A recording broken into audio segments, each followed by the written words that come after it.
money, having LAN parties with my buddies, playing Halo all night on the weekends in high school, to the 360, which was the first console I had pre-ordered, to the One, and now here to the Series X, which I'm very excited to get my hands on and try out some of the great games that are in the pipes. Espero con muchas ansias el lanzamiento de la consola de la próxima generación y compartir mis memorias con todos los juegos de Xbox. Un saludo. With all the things that you guys are doing, all the great things from Game Pass to the Series X to the Series S to the Bethesda deal, we're so excited. The community is so excited for everything we're doing. We love the direction you're on, and we can't wait to see what the next generation has in store for the rest of us. Keep up the great work. We love you guys. What does gaming mean to me personally? Gaming has been the best way to connect with family and friends, to distress, to relax, to look at the world and get excited. It's highly motivating for me. I am super excited for the release of the next-gen Xbox Series X, and I cannot wait to get mine. I hope to be able to acquire the new generation, because the platform helps me in many things.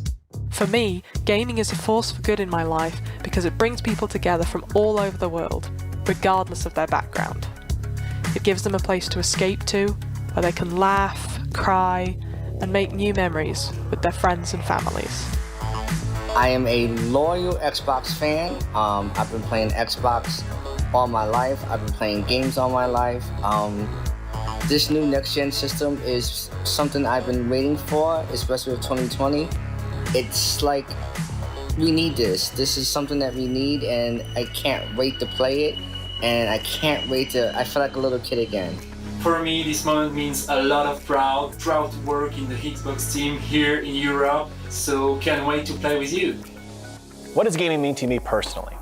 Well, gaming means community, friends, connecting with others online. It's where I've met most of my friends actually in this current generation of gaming, since gaming can be with anyone from anywhere. For me, gaming is a force of good in my life because it connects me with friends from all over the world. I've been playing games with my friends almost every single day, and it's made me feel so much closer because we chat so often. It's something that I don't think would have happened if we don't play games with each other, so I'm super thankful that gaming is what brings us together. For me, gaming means two things. The first is community, and that's one place where I think Xbox does a great job. It's a great place to meet friends, and the way that Microsoft brings together the console, the services, the accessories, it all just feels like a cohesive whole, and I feel it's a great place to meet people. And the second for me is flow, something you normally hear about in the workplace, in meditation, but not necessarily gaming. But I find that multiplayer and single player gaming brings me a single focus, and it can be very calming to the mind. ¿Qué tal, amigos de Xbox? Mi nombre es Heriberto Flores, es un gusto para mí poderlos saludar. Estamos aquí a la espera del lanzamiento de la nueva consola Xbox Series X. Estamos muy emocionados por ver qué es lo que nos va a ofrecer esta consola. En este tiempo o en estas generaciones pasadas de Xbox he conocido demasiados mundos gracias a todos los juegos, me he divertido muchísimo y me encantaría poder aprovechar esta nueva consola, ver su retrocompatibilidad y ver qué es lo que nos preparan los nuevos juegos para disfrutarlos. Estoy ansioso de este lanzamiento y espero junto con todos nuestros usuarios de Xbox que sea lo máximo. Gaming's been a big part of my life. I've been playing from the Sega Genesis up to now. I have two boys. I got a 10-year-old named Adam Jr. I got an 8-year-old, his name's Dante, and I got them into gaming, and it's been a big thing for us to spend time, and we can't wait for the next consoles. We're excited for what's gonna come through our way, all the action adventures. Thank you guys so much. Gaming has helped me hone my troubleshooting abilities. If it weren't for video games, I wouldn't think twice about stepping back and retracing my steps or thinking through what the process is to get from point A to point B. It's become second nature now, thanks to video gaming. What gaming means to me personally goes far beyond a pastime. It's my escape from my day-to-day routine. It's where I can just go de-stress, hang out, and just have a good time with my friends and my community. Gaming is many things to me. It's a fun pastime and a hobby, a good way to spend time with friends and of course making more friends along with your gaming journey. Gaming can be a very good force for good. When you are in the right place, being in the right community, meet or play with the right people. As for me, gaming helped me to be a better person but continuously helping gamers and contribute to Xbox Ambassadors community. This launch point means a new world of gaming and limited possibilities for me. What gaming means to me is, after a long day of work, being apart from my wife, getting together that night and sitting down, logging onto our Xboxes and playing some games and relaxing. There's nothing better. Xbox means a lot to me as it's been a major part of my whole life. I discovered my passion of gaming through Xbox and it has become my main hobby. Thanks to Xbox and the Ambassadors program, I feel like I'm part of a real community. I met some of my best friends that I still play with and talk to this day through achievement hunting sessions. Xbox also helped me spend more time with my dad as we still play games like Halo and Gears and split screen together. Gaming means everything to me. I started when the first Xbox came out, and it's just something about it, like when I'm having a bad day, I get on video games and it makes me calm down. It makes me feel good about myself. It makes me just have a good time of gaming. So I love it. Thank you so much for everything. Xbox, you're amazing. Thank you so much. Gaming for me is a type of art in which I can travel through different worlds, and when I can read and watch some interesting stories, and it helps sometimes.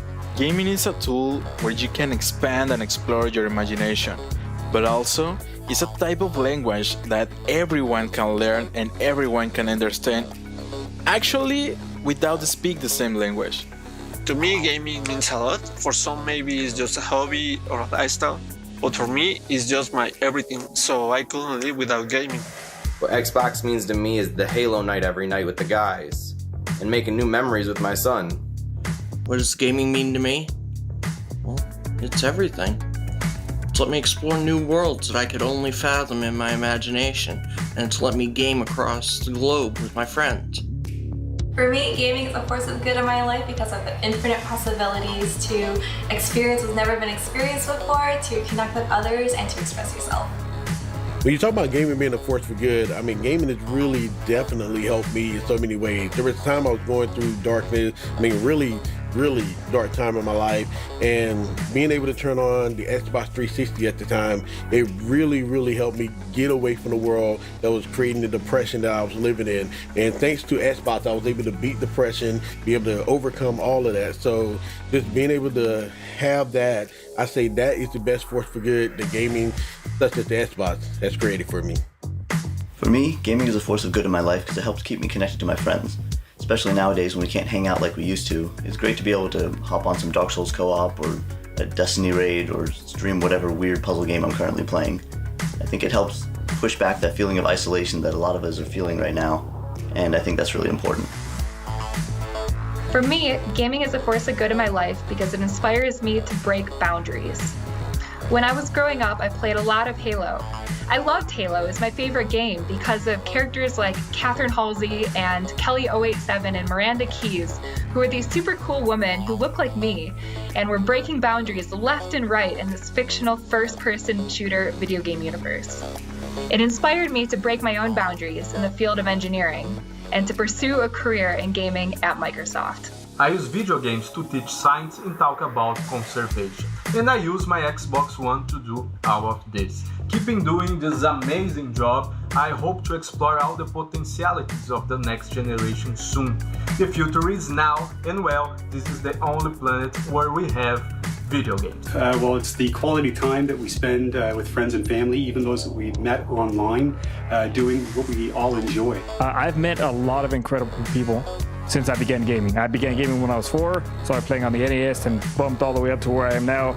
Mostly play on my Xbox One X, and it has been an amazing ride ever since. I play with incredible people that make me laugh constantly, and we're immersed in the world that we're in, and we always get lost in them, besides all the other friends I've ever met because of gaming. Gaming has helped me build a sense of community because I've been able to meet so many great people, sighted players and gamers without sight alike, who have been with me on so many great journeys. So Forza, Gears, Halo, streaming in general, so many things I've been able to do because of that sense of community that gaming empowers you to build. As we approach a new console generation, I get to thinking about how many years I've been gaming since the Commodore 64 days, through Atari and Nintendo and Xbox and Xbox Series X coming up. I'm reminded at how many amazing friends I've made through gaming and how gaming has been such a positive influence in my life. I hope it's been the same for you. Cheers. I feel like community was redefined for me once I got heavily involved in like gaming, from connecting with my fellow fans and connecting with the developers. I feel like it helped bridge the gap between the developers and the fans, and just understanding that we're all honestly like-minded folks. Some a little bit more passionate than others, but it was nice to see how similar we are and actually being able to interact with both sides. For me, gaming and community have always gone together. Some of my best memories growing up were playing video games at a friend's house, some couch co-op or competitive gaming with each other, and then eventually online gaming with friends everywhere. I've moved quite a lot as I've gotten older, and so a way to stay in touch with some of those folks has been through gaming.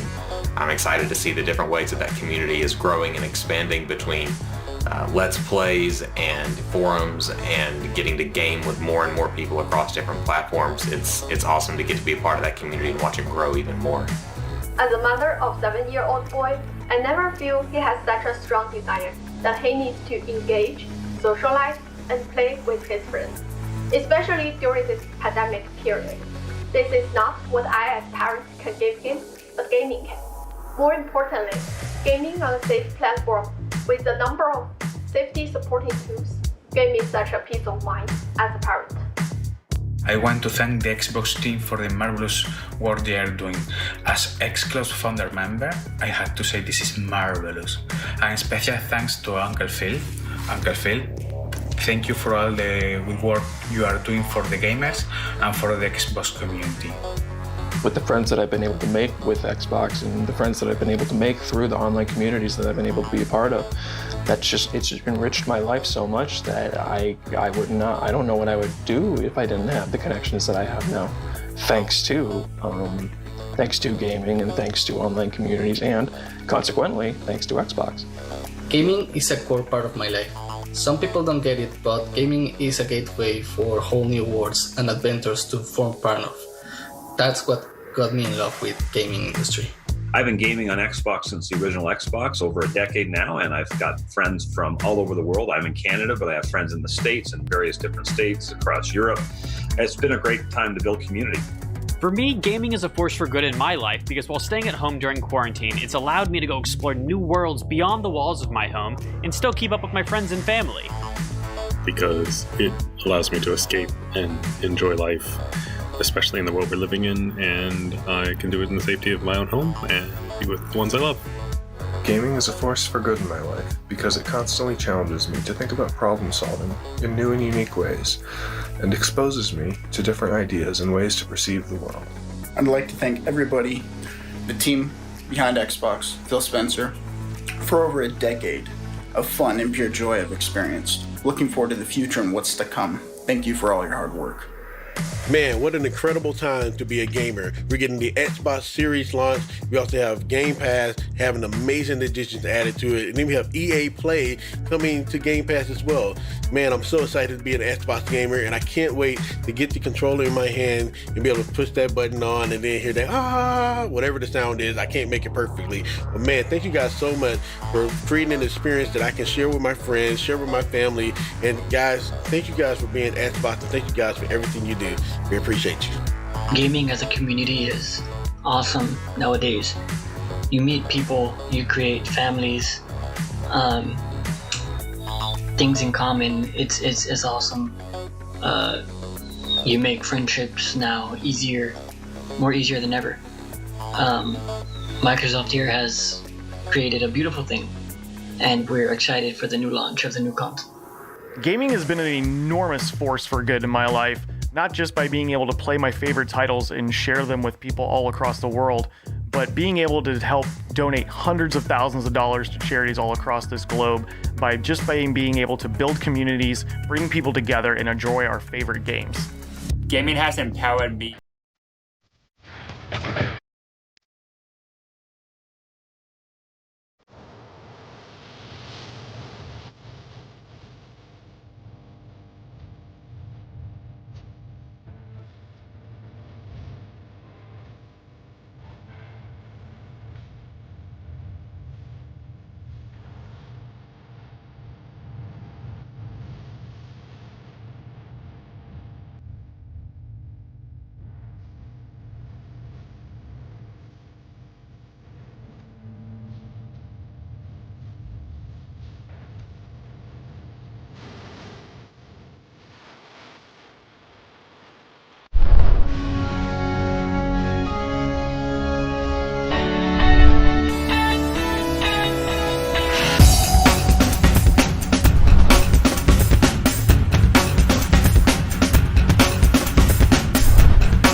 Gaming has empowered me because through Halo, I have learned a very valuable skill of problem solving. How has gaming empowered me? I think that gaming has primarily empowered me to see people for who they really are. Because you don't see the person behind the controller, you don't see how they look, you don't see what they're wearing and all that. So you just go off personality. Pour moi, les jeux vidéo sont un moyen de s'évader et de penser à autre chose, mais surtout de découvrir des univers incroyables, des expériences inédites en coop ou en multijoueur, mais surtout de s'amuser, c'est le plus important. To a little bit about how gaming has empowered me. Even just through streaming, gaming has given me a lot of self-confidence. It's helped me with public speaking, and it's given me a voice. And by that, I mean I've been able to help with charities. I've been able to inspire other people to start streaming, to do something with their life. I've been able to help people boost their own self-confidence. And for me, that's empowering. Having a voice to create change in the world means everything to me. And the fact that I am able to do that through gaming just shows how powerful gaming is. Gaming has created a sense of community for me because I live in Minnesota, and being in a wheelchair, I'm trapped indoors 7 months out of the year because of the snow. And so gaming for me is my link to the outside world, my social life, and it's where I meet all my friends. So when I was in my late teens, early 20s, I had an opportunity to be a leader of a guild. And it kind of fell onto me, but what it actually helped me to do was to lead teams, even remotely, because we were spread out all throughout the US. So what ended up happening is I eventually became a project manager. So it really kind of like helped me in my career, like over in the future, like professionally. So gaming's been awesome for me. I've been an Xbox fan since then. Used the game on PC, but then moved to the console platform for price and convenience, and I was just so happy with the choice I made, and I've been an Xbox fan since then.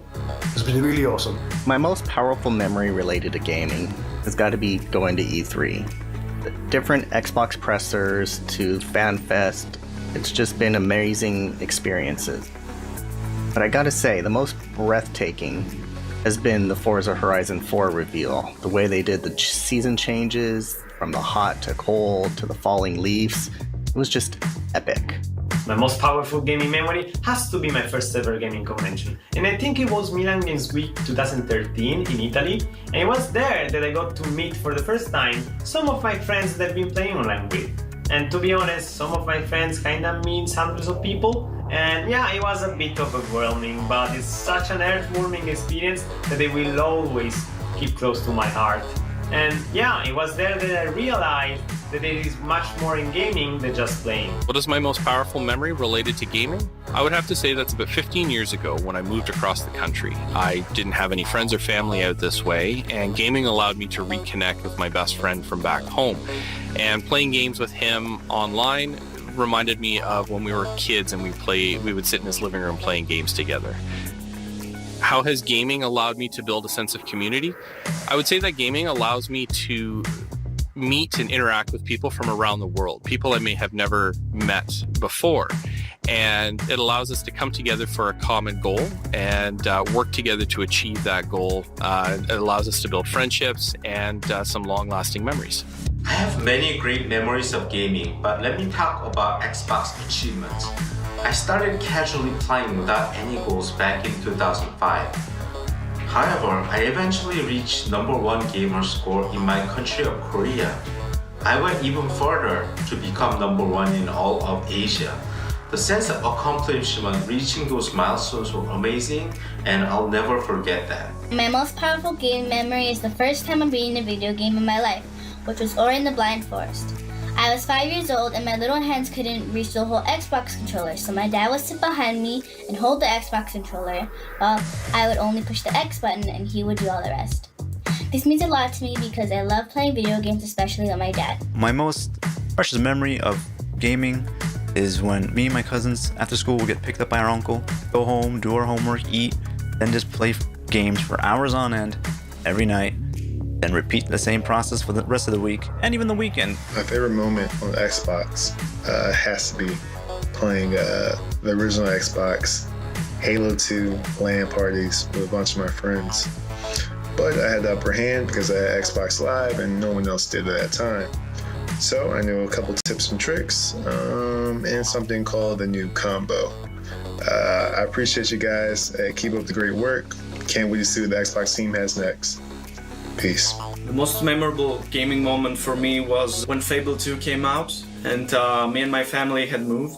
The first thing that I did when I moved in my new room was to power up my Xbox and play Fable 2. And because I had played Fable 1, I saw that everything was new in Albion, in the world. And I shared that moment because everything was new for me then. My greatest gaming memory is how I acquired my first Xbox, the original. It was December 26, 2001 when I received that console. That's after my parents failed to get me one on Christmas. I went to my great-grandmother's house on foot. She recently passed just this past August at 95 years of age. She immediately called my parents, explained to them how I was feeling, and they went and got me one the next day. She's the sweetest person in the world, and you guys make the greatest gaming systems in the world. Thanks, guys. I want all the kids in the world to have an opportunity to play Xbox games from whatever devices they can afford and own. I remember the Halo 3 midnight launch. It's cold here in November, so my brother, my future wife, and I got all bundled up, put an Xbox, an inverter, and a TV in the back of the truck, backed it up in front of EV Games around 5 p.m. and played through Halo 2 while the people in line cheered us on. One of the first memories I have in my life, period, is the opening cinematic to Panzer Dragoon on the Sega Saturn. It was the coolest thing I ever saw at the time, and I just became engrossed with the concept of playing video games and getting lost in immersive worlds. My favorite gaming memory is playing Halo Master Chief Collection on Xbox One. That was terrific. And I want to say thank you very much, Phil, Larry, Aaron, everyone, for building up this amazing community. And I cannot wait to play Xbox Series X on November. Playing the original Xbox console, popping in Halo, it was literally a life-changing experience for me. I think it was for a lot of people. For me, this next generation of consoles, whether you're someone who picks up, a PlayStation or an Xbox, a PC, getting new parts, or all of the above, is a huge deal because there's even more boundaries being broken down between gamers. Crossplay is becoming more common. Cross-save is incredibly common in the industry. So it's really just about uniting gamers in general. Gaming's had a huge impact on my life. Not only have I made lifelong friends around the globe because of games, and I may or may not have had Arbiter and the Master Chief as cake toppers at my wedding, gaming is also the reason that I pursued and achieved my doctorate. I've studied video games for over a decade, and as a clinical psychologist, I use them all the time in my practice. Games are a way that we connect with others and how they meet fundamental needs that we have as humans. And so using games allows me to understand where my clients are and where they want to be.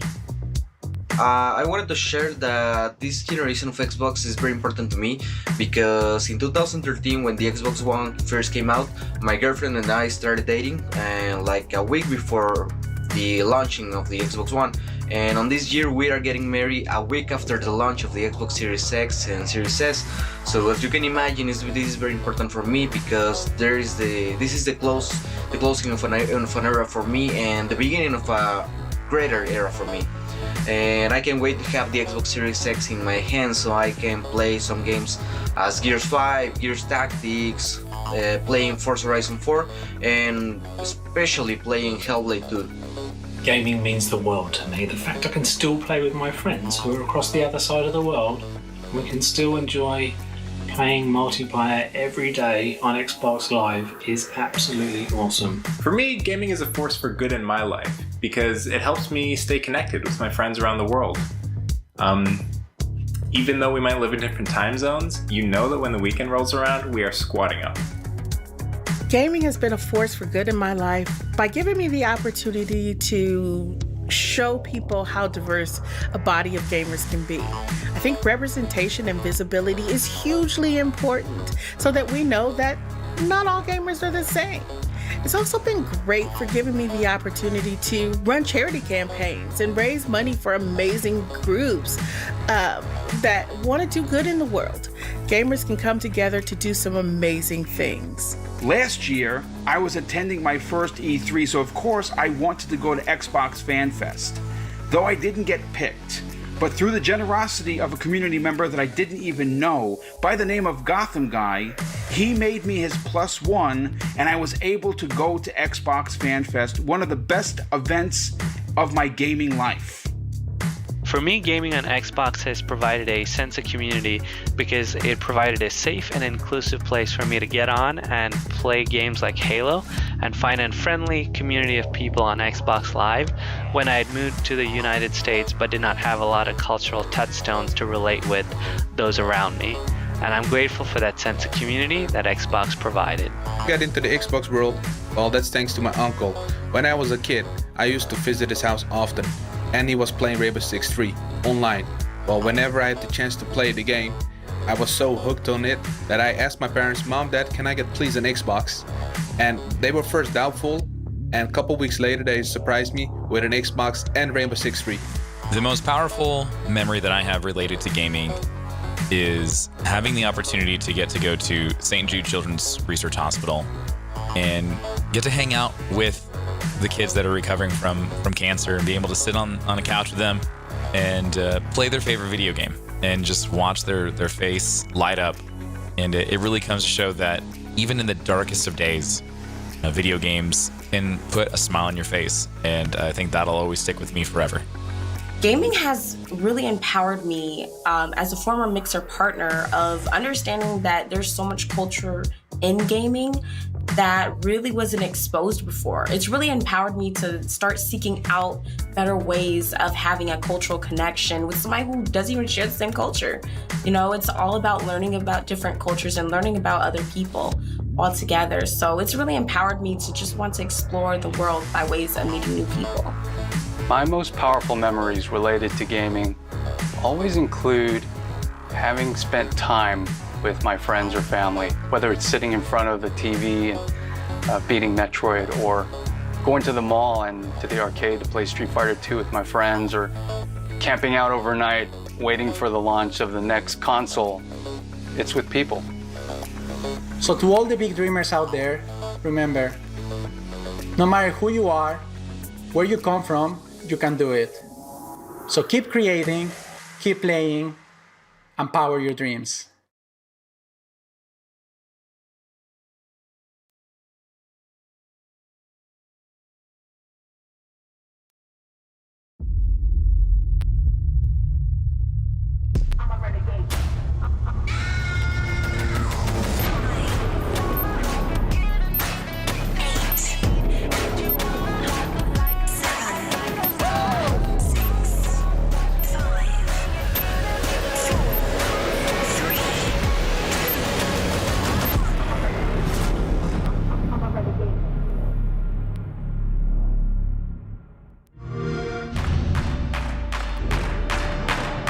We see a future where you are at the center of your gaming experience.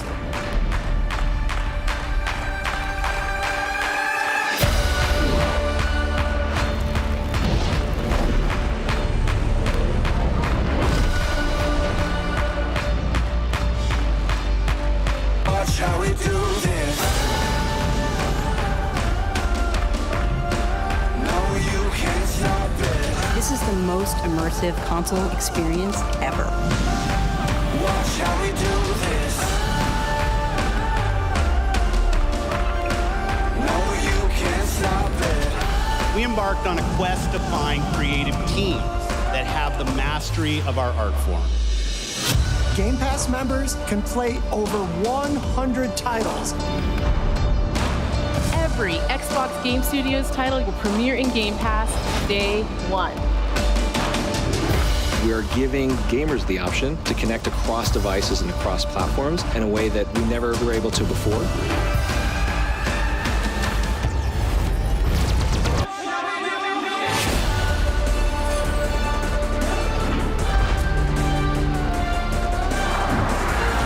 This is about giving you more choices, giving you more ways to play. The games you want, on the devices you want, with the people you want. Gamers are really at the heart of everything we do in Xbox. We are building this for you.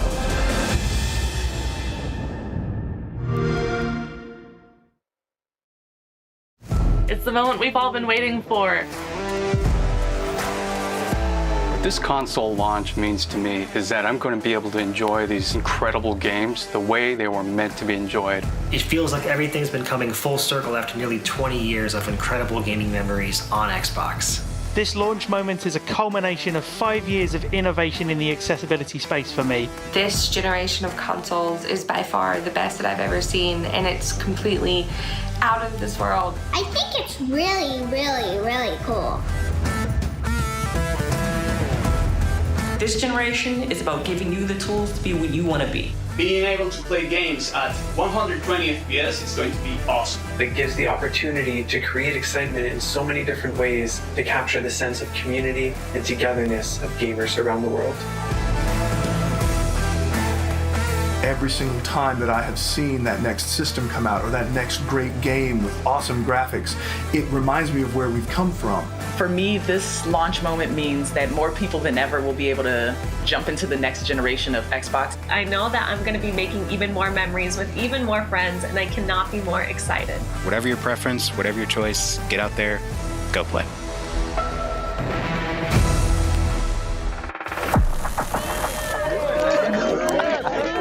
All right, here we go. Hello and welcome to the Xbox Launch Celebration live stream. My name's Larry here of Xbox Live's Major Nelson. I will be your host today, along with Kate, Malik, Kat, Jeff, Tifa, and many other Team Xbox members from around the world. We will also be joined by hundreds of our Xbox FanFest fans. See them up there? We are coming to you live from Studio D on the Microsoft campus here in Redmond, Washington, right outside Seattle. Now, this building that so many members of Team Xbox and ordinarily work in but today the circumstances are a little bit different, so they're not coming in and out. But there have been many great memories, ideas, and games that have come from this very location. And since we all can't be together in person this year, we thought it would be fitting to bring you the stream right here from the center of the action in the atrium. Fitting indeed, Larry. Now today, it's not about big news and reveals, it's about playing games. And that's what we're going to be doing all day on this stream. Plus, we've got a few surprises and fun, different aspects you're not going to want to miss. So we hope you're also playing games at home today with us as well, because we'll be playing right alongside you. So whether you're watching us on your primary screen, a second screen, your mobile device, we're just thankful and grateful you're joining us here today. I'll tell you what I'm grateful for, Kate. Yeah. This is my third console launch. I was around when we launched the Xbox 360, the Xbox One. Last year, we unveiled the Xbox Series X, the world's most powerful console. This year, we introduced the smallest next-generation console, the Xbox Series S. And today, people around the world are finally experiencing the future of gaming for themselves. All right. I'll clap to that. I agree. Now, for the next 5+ hours, we'll be on the stream celebrating the launch of next generation of gaming with developers, publishers, celebrities, and of course, fans. We've got a great stream plan playing Watch Dogs Legions, Forza Horizon 4, Assassin's Creed Valhalla, Destiny 2, Tetris Effect Connected, and more. So let's jump in with a new next-gen title from Xbox Game Studios that gives you a top-down perspective and, of course, the opportunity to save every human on the planet. This is Gears Tactics.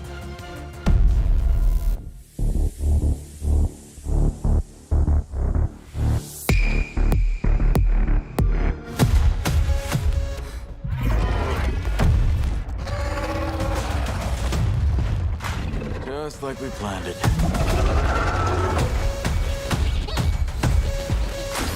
Good work, Jack.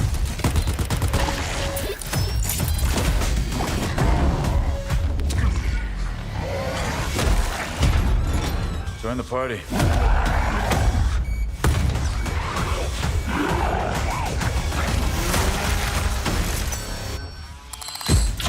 Well, if you insist. Summon the beast.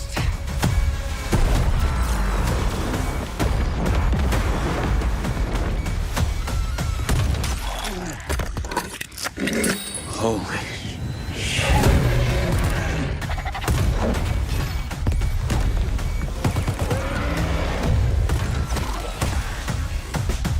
We're done here.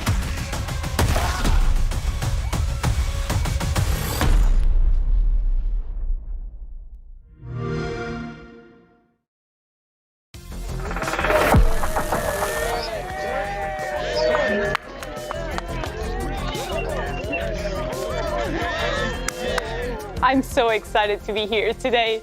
PC gamers have been playing this critically acclaimed game since earlier this year. But if you prefer console and haven't had a chance to play it yet, today is your lucky day as it launches on all Xbox consoles. And you are lucky because this is a great game. But what I think you might want to know, how does a turn-based strategy game made from the ground up on PC make that move from mouse and keyboard to, I will take apart the set here, to the Xbox controller? And here to tell us more, joining us live from Vancouver up in Canada, Tyler Beelman, the Publishing Design Director up at the Coalition.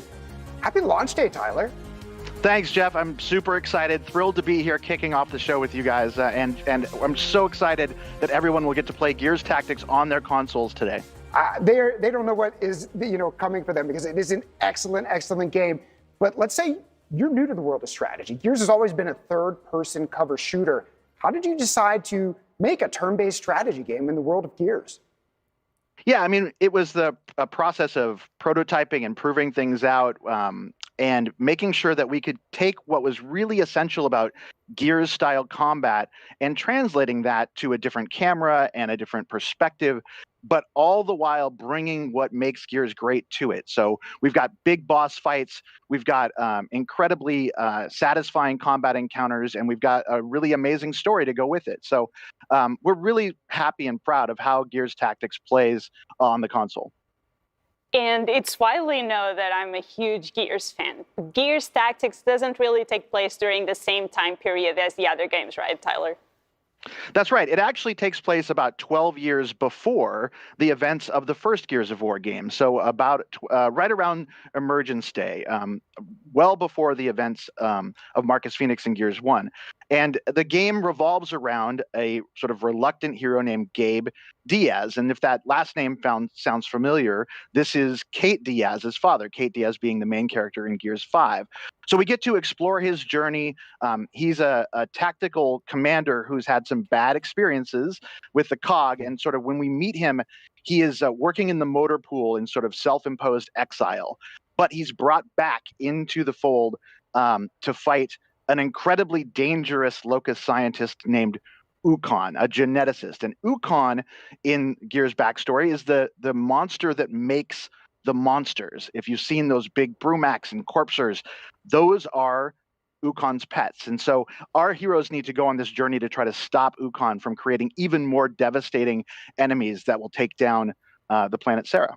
All right, Tyler, we didn't come here to talk. We came here to play and also to talk while we're playing. So yeah, why don't we fire up the game? You're playing live here on Xbox Series X, right? There's the controller. Yeah, so why don't we take this footage? Yeah, so let's load it up and let's see what we're doing. Where are we in the game here? Well, Act 2, Chapter 7. Yeah, we've got this loaded in about 2/3 of the way through the game. So we've got lots of cool skills and abilities, which we'll talk about. I've got a 4-person squad here, but the squad now, as of today, also includes Jack, the sort of signature Gears robot companion. But as we move through the objectives here, and I'll show you some of the basics and kind of get people who are not familiar with tactics on PC. I'll give you kind of the basics and why it's a special game. The first thing that I want to point out is that even though it is a turn-based tactics game, the game does not take place on a forced grid. You are free to move wherever you want in the game, in the map. You can create any sort of firing lanes or trap areas that you want to. You're not constrained by that.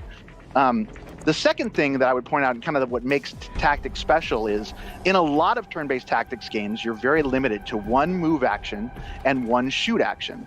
In our game, we have 3 action points. You can divide those between your movements. So this would be a 1-action movement here, a 2-action movement, and then a 3-action movement. Or you can fire your primary weapon or your secondary weapon 3 times, or you can use these skills. So you'll see the skill bar down at the bottom. These are all the cool skills that I've leveled up or figured out how to get through my equipment loadout. This is my scout, Michaela. I'm going to look around a little bit actually and get some scope out the battlefield. So this is an equipment case over here, and I can see a bit of the objective, but I can't see into the fog here. So we're going to move our scout up. Scouts are really good at penetrating, getting in close, and using their shotgun to finish units off. It's a Nasher, man. It's a Nasher. Yeah, what are you going to do, right? You're going to bounce through there and you're going to take him out with one shot. So one other thing I'll notice, this is not something that we teach in the game. It's kind of a pro tip, is you do have this limitation, this radius of one action of movement. But because, we're a Gears game and we want you to be flowing into the cover, we'll give you a little extra movement. That movement up to that cover would normally cost you 2. But because you're snapping into that cover, it's going to cost you 1. So when you're playing, you want to always be looking for those little advantages that will help you conserve action. So we'll move our scout Marcella up here, and she has managed to reveal, wow, a ton of enemies. We've got our sort of hammer burst drones here. Those are sort of the normal soldier command units. And then there's a Cantus here, and I'm actually going to zoom in a little bit and show you the Cantus. And the Cantus is kind of a healer class, and it has this opportunity attack, so I can't get in super close or else it will knock me back. And that zoom, actually, while I'm talking about it, this zoom is something we put in on the controller. It's on the right trigger, and that's sort of something we put in just for console users because we know you're going to be playing a little further back. So we give you the opportunity to get in, and that's really important if you're really trying to position really carefully to make sure you've got the right firing lines. Tyler, that zoom is also adjustable in the settings. Yeah, just to jump in there, the team has done a lot of work to adapt a genre that's usually played with on PC with a mouse and a keyboard for it to work with the Xbox and with the Xbox controller. Can you talk a little more about what went into that?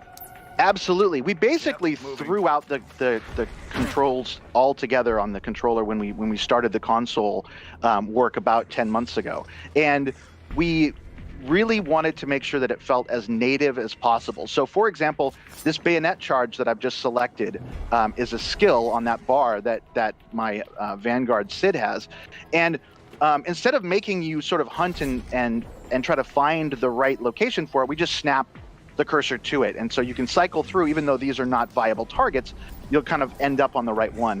That kind of background work, just to make it super smooth, are the kinds of things we did. Another thing we did is on the right trigger, I mentioned the zoom, but on the left trigger, we actually slow down the cursor movement a bit. And so you can actually get a little bit more precision on where you're moving the unit to.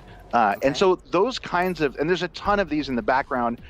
We overhauled the front end where you do all the customization screens to make sure it works really perfectly with the controller. Tyler, let's see some action here, because the thing that I want to talk about, is the fact that you wouldn't necessarily think from a remove that Gears, which is known for its quick action and you shoot first or you're probably dead, at least in multiplayer, would fit with like a patient thinking man's game. I do love the Retro Lancer, and I love that that's in here.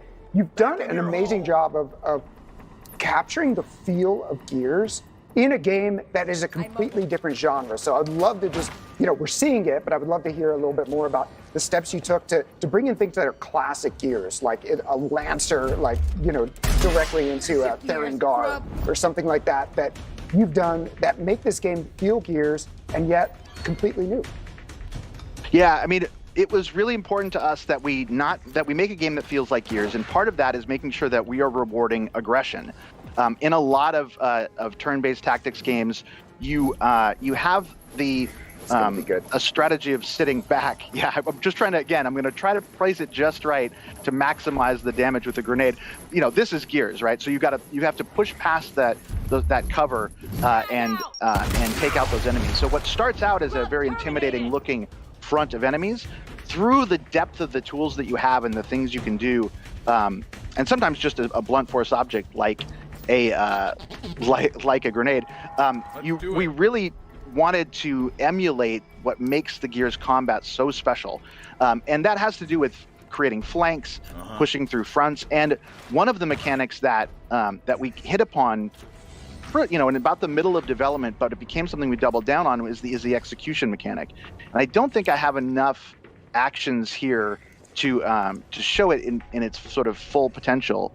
But if you can down a unit, actually, I'm going to use Jack here to try to protect. Now, Jack Sid. is entirely new because I played this game. I beat the whole game on PC and I loved it. And for someone like me who's like, okay, do I need to play this again? You've actually added a ton of new content that makes me want to go back to the game, whether I do that on Xbox Series X or S, or if I want to do that on Windows 10 PC. There's a ton of new content in terms of enemies, weapons, and of course Jack. So I would love to hear about the new stuff. Yeah, so Jack is entirely new. He has his own unique skill tree that's unlike any of the other classes in the game. He goes on every mission with you. So you don't have to trade off your sort of offensive capability of your units for the kind of cool tricks that Jack can do. Jack comes standard with a buff called Wingman that lets you improve the accuracy and damage of the other squads. You can cloak Jack. Jack doesn't use cover, so it's important to make sure that Jack is protected. And we added a whole new area of effect element to the game. So he has these capsules, and these capsules create areas of effect that that will debuff enemies or buff your unit. So in this case, I aggressively moved Sid up into this position. So I'm going to try to protect him by using a shock capsule, which should debilitate these enemies and not allow them to move or shoot, kind of protecting him. So he's going to fire off his capsule, and now, because those units are shocked, Sid can maintain that forward position, but he doesn't have to worry about those two units. Now, one of the hardest part of the game is always choosing what characters you want to use. You start to fall in love with different ones. Do I want to have, more than one sniper at the expense of giving up a scout or something like that? But you don't have to make that choice with Jack, do you? No, absolutely not. And in fact, I mean, Jack's skill trees, I mean, those are still difficult choices because he has all of these cool toys that you want to use. So, he brings a lot of different options to the battlefield. I'll just move up a bit here. He doesn't take up a slot, does he? No, he doesn't. He goes on every mission with you, every side mission, every story mission. It was really important for that we really embrace the player here, and we want to give the player a ton of different tools. We're going to put you in really challenging situations. We're going to throw tons of enemies at you, but the depth and your cleverness will always, well, in a lot of cases, not always, should help you get out of it. And that's, that was something that we felt like was important as we developed the game on the PC, and then in translating it to console, making sure it still has that feel. I've found myself in a bad position. And to overcome all these enemies, could you walk us through how do you go about squad building and trying to find the best characters for each one of the challenges that you have on Gears Tactics? Sure. Yeah. I mean, I can leave the mission and show you kind of where you do all the customization, and it'll just take a second for it to reload back into the convoy.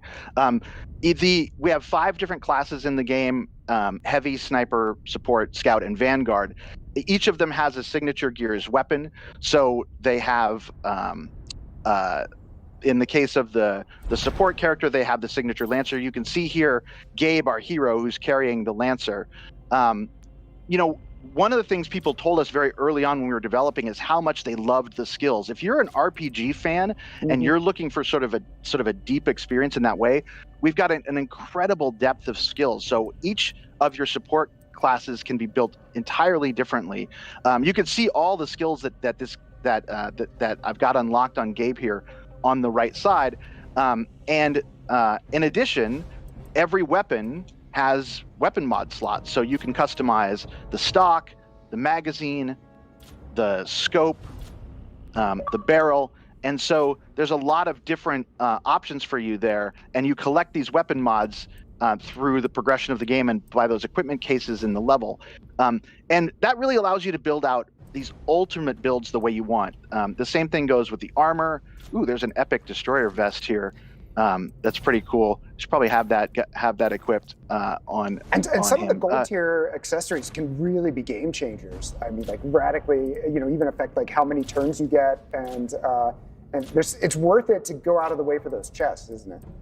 Yeah, I mean, it's tricky, but one of the things Jack can do, actually, again, kind of a pro tip, is Jack can go retrieve those chests for you. So again, you're not trading your offensive power for that, which is pretty cool. When you go to your gamer tags mission, out there, I think that's how you know we're doing this live. Is here it comes. Absolutely.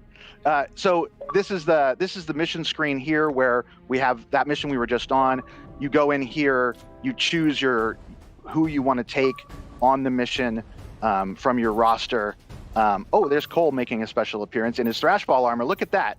Cole is awesome, by the way. We'll talk more about later on how to unlock him, and it's very easy to do, and you're going to want him. Yeah, it's really cool that he comes with a unique set of armor that gives you a little boost in the early game by having it. This is great. Let's can we talk about? You've talked a lot about all the things that are added. You're getting new armor. You're getting a new character in Jack, who was essentially a fifth wheel in a good way, if that was a thing. And so it was like, wow, this game must be getting easier. But there's another side of that coin, isn't there? Yeah, we knew we couldn't give you more tools without giving you more obstacles. And so we brought in a class of enemies called the Deviants. The Deviants are sort of Ukon's rejects. They're a little overpowered, a little unruly. So there are 5 new Deviant enemies, and those Deviants have unique skills that kind of allow them to function as a captain for the encounters that are in the that you go through. So, for example, the Deviant Wretch has a pack effect that will make all the wretches around him harder to kill. Those wretches, if they push through your front and get to you and attack you, they will push you out of cover, which then allows hammerburstones to shoot you. So every time a deviant is on the field, you have to be very careful, and you have to approach the encounter in a different way. And so we've sort of sprinkled those throughout the campaign. So again, even if you've played a single act on PC or played through the whole game, it's a very different experience when you get to the console. And then the last thing I'll throw in that we added is a new tier of loot. We've added an equipment tier called Supreme. So when you're going into these weapon mods, there's a high level of red Supreme equipment. I don't think I have any actually, because this is too early in the game.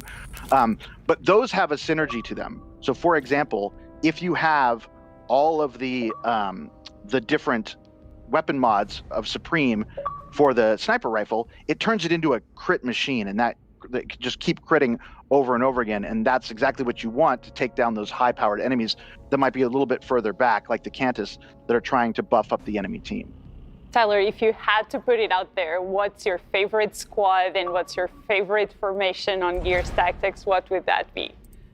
Yeah, I mean, I'm a big fan of the Scout and Vanguard classes because they do what Gears does really well.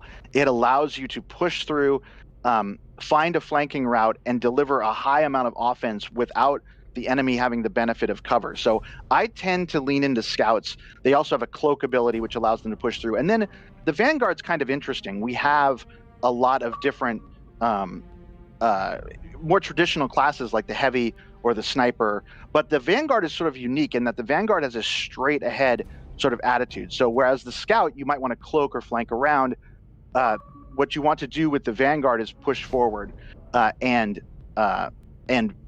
sort of move through the fronts that way. We're taking a look here at Gabe Diaz, and you mentioned earlier that Gabe is Kate's mom, and you're going to learn Kate's a little dad, bit. I mean, Kate's dad, yes. And you're going to learn a little bit more about her lineage going in. But something I just want to call out, I love strategy RPGs. I played XCOM, Mutineer Zero, Phoenix Point, Mario Rabbids. If it has the word tactics in it, I will play that game. Very few of those games have a really good story, and you've put a ton of work into the story. There was even like one point later in the game where I was like I couldn't believe it. So talk about like the story and the world building that goes into this. This is not just like map, and on forever. Yeah, I mean, the game takes place in Vazgar, partially, which is a region of Sarah that you discover in Gears 5, except this is many years earlier. And so you can recognize some of the architecture and some of the things if you're a deep Gears fan. And it was really, it was an experiment for us that whether or not we could create a tactics game, which usually has a sort of point of view that's a little more omniscient and a little less personal. And can we do that, create a story around a main character that you grow to care about, surround that character with supporting characters like Sid and Michaela that bring the Gabe story to life.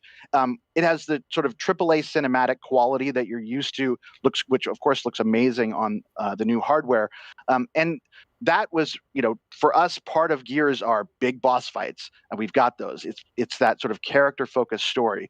We've got that. It's incredibly relevant to the lore. So in addition to the basic combat and intensity, we made sure that we brought in that really high quality story that makes it feel like Gears. And Tyler, I heard you have added a lot of new stuff to the game on the PC too, and you've talked about it for a little bit here too. Is there anything else in the game that you want to talk about and show us? Yeah, I mean, there's new achievements. So for those achievement hunters out there, we've added, I think it's 400 gamer score worth of new achievements. So there's plenty of stuff there for you to hunt down. And of course, just a note, you can play anywhere. So if you've started your games on PC and you come over to console either through Game Pass or buying the game, you could pick right up where you left off and continue your saves, which was very important to our technical director, Cam. Like that was the one thing you had to make sure worked. So it's really great whether you've played it or not, whether you are a longtime tactics player or a Gears player, or even someone kind of from an RPG background. We believe there's something for everyone with tactics. For sure. Thank you, Tyler, so much for being here today with us and for showing Gears Tactics to everyone at home. Absolutely. Thank you so much. Happy launch day. So that is Gears Tactics, which everyone can play now on PC, Xbox One, and starting today, Xbox Series X and S. And of course, it's on Xbox Game Pass. I think Tyler's got a lot of mail to sort through now and a lot of private messages. So if you play the game by December 4th, you're going to get the Thrashball Cole character pack. We saw a little bit of that and what that includes. Let me tell you, it's voiced by Lester Spade. He's got his famous catchphrases and woo, and like all the things you love about Coltrane is into this game as well. So you're going to want to get that. Plus, all you got to do is complete the tutorial and you get the Armored Gabe character skin to use in Gears 5 multiplayer. So it all connects together. So while we can't be together for this in-person celebration, and we love having you up here, but we do miss seeing you, we can still celebrate. So we're bringing our fans together virtually through an Xbox Fan Mosaic. So if you want to participate, go to fanmosaic.com/Xbox Fan Mosaic. There's dashes in there. We're going to put that up down there for you. And you can share your gaming selfie, and we'll watch the mosaic come together during the stream. The whole world is playing Xbox today, and that goes for Team Xbox too. We're playing, as soon as we get off camera, we're going back there, we're going to be playing Gears Tactics. So throughout the stream, we're going to be checking in on all of our friends here at Team Xbox to see how it's going. All right, guys, we're going to be recording some Squadrons gameplay for the fine folks at Xbox. So we're just chilling today, going to get a few games in. You guys want to warm up with a dogfight, and then we'll dive into fleet battles? Yeah, let's do it. Let's knock off that space dust. Pick out those Wookiee hairs. Get on it. Ion cannon, away. The first ion missile is away. I can't get away from Hey, wing on me. He's 25 health. If anyone can make some magic happen. Oh, it's not going to matter because we go down. Game's a who. It's a who. Punch it, Chewie. Got some big hits coming in the butt. No. Oh, they got me. Dude, that bomber is doing such a good job. Coming around to make a bombing run. Oh, come on, baby. Dang. Oh man, this has been an interesting day of Squadrons. Not our best, not our worst, but absolutely super fun. This game runs and feels great on the Series X. For folks lucky enough to be playing on the Series X this week, we hope you enjoy launch day. We hope you enjoy launch week, and excited to see what different games you're going to be playing. But there's so many good games coming out this week. You got Assassin's Creed Valhalla, Destiny's new DLC, Call of Duty hits at the end of the week. I mean, my goodness, there's just too much to play. Are you a huge fan of Xbox? Want to spend time with that community, unlock special access to exclusive experiences, sweepstakes, Xbox gear, and more? Well, I've got good news for you. Xbox Fan Fest has gone digital. Join for free today, and in addition to all the other benefits, you'll also get access to today's drop of exclusive merch into the Xbox Fan Fest gear shop. And you can also opt in to our Xbox launch Celebration Fan Fest sweepstakes for a chance to win an Xbox Series X, Series S, and that awesome custom Xbox Series X fridge. Now, the winners will be drawn at 3 p.m. Pacific time today and announced before the end of this live stream. So if you're 18 or over and want to join, sign up now at xbox.com/fanfest. Now, if all of that doesn't impress you, let's see if this does. Hey guys, DJ here. So I got some really cool and exciting news to share with you guys. So 20 years ago, I teamed up with my buddy Bill Gates, and we launched the very first Xbox console to the world. And since then, over the years, I've had the real privilege of working very closely with Xbox to deliver Xbox consoles and Xbox games to kids all across the country in America and all over the world. Kids who are in need, kids who are fighting the good fight, kids who are hospitalized getting treatment, and we have delivered these smiles, if you will, over the years. So the exciting announcement is I'm teaming up with Xbox once again. We are getting ready to launch to the world, of course, the brand new Xbox Series X. But before the world gets it, I have an opportunity to team up with Xbox and deliver some of the very first Xbox Series X consoles to kids all across the country in 20 hospitals. And we are teaming up with a charitable organization called Gamers Outreach. Now, Gamers Outreach is this awesome organization that provides video games and software to help kids cope with their stays in hospitals as they're getting their treatment and fighting the good fight. This is a look at the very first special edition rock outfitted Xbox Series X console. So we are outfitting these hospitals across the country with the Rock Go-Kart specials. That will obviously include this Xbox Series X. Holding this controller really brings back memories because me as being an avid gamer, I mean, I just remember the nights when I would stay up all night long and I would just get my ass kicked playing games. What is important is over the next year, we have over 50,000 kids who are going to be able to play this game. And I want to thank Gamers Outreach. I want to thank my good friends at Xbox and Microsoft. And thank you, Bill Gates, for letting me come on your journey 20 years ago. And most importantly, to all the kids out there who are in the hospital, who are getting their treatments in the United States and all around the world. I send you love, I send you strength, I send you mana. Stay strong and have a great holiday season and enjoy your new Xbox.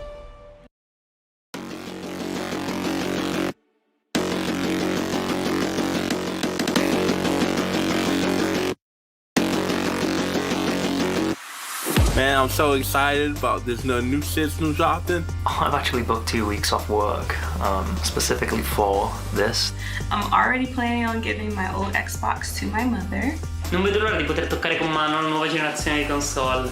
I'm going to go pick it up curbside, bring it home, hook it up, get everything going, and then I'm going to press the go live button and enjoy it with my community. And I'm planning to play a lot of new games with the Xbox Game Pass. The following week, I'll be playing Master Chief Collection, the original Halo Combat Evolved, in 4K, 120 frames per second, thanks to the new upgrades for Series X. It's been really great having those games pretty much our entire lives now. So I would have to say we are super excited about this new Xbox launch, and especially for Halo Infinite when that comes out. Nothing really feels better than coming home and hopping online to play with the boys and get a few matches done. Super pumped for the next console launch. Let's go. I cannot wait to see what the 4th generation of Xbox gaming brings, because right now it just looks incredible. Hey everyone, it's Phil Spencer. Thanks to all our fans and players around the world for joining us today. You're the heart of our vision for the future of gaming, and this launch celebration is all about you. We're thrilled to see so many of you around the world playing games that you love, the way you want to play them, with the people you want to play with, on the devices you want to play on. So to everyone who has an Xbox in their home, and all of those who have their heart set on getting one down the road, and everyone that loves video games and what they bring to you, thank you. So let's do what we came here to do and play some games. First, here's a look at a game I play a ton of, a trailer for Destiny 2 Beyond Light.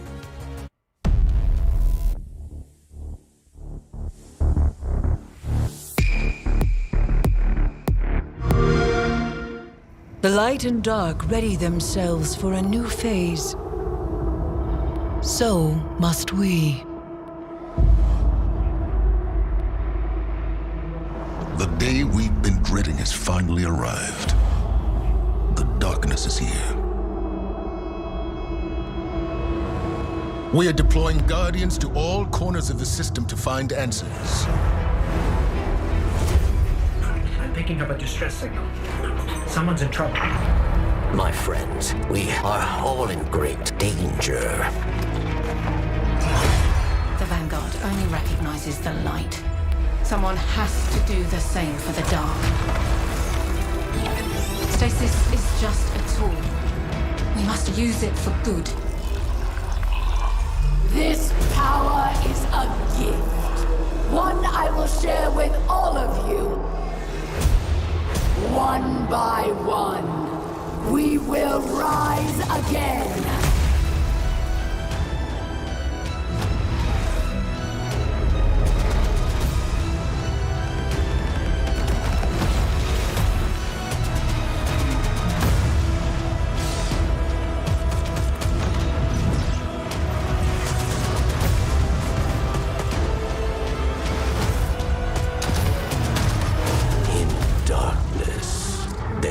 Only one truth: death.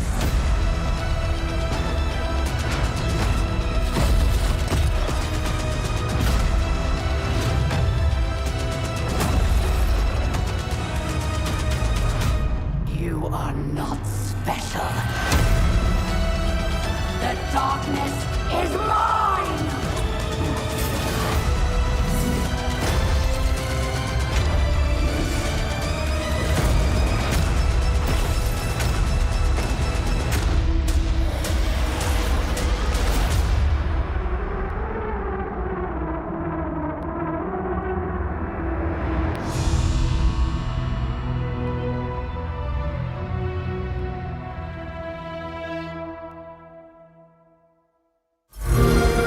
Go beyond the light on the all-new Xbox.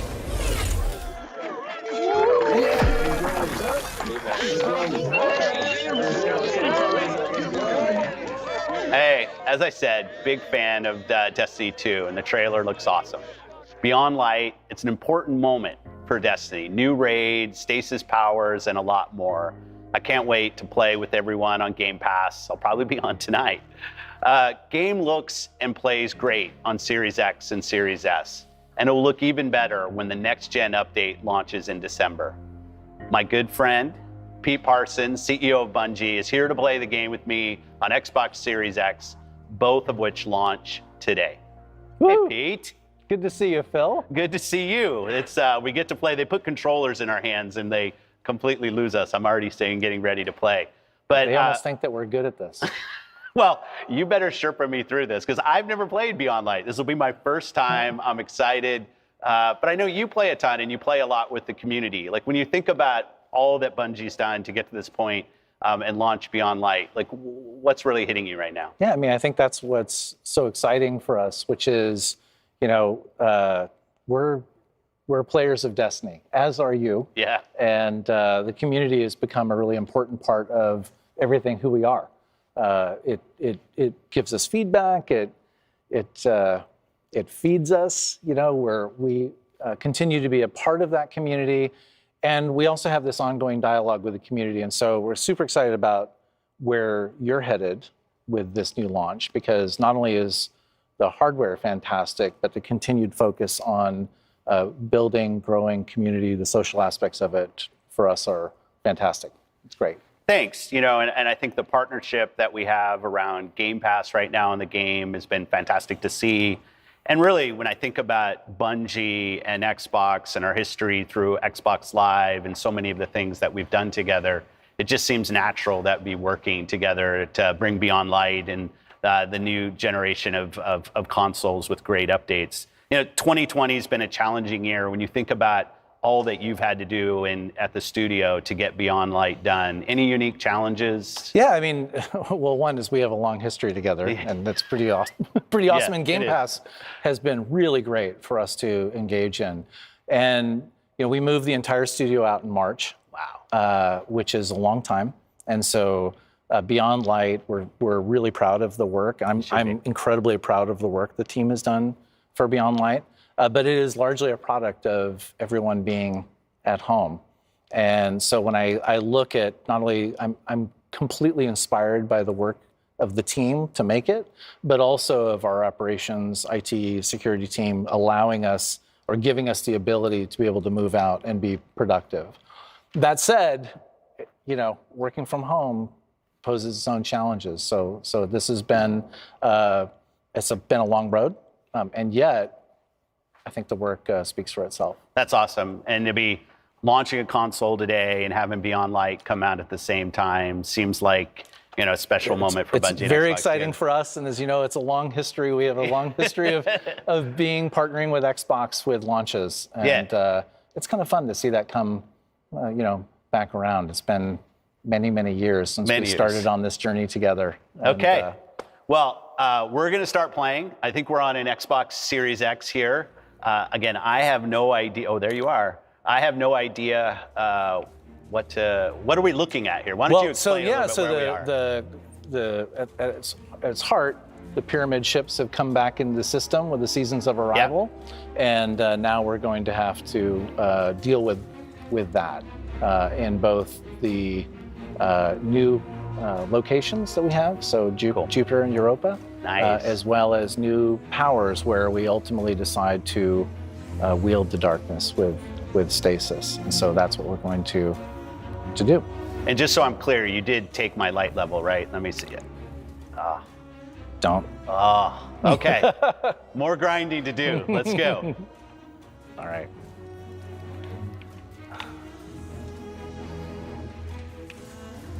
Your old pal Drifter was. Do you know where we go?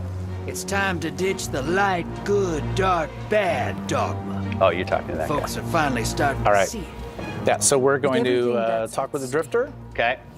And then we'll head on. Just let me have this one, Three Eyes. You ready? All right? I think just so. once.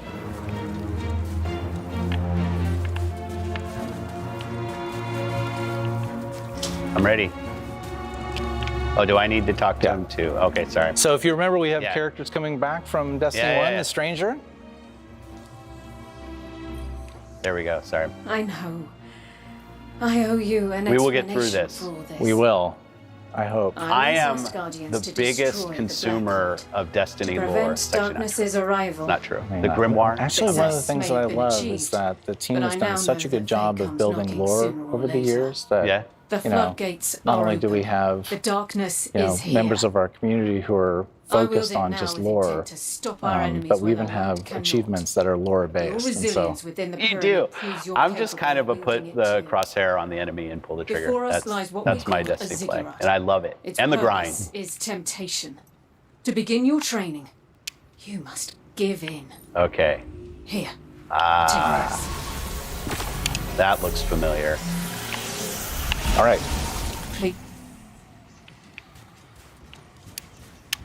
Okay, I'm following. Oh, you're already going.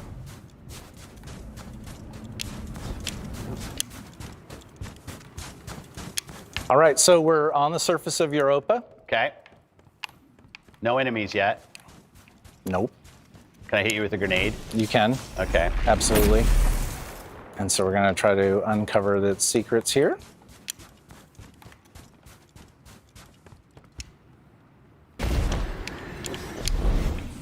So I heard you I do understand why you're going along with the Stranger's some of your plan, team meetings on inside Destiny. Is that true? telling us everything.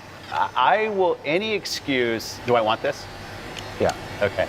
Any excuse I have to play video games, I'll do it. I've done in Destiny, Minecraft Dungeons. You kind of have to temper the one-on-one based on the kind of player skill of who you're meeting with. Oh, really? Yeah. Okay. This one's The longer locked. we're here, the more nervous I get. That one's locked. Not that I think you can't handle That it. one's locked. I know you can. They're locked for you. Oh, we have a waypoint. Here we go. It's over there. Idea of what that might be. All right. We're definitely. Oh, look, it's Destiny. So we're going to go to one area, and we're going to go back. And we're gonna go back. Oh, sorry.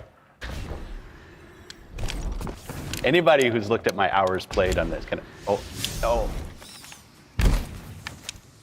Okay. All right. So we're on Europa right now. We are.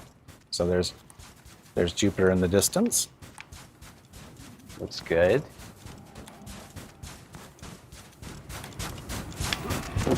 So this right now is running 60 frames per second. Yeah, 60 frames a second, but what do you want What's to say? Crucible running at? Do you want to say the fun thing about Well, you Crucible? guys did the work. You should say it. Well, no, you get the.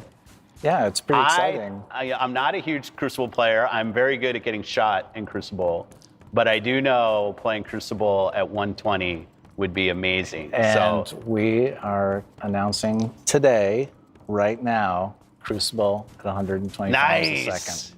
Thank you for that. So good. Yeah. So good. Super exciting. I can't wait to play. I was actually talking with a friend of mine. Actually, she was on earlier, Katarina.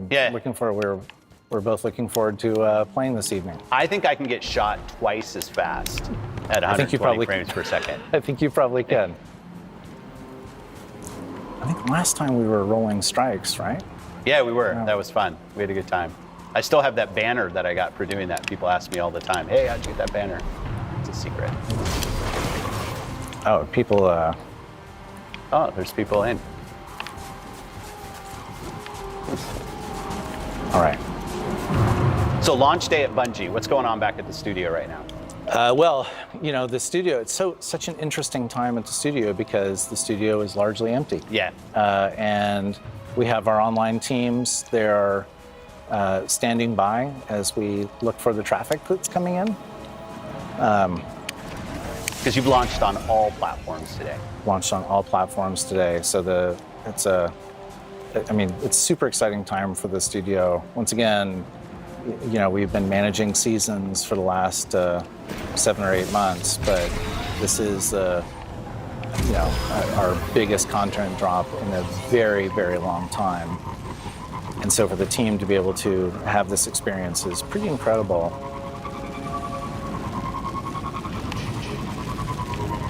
I'm not used to looking at this gamer tag for you. You've recently changed your gamer tag, I understand. Okay. Yeah, you know, you helped me out on that. So everyone, my gamer tag for 20 years has been Mango. Mango. And a good friend of mine, April McKee, 20 years ago, asked me what I wanted for a gamer tag. And I said, P2, P2. And as a backup, it was Mango. Yeah. And I was told that I needed to go with Mango because they couldn't do a 2-character gamer tag. Turns out...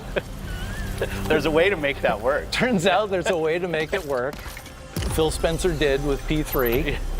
And I think they weren't telling you the truth because I've been P3 since the original. Oh, and look at this. Graviton Lance. Graviton Lance works well in P2. Anyway, Phil.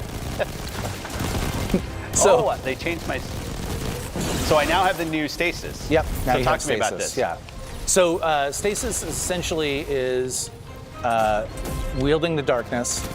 It largely has to do with elements of freezing or binding your enemies.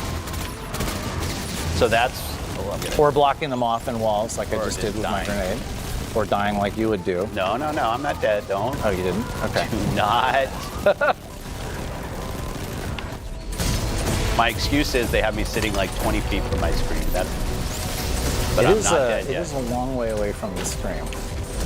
Anyway, Phil, so between you and April, after 20 years, reconstituted my original request for P2. And so now... Is that what we're going with? We're not calling it P2. It's not P2. You're P3. And I'm not going to take that away from you. So we're going with... Because P2 or P2 is obviously a better number. Yeah, it's less than. So that's the one way of putting it. And I really appreciate it, actually. Uh-oh. Oh, what happened here? Oh my gosh. My Did you die? Didn't work. Oh, no, I heard you're going to nerf my then I died. Oh, okay. Okay. All right. This is called two middle-aged guys playing video games. No, now it's not. Now it's called... Oh, it's a pound. Okay. Oh, it freezes on it and kills it. Okay. Yeah. Did you pop a super yet? Yeah, right now. I can't see anything. Do I still have the headbutt is still in? Nice. Oh, wait a minute. Let me go get that. I died. I know. I'm gonna help you. I blame you though. Wait a minute. Let me first let me mow. It makes me sad. No. I'm gonna get shot. Okay. Now you can mope on me. That was my bad. I'm not gonna let you. No, this is no. This is first encounter. Okay, let's actually play. A lot of gold bars here. Oh man. All right. I'm not selling this. That's okay. Bad. It's my first time playing it, so. Now we're on. What is the? Okay. Oh wow, they keep right back. Well, we're also. Are we under level? There's just a bunch of scary exclamation marks around all of the combatants. We're just gonna slow down, take our time. We have like 15 minutes. That's what we're gonna do. Turtle. We're gonna hide for 15 minutes. Okay, here they seem to be powering up our stages a lot. So let's do this. If I freeze them, can you at least shoot them? I'm the one wreaking havoc on all these. Hey, in all seriousness, the launch of this is the launch of the new console is really exciting for us. Thanks. Not just in terms of new consoles are awesome, but I think I said it before and I'll say it again. The push that Xbox is making towards social. One of the things we've talked about with Destiny going all the way back to 2009, Phil, was we wanted Destiny wherever you are and whatever your mood, and so.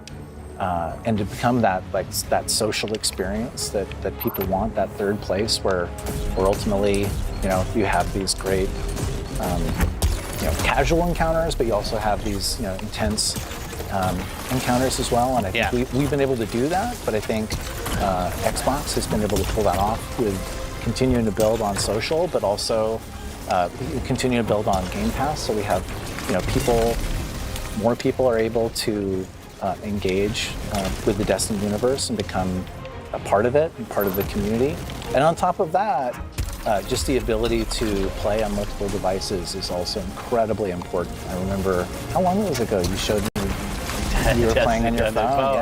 Yeah, it's like 2 years ago. Yeah, so Phil came by the studio like 2 years ago and was playing on his phone. I couldn't believe it. It was pretty awesome. Yeah, it was fun. And just the idea of our ability to, oh, did you die? I'm sorry. I've like revived you 3 times while you've been chatting, so. No, we've talked a lot about, your guys' vision. I think Bungie.net was an inspiration for a lot of the things that we looked at, which was obviously created before we were garbage right now, on Xbox Live, and just watching how you guys have evolved that service. And it's great to get to partner on where you want to take this and maybe even talk to you about other things that Bungie could be working on. Yeah, I mean, I'm super proud of the team, and we continue with the building and growing the Destiny universe, and we have many, many years ahead of us to continue to build and grow Destiny, but we're also working on other things as well. And one of the fun things about working with you and the rest of the team is, I think we've tried to make a universe that will that welcomes you, like no matter where you are. Yeah. No matter where you're from, how you identify, like we have this inviting environment that you can come in and just have a great time. It's awesome. And if you just want to shoot some stuff and get an achievement from it, that's great. If you want to go and do much more intense activities like pinnacle activities like raids, or Nightfall, you can totally do that. And so we offer this great range of fun things to do that are more fun to do with or in front of your friends. And that's always a great.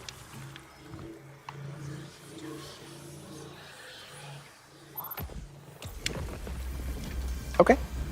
Season rank, look at that. Oh my gosh, I can't see anything you can't see what you're saying. All right.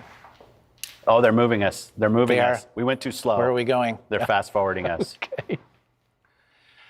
Yeah, so it's been fun to be part of that partnership. I mean, I think we share a lot of the same common DNA. Certainly, we've had an incredibly long relationship with each other. But yeah, at its core, Destiny has to be a great game. It has to do a lot of fun things. It has to be this hopeful, inviting world. But engaging you socially and allowing you to be a part of this larger community with your friends ultimately is the most important thing that I think we can do. And it's pretty humbling when you see just the level of engagement that we have with our community and how important our community is to us. I'm laughing right now because I'm sure I'm getting lots of messages from our community because of people I play with, and I know you do too. And that's just super exciting when like your favorite game is also like your favorite community of people, and it's pretty rare to have that. One of the things, there we go, I think. When we were talking about Xbox, maybe people don't know your history with us. Wow. Okay. Yeah. So for those of you who don't know, I was at Microsoft a long time ago. Phil and I used to work together in games, and a few of us worked on actually the original Xbox.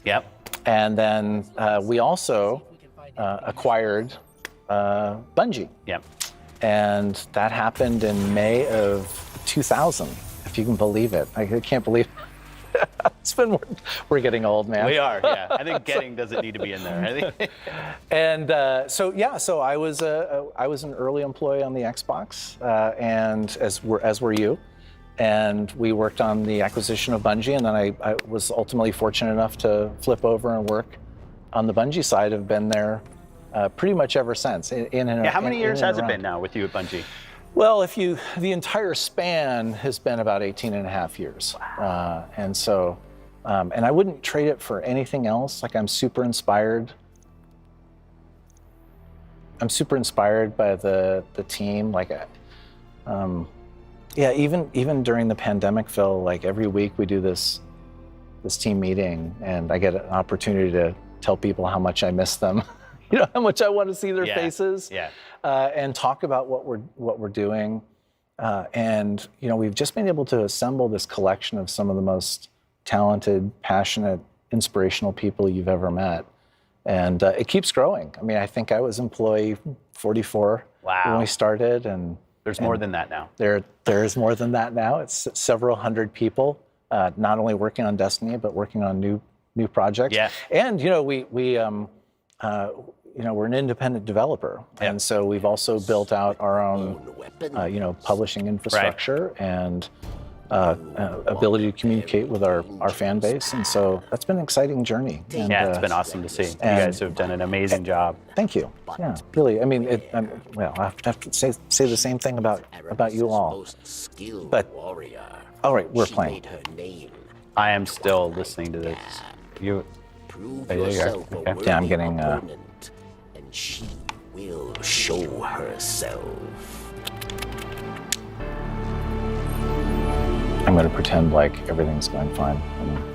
I'm just playing. Is it not working for you? No, it's just about to work. Okay. Just going to about to work. Oh, look at that. Okay. Anyway.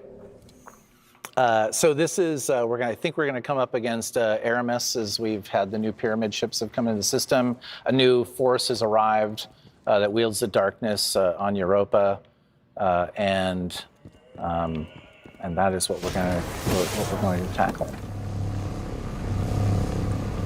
Nope. Anyway, so going back to our long history, I mean, obviously we have a long history with Microsoft and with the Xbox. I always think about not only the launch of Halo CE as it's known now, but certainly, I think we changed the world together with Xbox Live and Halo 2, and I think we continue to do that kind of work together. Hopefully, Game Pass and then Beyond Light and the launch of the new consoles will be a continuation of our great history. And the fact that, I mean, obviously it's not just Xbox that's launching right now. PlayStation has a big launch. You guys have a big presence there. You've grown your presence on PC. I mean, just the complexity that you guys manage now with all the different platforms, just great to see how you've connected those communities, allow me to move between PC and Xbox, which I do quite a bit, playing back and forth. I just really love how you've embraced letting people play where they want to play. Yeah, and we have cross-generational play, which we're doing as well, and we'll continue to push on making sure that If you want to play our game, you can, and you can play with your friends no matter where you are and no matter what device you're on. So that's the goal. Yeah. And we'll continue to push towards that because we think the Destiny universe is pretty special. And I'm excited because we have this really great roadmap ahead of us for the Destiny universe. Beyond Light kicks off a new trilogy inside of that universe. And then after that, you'll see new games coming from Bungie as well. And it's been fortunate that we've been able to build up the kind of talent that's able to continue to build and grow the Destiny universe as well as think about new things. Cool. Well, I think that's about it. You've seen some more talented players than I playing through. And I. Really excited to get to play Beyond Light. Like I said, I'll probably be on tonight playing. Appreciate the great partnership with Bungie. It's always fun. It's good to see you. Yeah. And to everybody who's waiting to play this game, jump in. It's going to be amazing. It's going to be exciting times. I'll see you everybody tonight. I'll be online on Xbox. See ya. All right. Take care.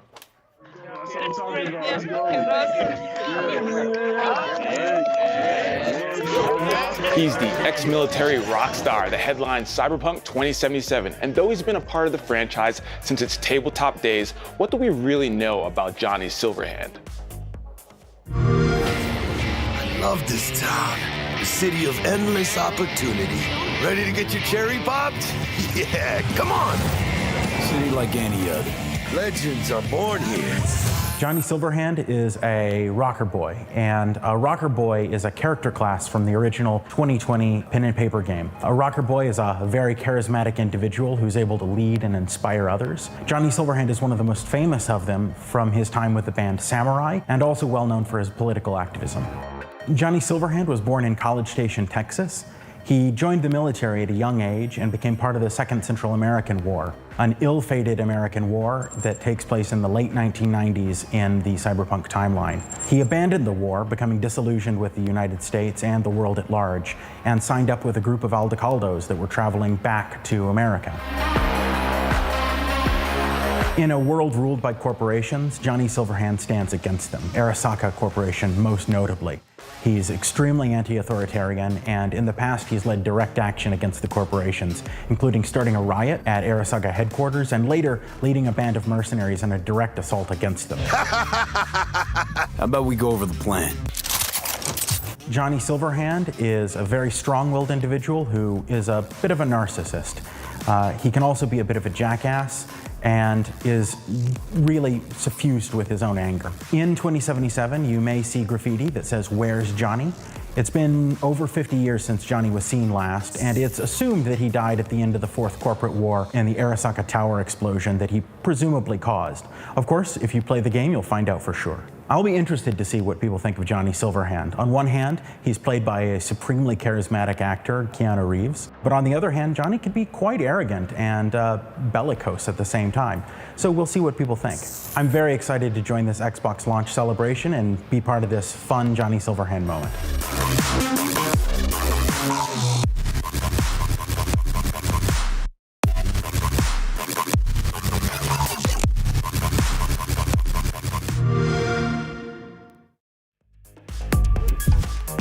It's easy to see why we're a fan of Johnny Silverhand, and that's why we constructed a 20-foot replica of his hand that you can control. Here's a behind-the-scenes look on how we did it.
For the past 24 hours, we've had a poll on Twitter where fans can vote with emojis to select the gesture that this 1,700-pound hand will make next. And the fans have voted for the winning gesture, and that is...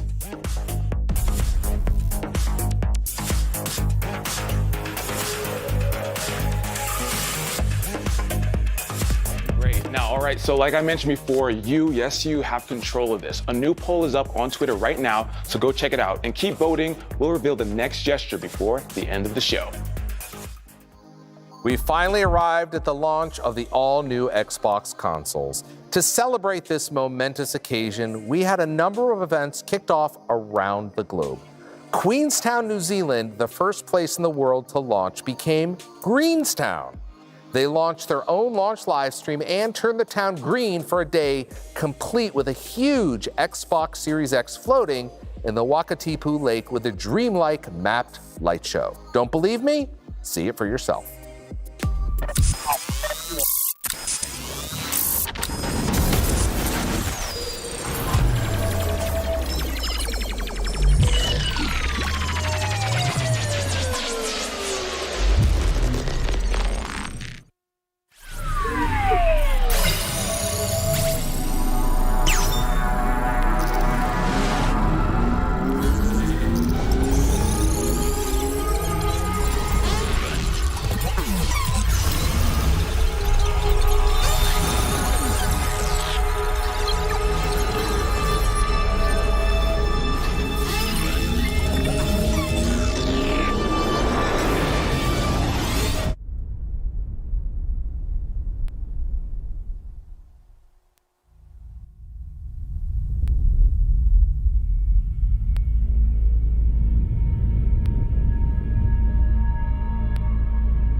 Let's suppose that you were able every night to dream any dream you wanted to dream. And that you could have the power within one night to dream 75 years of time.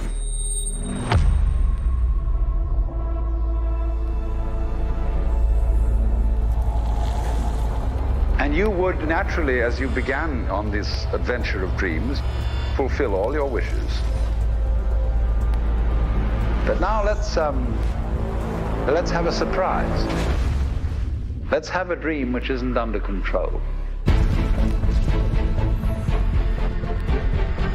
And then you would get more and more adventurous. And you would make further and further out gambles as to what you would dream. And finally, you would dream where you are now.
Pretty incredible. And did you catch that? Hidden within our regional celebrations like what we saw at Greenstown, there are 7 glyphs. These glyphs, when combined and decoded, produce one word. Can you decode the dream? Find all 7 glyphs, then use the cipher we'll show at the end of this stream to reveal the anagram you need to unscramble and solve. All right, once you have that, then you tweet the keyword that includes the hashtag Solve4X and hashtag sweepstakes to be entered to win our Hero Prize Bundle, which includes everything you need for the ultimate gaming setup for you and a friend, including a new Xbox Series X, a 4K TV, a Samsung Note 20 Ultra, a Razer Kishi controller, and 24 months of Game Pass Xbox Game Pass Ultimate. There will also be 7 runner-ups who will get an Xbox Series X console and a year of Xbox Game Pass Ultimate. Get ready to solve for X.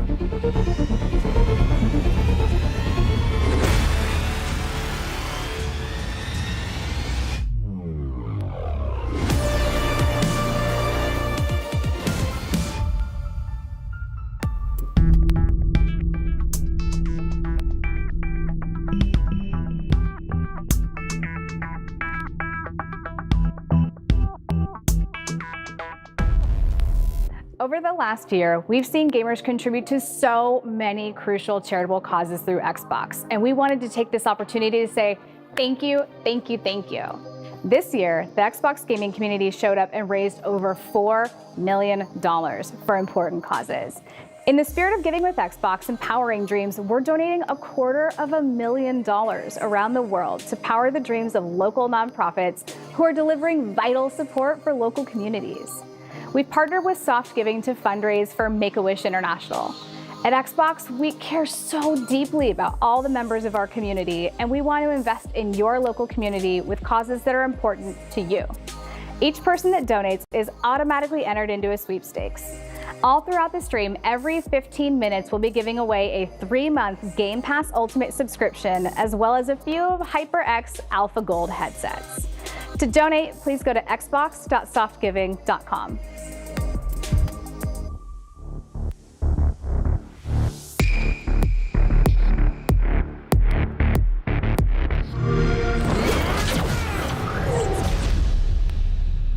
You're just gonna say some stuff. All I wanted to be was a hero. I saw my life's path ahead of me. Ichi, would you be willing to get arrested for the family? Reputation is everything. If a Yakuza shows weakness, he's done.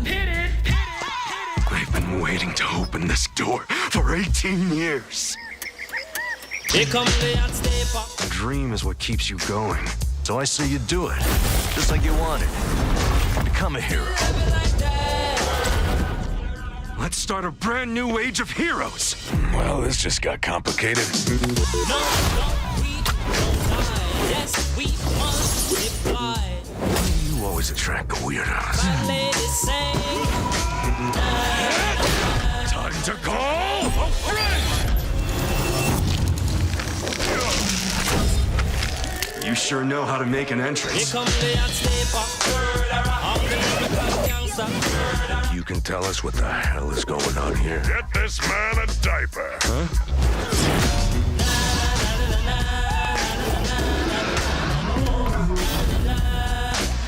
Yeah, man.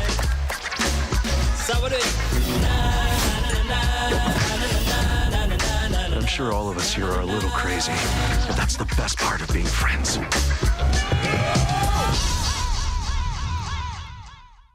Let's get nutty!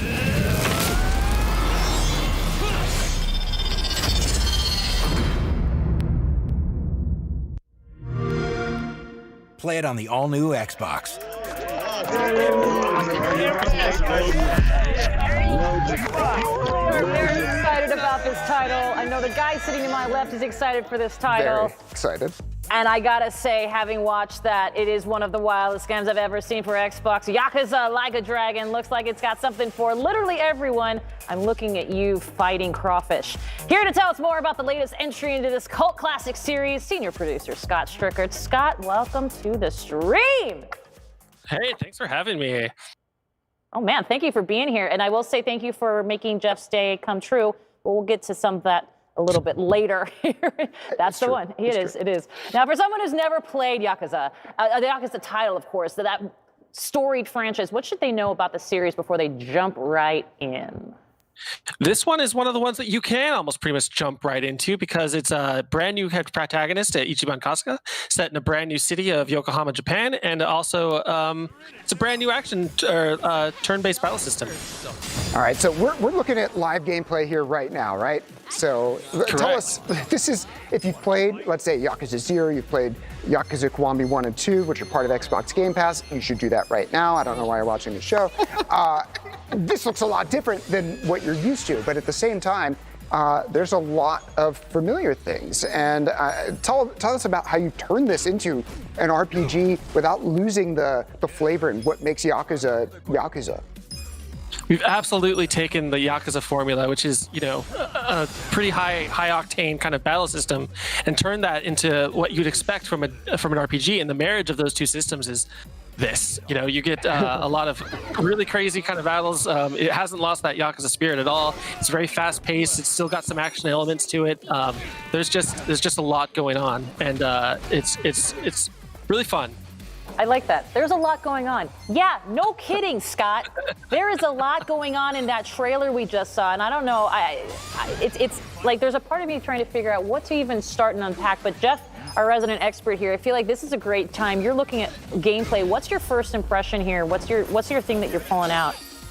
Well, I gotta say, you guys are way further in the game than I am. So I'm like, you get 7 people? So we could talk about the party system. We could talk about how great the game looks. I'm assuming you're playing in, there's a couple different, there's like high resolution mode. I think you're in sort of the normal quote performance mode. And the game looks, it is the best looking Yakuza game to date. I don't think there's any debate about that. But where to start? Why don't we start with like the new locale, which is Yokohama. We've been in Tokyo and Kamurocho for the previous Yakuza games, and also spending some time down in Sotenbori. But this is a new place, and I can tell I'm like maybe 10 hours in, and I have seen very little of what there is to offer in the town, mostly because if I cross this one street, all the goons are like super tough and they will kick my butt. Just like real life. Just like real life. Tell us about Yokohama. Yeah, so it's our brand new city. Ichiban gets dumped off here very early in the game. I won't spoil that, but the impetus for going to Yokohama, we've got these 3 factions that are essentially fighting for control over Yokohama. And when Ichiban kind of gets involved in their drama, and as you've been talking about, this city is massive. It's 3 times the size of Kamurocho if you've been exploring that. And you can essentially take on these different various factions as you kind of cross into the different areas. So there's a commercial district, there's a homeless district, there's a uptown and a low town and a park, and kind of these different factions control different areas. And yes, if you aren't strong enough to go there, you should not go there. Yeah, you should definitely pay attention. It'll say in the neighborhood how many stars are there, and that's how difficult it will be there. And if you ignore it, you lose half your money when Is he you dance battle. fighting? Let's talk about this. Can you bring me through here? I'm both intrigued and very concerned. So yes, there's a whole RPG-based job system in our game. You can essentially unlock and change jobs, but of course, in your classic RPGs, you have fighter, thieves, mages, and those kinds of things, right? But you take that and apply it to the real world, and as a result, we've got musicians and breakdancers and idols and you name it, it's here. There's just a lot of jobs that you can level up, and it's what makes it really cool is just that you go in expecting like a warrior and a thief, and you're like, okay, I know how these jobs play. I know what to do with a thief. He's going to steal something. Whereas you go to a musician, you're like, I'm not sure what this guy's going to do at all, or this breakdancer, what are his moves going to be like? And the more you level them up, the more zany they get. So we see these QTEs here, and moving from a series that had been known all about brawlers and really like action, and you kind of needed some stamina to like fight some of these tougher characters and dodging out of the way and blocking at the right time. And I was wondering how that would translate to a game where, like, if whoever's steering the game right now puts the controller down, like the game would effectively stop if it's your turn. However, when you're into it, this is not something you can sort of sleepwalk through these battles. There's a lot of times you want to hit the timing exactly right. Like right there, you hit the Y button for more battle. That's a tough folk singer right there. And I actually got super into, like, on the defensive side, you've got to hit B at like just the right time, and you can do sort of perfect blocks. So it is while it's a turn-based RPG, this is not just like, all right, I'll just hit A and I'll just go to the next thing and select and select and select. I'll take it. Right, yeah, it does keep you on your toes. That's kind of that marriage I was talking about. It's just we took an action system and applied that to an RPG system so that you can, it's not going to be passive. You are going to want to think about where the people are positioned and how your guys are interacting with each other. Even in the sense that if you put yourself between a traffic cone or a sign and you between the enemy, you can weave that into your attack. You'll just pick up that traffic cone and automatically wallop some dudes with it. So it's not just a sleepwalk through a battle system kind of thing. Well, here's a question that I know is ripe on Jeff's mind. Ripe on a mind? That's a thing? No. Okay, Let's not try to make that a thing. Okay. Guess there goes Fletch, too. Anyway, I will say, we've seen party members here. How do party members join the campaign? Talk to me about that aspect. Right. So you're going to be recruiting this ragtag team of down and out kind of guys. Your first friend is essentially a homeless dude that you kind of befriend as you are dropped off in this homeless camp, and then you befriend this ex-cop, and it's just this group of people who have been on the downside of the socioeconomic thing in Japan, and together you find a common cause, and your team just grows and grows and grows because Kasuga here is actually a very charismatic dude. He has a lot of things about him that just draw people to him, I guess. He's that type of protagonist, and we spend a long time at the beginning of the game really building up him and his backstory and teaching you kind of what Kasuga is all about. We're a very narrative heavy game. It's a lot of cutscenes. It's a lot, you can settle down with your drink of choice that you might want to sip and sit down at the beginning of the game, and then the deeper you get, the more it rewards you. That drink is probably in the game, by the way, because there's all kinds of real Japanese brands in there that I wish I could get a hold of right now. So let's talk about Kasuga. Ichiban Kasuga is the hero here. We're used to seeing Kiryu Kazuma from the previous games. This is like a new starting point, and you're building him up from nothing. So I want to talk about him, and then I also want to talk about the voice acting as well. So why don't we talk about Kasuga the character, and then we'll talk about who's bringing them to life. Sure. Kasuga is he's a optimistic young yakuza who grew up playing JRPGs. His favorite game, Dragon Quest, and that informs his life. Like that me. informs kind of his. Just a bio there. Yeah, it's okay to admit I was the inspiration. It's okay. Absolutely. We base Ichiban Kasuga on Jeff, and no. He he's got this mindset about him where he's everything he's learned about positivity and being a hero is essentially taken from JRPGs that he grew up with, which is informs what he sees when you get into these battles. They're kind of through the lens of Kasuga in that he's seeing a battle play out like a JRPG. So of course the game had to be an RPG. That's how he sees battles play out in his head. And as a result, Kasuga is, like I said, he's this ex-Yakuza. He doesn't really know what to do with his life. Very early on in the game, there's a situation he gets in with his boss that betrays him, and now you kind of have Kasuga kind of looking to find a purpose, and it's in all these other people and all these ragtag group of people that he recruits into his party that where he finds that. Yeah. Well, we can talk about the voices, but since we're here in like one of these like Sega arcades, I just love that. When you're thinking about like a gangster story, you might be thinking of Goodfellas or something, sure. and this is a game. Good grab. You can grab a puppy out of a crane machine. I mean, there's is there anything better? Are you sure that how long did you practice that to be able to get that on the first try? Because that I would drop a lot of yen into that. That is achievement unlocked. We're all getting a lot of achievements here today. So let's talk about what's bringing this to life. So in the previous Yakuza games, they were all in with Japanese language with subtitles, and that's how you've gotten to know those characters.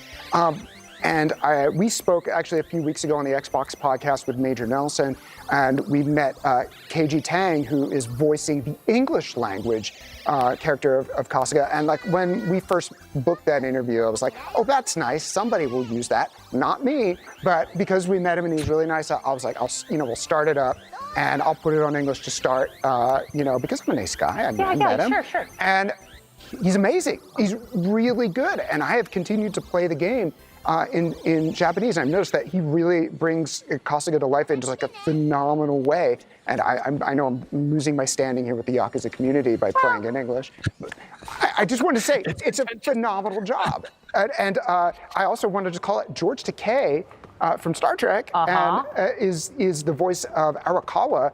And this is not like you've probably seen like, oh my, like sort of zany George Takei. This is serious George Takei, and he delivers an amazing performance that like sort of haunts you afterwards. He's seen a lot of stuff, and it's really impressive the level. And this is a lot of what you do, I know, Scott. So talk about the effort that went into the localization here, and especially now in English voice. It's not like that was. Yeah, so we decided to bring an English dub to this primarily because it's a whole new cast. I don't think we would have ever touched that with Kazuma Kiryu and the team, kind of who are, those guys are the fan favorites, and you establish what those Japanese voices are because they're part and parcel with those characters, right? But here we saw an opportunity to bring an English cast here to, hope widen the door a little bit. I think that there's some people out there who are, obviously the core fans are going to be like, this is the game that you play in Japanese, and that's perfectly understandable.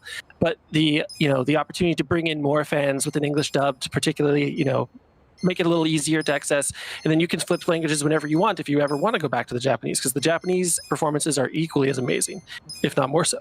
So our English cast, like you said, we've got some big heavy hitters here. We go to all links just to make sure that we're capturing the Japanese essence. This happens. I can't tell you how many interviews I've been on and seen Kasuga get hit by a car and just get absolutely off train. I'm so. He heals quick. He's clearly walking it off. Hey, here's a question for you. So we were just talking about, the fans primarily and fans of the series, as Jeff would mention. Are there any familiar areas that we'll be visiting from past games that we want to make sure we mention? Oh, absolutely. You start the game off in Kamurocho. You're starting the game off in a flashback to the year 2000. So that's going to feel really familiar. And that's what this game does so well, is it pulls you into that familiar and then pulls you right back out of it. And so we do have Sotenbori. There's a quick trip there, and Kamurocho. And obviously there's some familiar mini games like karaoke. It's back in a brand new way with English singing throughout. If you've chosen the English voice track, we have over 15 different mini games, some returning, some new, and it's you will feel right at home in a Yakuza game, regardless of the new city and the character. All right, so we're running low on time here. I could watch you play this all the time, and I think this will be one of those games you'll jump into. Without any spoilers, we were going to ask you about characters from previous games. I hadn't seen the trailer that we just showed here. I don't know who chose Ini Kamozi, Here Comes the Hot Stepper, but it completely worked. The trailers, whoever's putting the trailers together on this campaign, have been phenomenal throughout the start. And at the end, we saw somebody that's familiar. So I think it's safe to say we will see some familiar faces. I won't say any more than that, because you want those to hit a little. You want them to hit hard in the moment. So, Scott, thank you so much, and whoever's playing the game, well done. Sorry about the running into the car, but thank you so much for joining us and walking our viewers through the very crazy, very wild, and yet incredibly compelling Yakuza Like a Dragon. Thank you, guys. Appreciate it. Awesome. Now, France is home to some of the most incredible art on the planet. Everybody knows that. And sometimes life imitates art. Here's a look at how France celebrated launch, which also means it's clue time.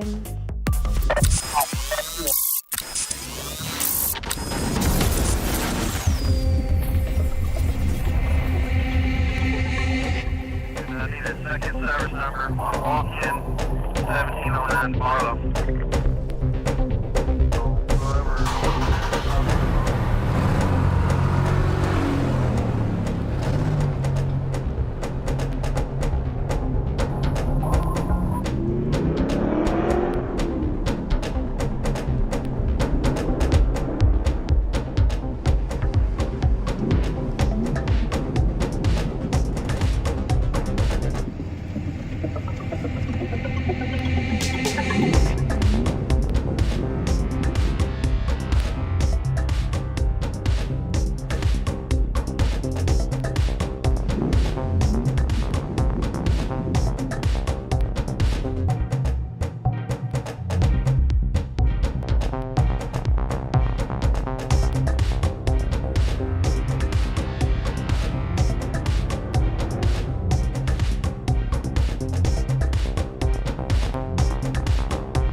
the Xbox Global Celebration to give you an exclusive sneak peek at my new movie, Free Guy. I'm also here to support a cause I believe in, NPC appreciation. After walking a mile in the shirt of an NPC, I have a whole new perspective on video games. And gone are the days of solely praising the main character, the hero, the name in lights, even though he might be the one who takes the arrows when things go wrong and who put in a few decades of soul-destroying Hollywood work fueled by his own insecurities and anxiety. Anyway, please enjoy this clip from Free Guy. My name is Guy, and I live in Free City. Mondays, am I right, Joe? You said it, Guy. Guy, listen carefully. You're a character in a video game. So the entire world is fake, and I'm a character in the background. Yes. He's just an NPC. Wait. Hey!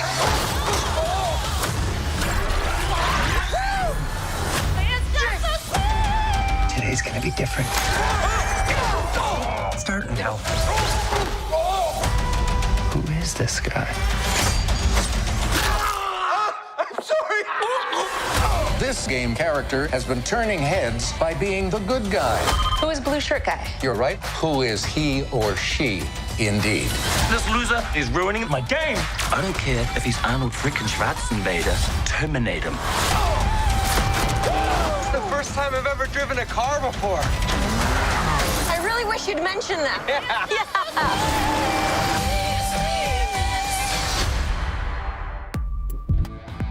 One of the best things we brought to Xbox last generation was Xbox Game Pass Ultimate. You can play over 100 high-quality games on console, PC, and the beta app on Android mobile devices, all for one low monthly price.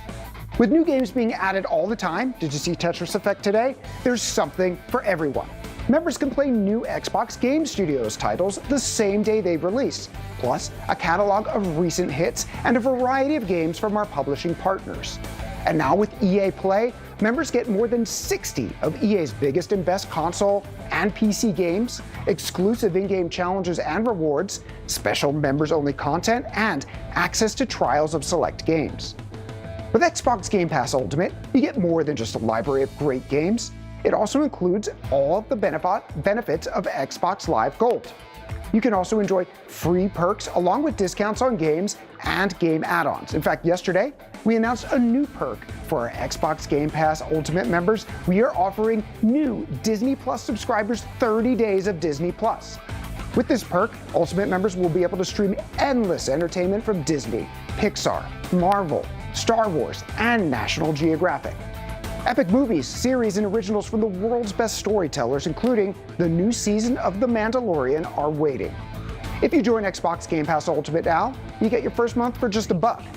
So here's a look at how you can watch the newest season of The Mandalorian with Disney Plus.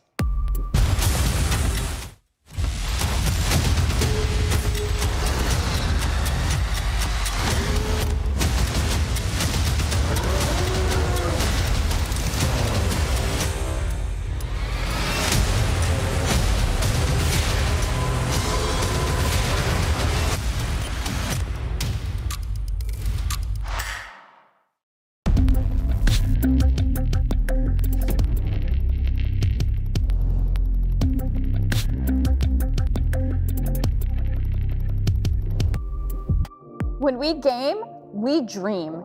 And for many of us, especially our team at Xbox, we dream of games. Thanks to the Xbox Series X, we're dreaming bigger this year than we ever thought possible. To celebrate, we decided to create something special. Introducing the Xbox Series X Dreamscape Adventure, an interactive web experience that will take you on a lucid dream journey inspired by this year's biggest next-gen games. Will you wield stasis or explore Night City? Become a Viking or fight the Maw? Choose your path in the Xbox Series X Dreamscape Adventure at dreamscape.xbox.com. All right, so we're dropping. It looks like we are dropping in Power Grid. We'll go again. I like being the polar bear. Because who doesn't want to get killed by a bear? Ooh, get me out of here. No. Oh, come on. Drop it hot, baby. One down. Nice. Let's go find some more people to fight. No.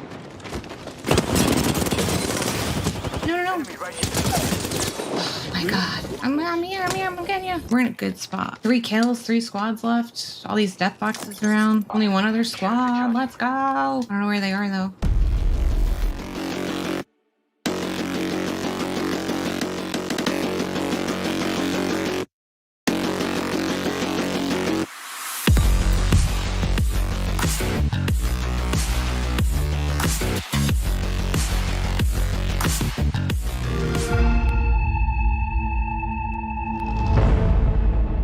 Just when you thought it was safe to go back to the yard.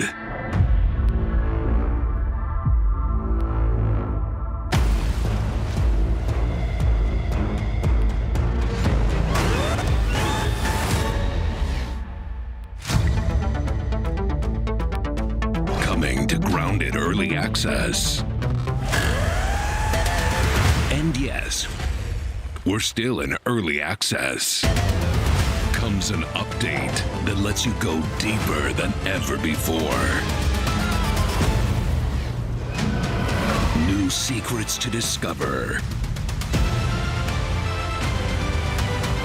New items to craft.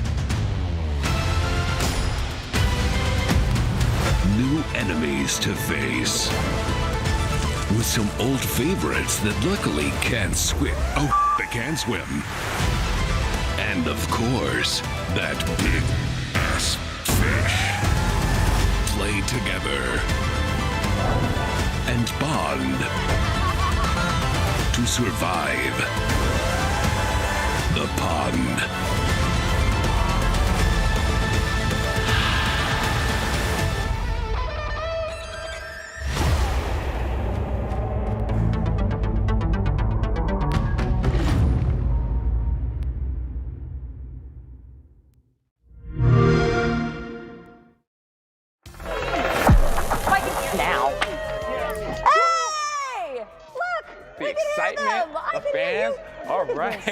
So much excitement going on. The fans are excited. I'm excited. I had an energy drink. We're going to get into some Grounded. I can tell. But first, hey fans at home, just a reminder that we're bringing our fans together virtually through an Xbox Fan Mosaic. To participate, go to fanmosaic.com/Xbox-fan-mosaic and share your gaming selfie. Now, whether it be a current photo of you and your current Xbox or of you playing an Xbox game watching live stream, share your selfie celebration with us. We're watching the mosaic come together over the stream, and it's looking good, as we can see here. Now, let's shift gears. If you crossed a survival game with a 1980s kids adventure movie, you'd probably get something along the lines of Grounded, which launched this summer in Steam Early Access, Xbox Game Preview, and of course, Xbox Game Pass. Not only is there a whole bunch of content coming to Grounded, it's also being optimized for Xbox Series X and Xbox Series S. Absolutely. And now joining us today to tell us more about the future of Grounded, we got Adam Brannicky and Shyla Schofield. Shyla, Adam, welcome to the stream. Yes. Hi. Thanks for having us. Super excited. Today is super exciting. I'm so glad that we're here. Yes, lots of fun. We can't wait. Absolutely. And you know what? I can't wait. Let's fire up that game while we fire up some questions. Indeed. Starting with one that I think a lot of Obsidian fans are curious about. You guys are known for your expertise in RPGs, but let's talk about going into survival. More importantly about Grounded here. Yeah, so it definitely is a very unusual game for us at Obsidian, but we are huge survival game fans, and we've been wanting to make a survival game for a long time. And we wanted to put our own unique Obsidian spin on the survival genre. And thankfully, everyone at Obsidian and at Xbox were very supportive of us working on this game. It's very experimental. We're having a lot of fun with it. And we're so super glad that everyone else is having a lot of fun with it, too. I got to tell you, the first time I jumped in this game, it was so incredibly unique, like you said, and of course Obsidian has a track record like no other. So I'm excited to, more people to play the game. Now, immediately when you look at the game, you can kind of see, whether it be the clothing or anything else, this game has a lot of inspirations from 80s and 90s. How do you all land on that? Yeah, so I think it's one of those things that I grew up during that time, and I just really loved that, when I first started gaming, it was during that time, and it was kind of a special time for myself and a lot of the team members. But also, it's just like that time before cell phones, before the internet, where we could just all go outside and just have fun as kids. And we just wanted to bring that feel back with Grounded. That makes a lot of sense. I mean, one, I love the fact that you're using your life as the inspiration and saying, I grew up in that time, so I want to make a game like that. It's so cool. And I love also, of course, the point of, before cell phones, we actually got out and adventured, right? And so now we're just like in our phone all day. And it's a special time for us. And I think there's also a lot of just cool stuff, like really goofy, things that we put into the world as well that we just got inspired by that time period. So just like the costumes of the characters, a lot of the fun stuff that you can find in Grounded definitely has that like nostalgia from that time period. Yeah. Excellent. Well, I mean, we're looking at incredible gameplay here right now. And while we do, I want to ask a little bit about what people have been saying, what you've been learning about the game from being specifically in early access and Xbox game preview. Yeah, it's been awesome so far. We're getting so much good feedback. We, as a team, we love just watching people play the game as well, and just seeing like how they experience the backyard for the very first time. And we're talking every day about everyone's play experience and just making the game better and better based on everyone's feedback. And I just want to thank everyone too for playing the game and helping us out develop it. And I think I wouldn't have it any other way. And I think it's a great experience so far. And I want to continue building the game with the community and with all our fans. That's the way to do it, build a game with the fans, and I love Xbox Game Preview for allowing that to be the case. Now, speaking of feedback and sentiment, I want to give some sentiment. First time I played the game and I saw a spider, I was terrified. And I'm not a guy who gets terrified by spiders at all, but the way you all, I don't know if it's the scale of the spiders, you all did a great job in eliciting some fear from people. Were you surprised that so many people were talking about the spiders? No, not at all.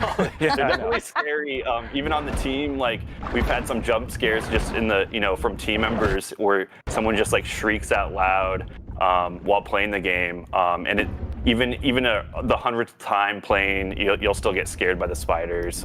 We did a great job with it, and I think it's just something that we love seeing that reaction from people. And it's just a really fun thing to see as a game developer. I was going to say, it's really a testament to how immersive your gameplay is that people start screaming in the middle of this survival game. Let's talk upgrades, optimizations that Xbox Series X owners are going to see when they boot up and start up Grounded. Let's talk about that. Yeah, so we're showing off gameplay right now running on a Series X, and we've been optimizing the game quite a bit. For the Series X and the Series S. So you'll see improved draw distances, improved shadow quality, and it's running at a silky smooth 60 FPS at 4K on the Series X. And it looks amazing. We also have added new HDR lighting. So the lighting just is popping now, and it looks super good. And I'm super impressed with the art team and the graphics programming team, what they put together. And then we've been optimizing the game a lot. So all those optimizations, if you're still playing on the Xbox One, all those optimizations will carry over, and even on the PC as well. So we are definitely, continuing to optimize the game and making the experience better and better. Yeah, I mean, we're looking at it right now, and both with Series X and Series S, like the visual fidelity is amazing, and seeing the light come through the murky water, it definitely adds that extra atmospheric, tension in the game. You mentioned a little bit about, current gen owners of Xbox One. Are there any other things that you're doing to improve the experience for Xbox One players? Yeah.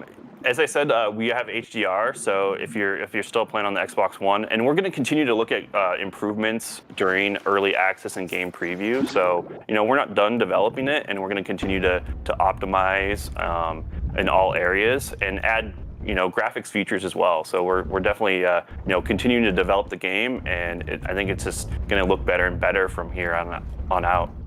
Well, I was going to say, talk about development and updates and everything. Don't be coy about this next question. Here we go, Kate. Hey, you know what? I was trying to fit in my dolphin sound during this water gameplay, but I did not. You're welcome. Give it a shot. There So we if you go. guys There decide it to is. go There it grounded is. 2 and you're in the sea area, I got you. Loved it. Anyway, let's talk about the koi pond. What's going on with it? Yeah, so our update today, we're releasing it today as well as the Series X and Series S version of the game. But the update today includes a koi pond. It's a huge, expansive area and biome in the backyard. So if you played the game already, there was like the skeleton of the koi pond there, but now it's fleshed out with tons of new content, new things to find, new explorable areas. And that also includes more crafting materials, more insects to battle. And it's a huge, huge update that we've been working on, and we're really excited to finally, show it off and have people play it. Yeah, I think it really speaks to what you all are doing with Grounded, in the sense that it is a backyard, but there's so many things you could do in a backyard, and some of the expansions, as far as the content and locations to explore, it's really clear through that and other things you all are adding to the game that this is just the beginning. So we're seeing gameplay right now of the underwater gameplay. What are some of the things that you're going to be able to do under there? Yeah, so as I said, there's all new crafting in the koi pond. So you can craft a bunch of new weapons, a bunch of new items. First of all, you'll need to kind of increase your oxygen meter so you can explore down in the depths. And you can also craft flippers, which will make you swim faster to catch those water boatmen. Those are the creatures that are doing the little stroke right here in front of us. They're really fast and they're hard to catch unless you have flippers. And then there's a big beast of a creature, the koi fish, and the koi fish patrols this area. This is the koi fish's home, and you just really have to watch your back and watch out because the koi fish is big, and it's kind of a big beast that makes the koi pond its home. It's like a koi fish blimp that just constantly circles. It's clear that you all want us to live in fear while we're playing this Speaking game. of fear, okay, let's talk about arachnophobia, because why not? Yeah. Okay, because one of the other things that we do mention, of course, we talked about the spiders, but it's the spiders swimming and attacking underwater that really makes it juicy. I'm just curious if you had any second thoughts about that for some of us who are maybe a little bit scared of spiders, like Malik mostly Malik. It's not only in the me. game, Kate, only in the game. I'm just asking if that was a thing. When we heard about the diving bell spider during our research meetings, we're just like, we need to have this thing in the game. When we, swimming spiders, like who would have thought? But that there's a spider that swims and lives underwater, so why not add it to the game? And it just adds that extra level of like fear while you're swimming around. Not only do you have to deal with the koi fish, but you also have to deal with these diving bell spiders. I was going to say, you're also dealing with darkness now, so just add it to the list, Adam. Thanks. Yeah. What a delight. Thanks a lot, Adam. Really appreciate it. No, this is great. So you mentioned the koi fish and a bunch of the other insects that I'm sure you're going to add later on in the game. What are some of the equipment that players are going to have at their disposal when they're fighting some of these new creatures? Yeah, so there's a new weapon. It's the trident. You can craft out of bone, and you have to find those bones. They're buried like deep under the water at the very bottom. So you have to kind of figure out how to get down there first, and that means you have to craft. We have a breathing apparatus, which is like the gill tube, and the gill tube lets you have extra oxygen because that's one of those things that you're going to have to really pay attention to while you're swimming around is your oxygen level. And you need to upgrade that as much as you can so you can explore like every little nook and cranny of the pond. And we also have new armor set. So if you want to build a cool new set of armor, there's the koi fish scale armor, and it looks really, really cool as well. Awesome. Well, we've been in the koi pond this whole time, and Malik and I, by the way, are just sitting here watching and sort of mesmerizing. So just what happens. At any rate, obviously, people that have played Grounded, they know about the base building. They know about, that home base. Excuse me. Can you tell us more about the new base building options here in Grounded? Yes. And that's one thing that's super cool is you'll be able to get a floating foundation, and that will allow you to build on surface of the pond and any other water surface in the game. So if you want a big, kind of expansive, wide open area, so you don't have to cut down a bunch of grass to build your base, you can just do it right on the surface of the pond. And to do that, you'll have to find the upgrade to allow you to do that. And the materials are found in the koi pond as well. But that's just a cool new base building option for all those players that love building crazy and big bases. You'll have some new options for you to play around with.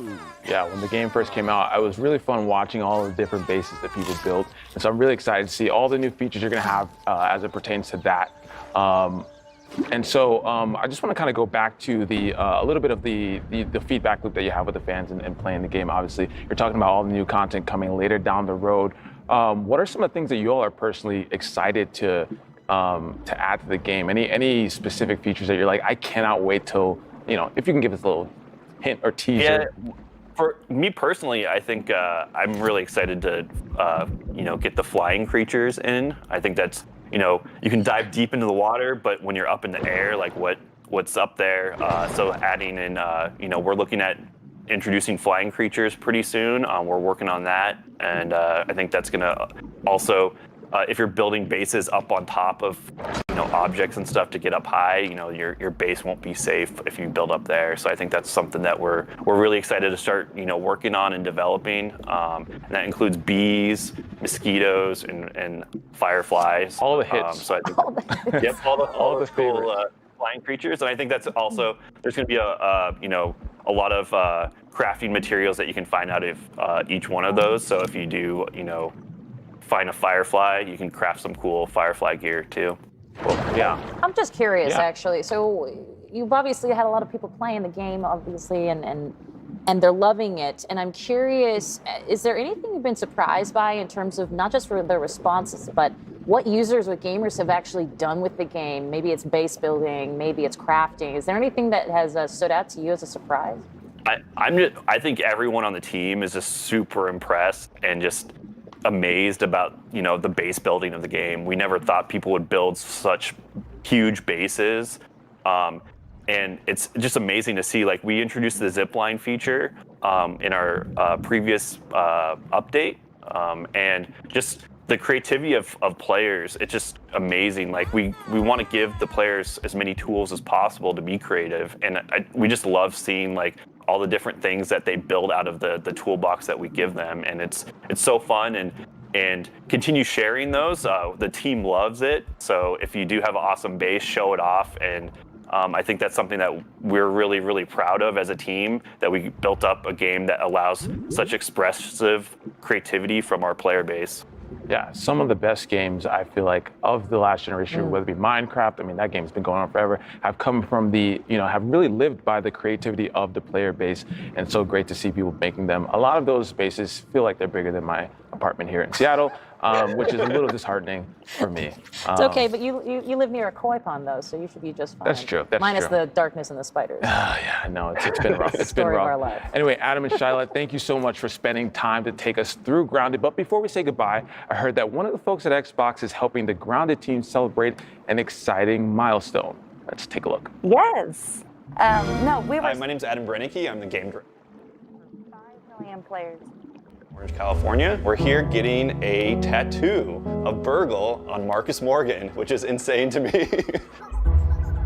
I've shipped a lot of video games, and there's always a lot of speculation of how well a title's gonna do before it ships. I lose a lot of sleep, and you have no idea, are people gonna like this? And so we kind of had a little side bet with Marcus. We said, like, hey, if Grounded has more than 1 million players, like, would you get a tattoo of Burgle? He's like, hey, like, if that happens, like, I'll get a tattoo. And we're like, okay, you're crazy. 48 hours after early access launch, we had 1 million players. So I was like, oh, let's up it to 5 million. And 2 months later, here we are. We're at 5 million now, and it's time to pay up. Burgle is the epitome of the spirit of that game. There's a little bit of weirdness to this burger flipping robots. There's a little bit of pizzazz to the fact that he has a rainbow colored mustache that lights up when he speaks. It's a really cool vibe and a good throwback to that late 80s, early 90s period that kind of speaks to just like what Grounded's about, which is this nostalgic kind of freedom. All right, buddy, here we go. Let's do it. We wanted to capture that period of time before the internet and before we had cell phones, where you could just go outside and have fun as a kid. So we just wanted to like pull that art style that we remember as kids into Grounded. We have a very small team, so each artist has a ton of responsibility and a ton of room to add their own unique flair and style into the game. Thankfully, Obsidian and Microsoft pretty much let us do whatever we wanted to do, and we just went wild with it. Well, Adam seemed pretty set on a robot buddy, so Kaz and I spent some time noodling back and forth how to dig up a robot from our ancient memories, and you have what you have today, and what Marcus has today, now, forever. I'm trying to remember, like, why did we go like a rainbow mustache? Was there any thought behind that one? Just to up his friendliness factor. Yeah, that's fair. Tiny details start adding organically, and when you take a step back, suddenly you feel like there's someone in there. It kind of gives it a soul. Yeah, this is when it was still stewing in Mitch's brain. Mitch in particular was more worried about me winning this bet than I was, because he didn't want any of his artwork going on someone's body forever. We're so happy that so many people have joined us in the backyard and have been able to experience the love that we put into Grounded. This is just the start, and we were just so overwhelmed with how many people wanted to try it out. From everyone on the team, I think we just want to say thank you for playing, and we hope you never feel safe. Who knows, 5 million more players, might be back for round 2. I'm not gonna make any promises on that one, but shoot, I wouldn't be mad about it. Here in the United Kingdom, we welcomed the Xbox Series X and S with a hologram chamber, with content spilling out and swirling around the console. Here's what that looked like.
Last summer at E3, CD Projekt Red was front and center with their highly anticipated Cyberpunk 2077 reveal trailer.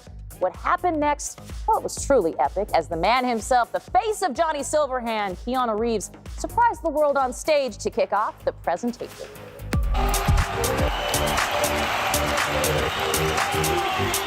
Please welcome Keanu Reeves.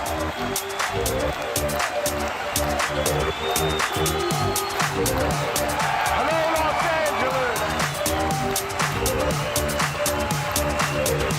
I gotta talk to you about something. Cyberpunk 2077. Check this out. And just like then, we continue to celebrate Johnny Silverhand. In fact, this rebel music icon was also recently immortalized on the Xbox Walk of Fame, where the biggest Xbox moments and achievements are celebrated and literally cemented into history. Oh, if you're gonna stay, I'll stay. Oh, it's fine. He's off killing somebody else anyway. Like, we're golden. Come on. Oh my god, that was such a close skill check. Is anyone saving that other person? Shnikes. Okay. I'm gonna go help that person on the hook. Oh, okay. You know what? We're not gonna go help that person. We're gonna let that person die. Oh, don't you bring him this way. Oh snap. Run. No. Oh my gosh. Run. Oh, I hit the wrong button. Oh, what did you just pick up? No! I'm gonna end up dying. Oh my goodness. Well, do I continue as Lisa or do I go try to kill people? Oh, and thank you for the sub. Oh, did I get you? Where did you go, buddy? Hey, friend. Oh, hi, are you limping? Hey, what's up? Are you having a good time? I got this hook just for you. Just hang around. You know, have a good time. I just wanted to have a little chat. I'm in a frenzy right now. Oh, you are so lucky. Oh, I'm sorry. Did you get cut? Do you need anything? You know what? Come here. Oh, hey, what's up? What's up, Bill? Oh, no. Okay, where'd you go? Oh yeah, I'm sorry, did you think you were gonna get away? No. Here, look, this is just for you. Yeah, you hang out there. Thank you guys so much for hanging out. I'm wrapping up here, and I hope that you get to enjoy your new consoles.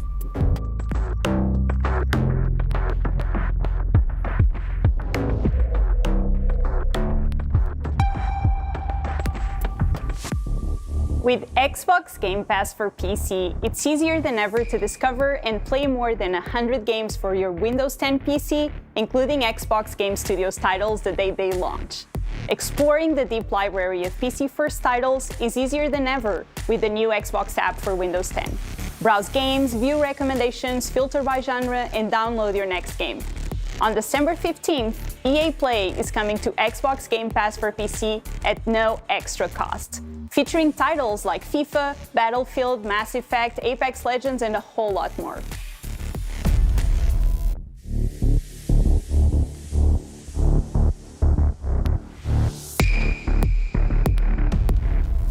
From the US to France to Australia and finally back home to Great Britain, Playground Games redefines open world racing games every time they get behind the wheel. And now their most recent game, Forza Horizon 4, has been optimized for Xbox Series X and Series S. Here to walk us through the game on Xbox Series X are Mike Brown and Tom Butcher from Playground Games. Gentlemen, thank you for joining me. Hey Larry, absolutely great to be here. Super excited for a console launch day. Can't wait to show everyone what we're working on. There's nothing like a console launch day, and I'm so excited that you guys could join us here. Now, a lot of folks have been playing Forza Horizon 4 for a little while here, but what can they expect from Series X and Series S? Because this is a pretty big update. Yeah, absolutely. You may well have played Forza Horizon before, but I think a key thing to know right now is there has never been a better time to play Forza Horizon 4. The Series X update adds a ton of new features to the game, but I think the key one that people are going to be really excited about is even if you were on the Xbox One X, you still had to choose whether you were going to play in 4K or you're going to play at 60 frames a second. On the Series X, you no longer have to make that choice, and it will be a native 4K 60 all the time. That's fantastic. It's super crisp, super high performance. It looks amazing. I mean, we can see it right here on the screen. A lot of folks have been playing this. Of course, this is part of Xbox Game Pass. So if you're a Game Pass member, you should be playing this right now. And when you get your new console, you'll just get to enjoy all these enhancements. Now we talked about the frame rate and whatnot unlocking, but what is this new generation of Xbox unlock in Forza Horizon 4 in addition to what you just mentioned?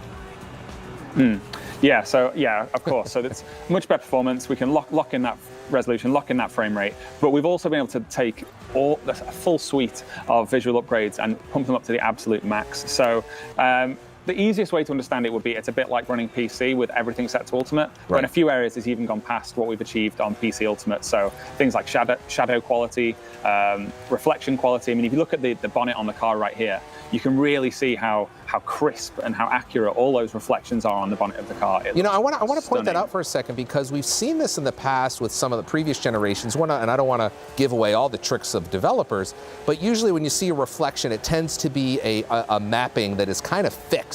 But as you can see here, as you said, on the bonnet of the car, this is real time reflecting what we're driving by. This is not just like, it's not just mapped on there, right?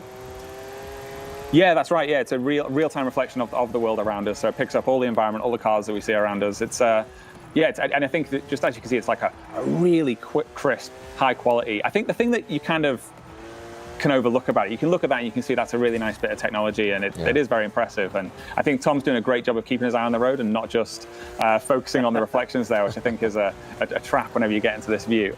But it's just the way it beds the whole scene together. It just makes everything feel like it's all taking place in the same world. It doesn't, sometimes how in games, certainly on older generations, things can feel like they're not really in the scene together. Right. But with reflections like this, and I think the shadows as well, which we can see now, we'll get a look at as we play through, everything just fits together in the whole scene. Every single frame just looks that much more realistic. I don't think I've ever seen a cleaner car on a snowy drive than this. This looks fantastic. Now, for those players, for gamers that haven't played Forza Horizon 4, what makes Horizon unique among racing games? So, yeah, I mean, I think Horizon, although it absolutely has racing in it, that is a huge component of it, I think the thing that makes it unique is that we try and think of it as a driving game first, and we focus on the joy of driving. Yeah. So even though I would say we have excellent racing and excellent race routes, I think like what Tom is doing right now, where he's just driving around these vast open worlds, it's just such a laid-back, relaxing experience. So if anyone has even the slightest passing interest in cars at all, or just exploring beautiful places, then they're a really great game for you to just relax, sit back, and drive around and explore these beautiful places in hundreds and hundreds of cars. I think it's that. And I must tell you, Tom, I'm impressed because I've played a lot of Forza Horizon, and by now I'd be screaming through somebody's back garden. I don't know how you're staying. I mean, I know you're staying on the road because you're a great driver, but that's the beautiful part of the Forza Horizon series, is that the road is there we go, is certainly part of it, but you can just go off and do stuff like this that you can't really do in any other type of racing game. That's just fun. Yeah, it's you know what? Having a couple of hours just racing, sat here waiting to get on the show, gave me a little bit of practice. So I've spent my time spinning off the road already. Yeah, there was definitely a few cars that he jumped into and goes, well, maybe this isn't the right car for winter. One of the carefully curated list. One of the things with Forza Horizon is certainly it's a racing game and you can race your friends. Will two friends on next gen be able to load into races faster, or how are you handling that? Yeah, so if you've got two friends, both of you playing on Xbox Series X or S, and you're in a convoy together or you're in any kind of Xbox Live party, you will absolutely benefit from all of the super fast loading updates that we've been able to make to the game. I don't know if you guys caught it there, but Tom just swapped cars. We swapped from that Porsche 911 GT3 RS into the Lexus LFA. That load used to be about 7 or 8 seconds, even on the Xbox One X, and it was about 1 second there. So. All of our load times have been cut to, I want to say almost nothing, but I don't want to over-egg it, but so fast that you barely even notice. And absolutely, if you were both loading into an online race together, then yeah, you'd both benefit from that. And that's one of the points I want to point out, is that, you know, this is part of the Xbox Series X and S, the next generation architecture. We've got this amazing, this velocity architecture, which allows this incredible read-write speed from the storage device that's frankly is unbelievably fast. And I've been testing it for many months with Horizon and some other games. And load screens are now, as you said, are seconds, if that. So to see a game which is so incredible, an open world game like Forza Horizon 4, to see it load so quickly, being able to swap in and out of cars so quickly, I mean, that alone is impressive, let alone how well it works. Tell us a little bit about crossplay. How does crossplay work in the Forza Horizon 4 series? Yeah, so I think the great answer to that is that it just works. Yeah. And Tom right now, we are playing on my Xbox. We're playing in retail. This is my account. And all the people that Tom sees around the world with him, I noticed that there's no one on screen right now, but Tom is currently in a real life session. And these people, presumably, because the console's only just come out, are not playing on the Xbox Series X. All these people in the world with him are just other people either playing on PC or playing on a normal Xbox One. Right. I think the great answer to that is it just works. There are no hiccups, no boundaries. If your friend's on PC and your other friend is on the original Xbox One and you're on the Xbox Series X, you guys can party up together and take part in all of the content in the game. Almost every single thing in the game is available in co-op as well, so you guys can just join together and have a real fun. And also, I mean, there's also maybe some players on xCloud, right? Yes, absolutely. Yeah, great call out.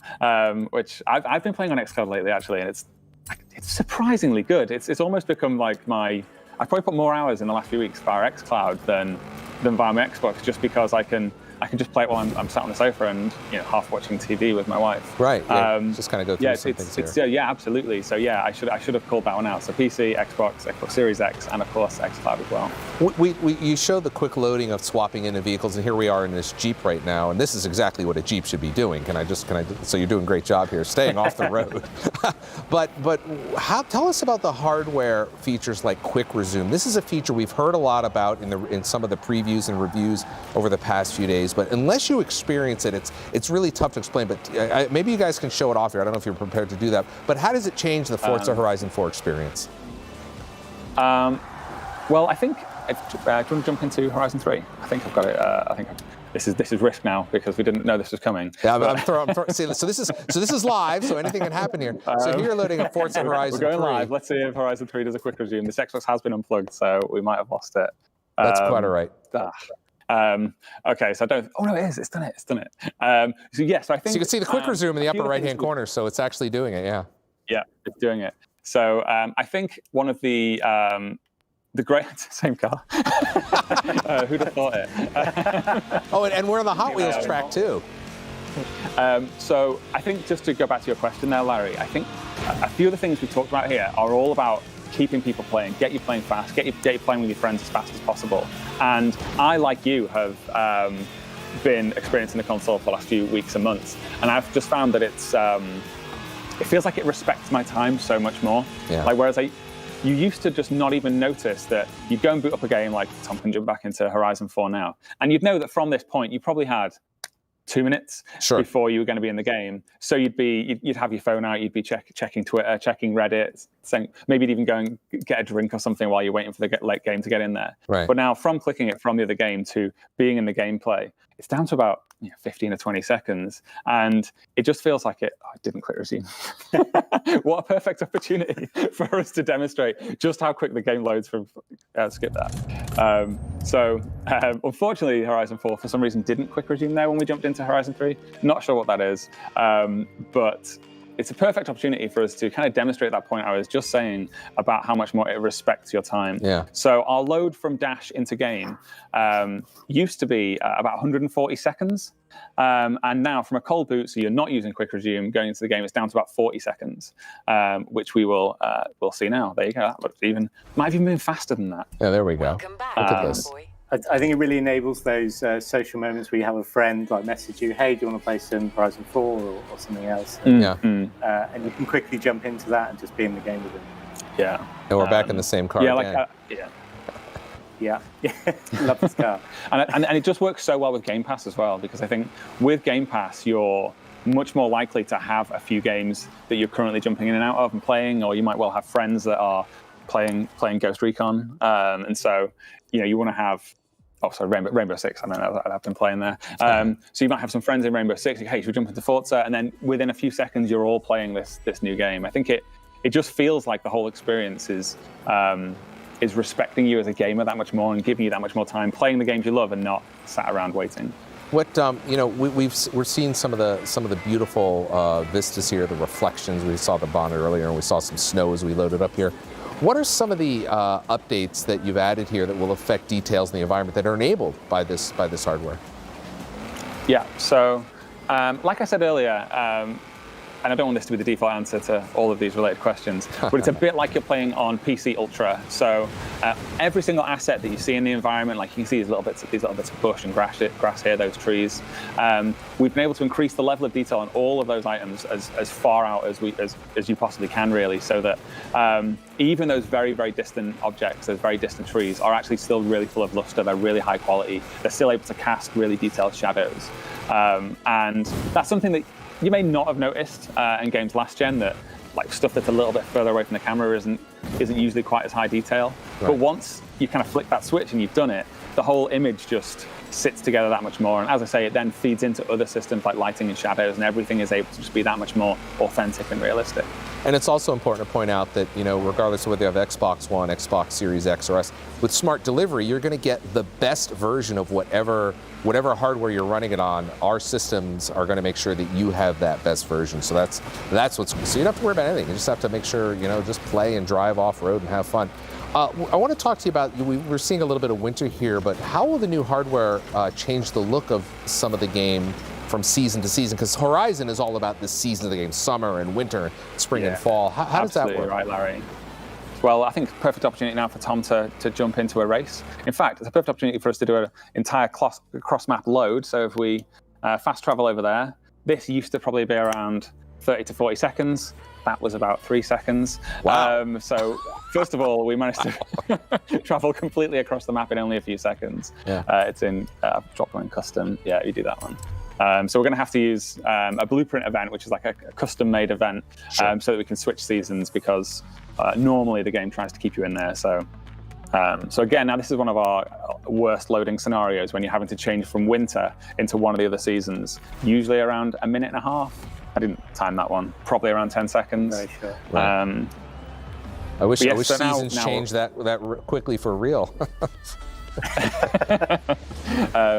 Yeah, it wasn't a thing that people probably experience that often, because the season lasts a week, and so you'd only have to really experience that change once a week. But it's still great that we've been able to make that improvement. So yeah, now we're looking at Tom taking on this race in summer. He told me he's picked this car because it'll make light work of this route. So let's hold him to that and see if he can get the win. Big pressure. I mean, you can certainly see some more of the detail. We've talked about the reflections. The sun, obviously, in summer is different. The lighting is different. You can see it in the distant trees here, kind of the shadowing. There's all sorts of nuances that, again, it's a series of little things in some games that will add up to just an overall crisper experience. And one of those, of course, is 4K 60. Tell us more about what that difference means for gamers. You talked about it at the beginning of the interview.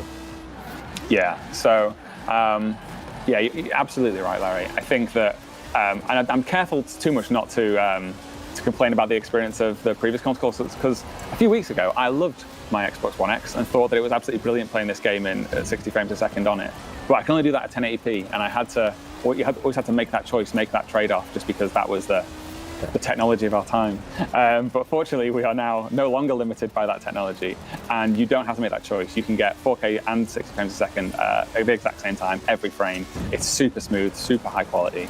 And yeah, it's with the addition of everything else we've just described. So yeah, massively increased shadow quality, massively increased reflection quality. Just every single frame just has that much more luster, that much more quality, that much more realism to it. From winter to summer here, we've traveled, we've gone all the way across the map, we've changed seasons, we've changed into multiple vehicles, we even changed games, so it's been quite a demo you guys have been giving us. Tell us, do you have anything else you want to tell us before we let you go? Yeah, should we jump into the spring showcase? Yeah, sure.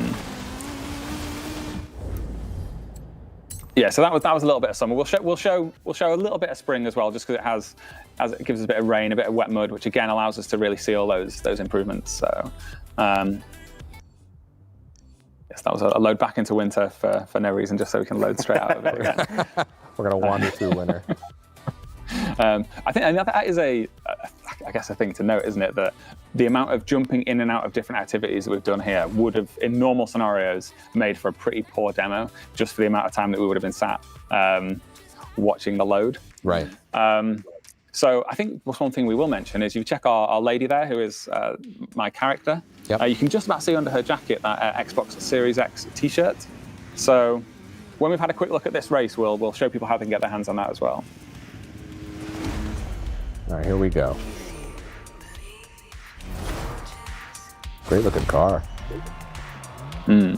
God, no, I didn't practice this one just before that. This one's actually quite difficult as well, so don't worry, we won't go right. We won't go right to the end of it, so we won't have to embarrass you by losing to the right. So this year we're racing the motorcycles. Yes, that's right. And one of the cool things we can see in this particular thing is we talk so much about frame rate, about resolution, about shadows, about reflections. One of the great things we see here is our improved particle systems. So you have these flares attached to the back of the bikes. The plumes come off those are able to be that much more thick and realistic. Every time that we see Tom's car drop through a puddle, it's splashing up more higher quality water particles than it could have done previously. So again, just as you asked before about what effect does it have on different seasons, I think this is just an example of in spring where it's really wet. We get to see you skip the puddle. You know, I'm trying to show the He's puddle. avoiding the puddles. I'm weighing up showing off the game versus embarrassing myself. There you go. You just get a much more realistic, a much more authentic reaction from those puddles. It's fantastic. Now, you guys were showing the shirt a little bit earlier. How do folks get that shirt? Yeah, do you want to quit out of this before you lose and embarrass yourself? And I've got to thread the needle. I feel like he's doing so well, he doesn't want to quit. I know the feeling. Had a good start. It's rare, and I know it's been captured on camera as well. Yes, we dropped back in. So a moment ago, you were showing that your character had a nice shirt. Do you want to tell us about it, Tom? Yeah. Okay. So the Series X T-shirt is available to all players. You don't have to have the Series X, but it certainly helps. And you can access that by going to one of your player houses. Just find this one conveniently in the forest here. Kingfisher Cottage. Now this could be for any of your player house. You don't have to be in Kingfisher Cottage. You're not raiding somebody else's closet. No. And you head to customize character. We put a jacket on, but we'll take that off in a moment. And then head to tops, and there it is. It'll be unlocked for everyone, and you can just select it and enjoy a summery Xbox Series X T-shirt.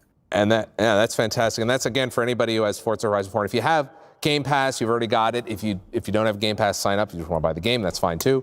But everybody gets access to this. It looks fantastic. The game is amazing. Forza Horizon 4, again, optimized for Xbox Series X and S. Gentlemen, thank you for your time today. Thanks for coming on the stream. But with the holidays coming up, you got to have something else that Forza Horizon fans can look forward to. Yeah, that's right. I think I said right at the top that there's never been a better time to jump in and play Forza Horizon 4, and that is absolutely true. I don't want people to think that they played it when it came out back in 2018 and that they've seen all it has to offer, because we've still been working on it and releasing monthly updates every single month. Since then, there's new cars coming. There's added hundreds of new cars since launch. There's loads of new features, loads of new activities, and we are absolutely not done yet. We have some very, very exciting things still to come this year. So I would tell people to watch this space and keep an eye on all things Forza, because we've got some very exciting updates for at the end of the year. All right, Mike Brown, Tom Butcher from Playground Games. Thank you, gentlemen. It's always great to see you guys, and keep up the great work over there on Playground Games. Thanks very much, Larry. Thanks, Larry.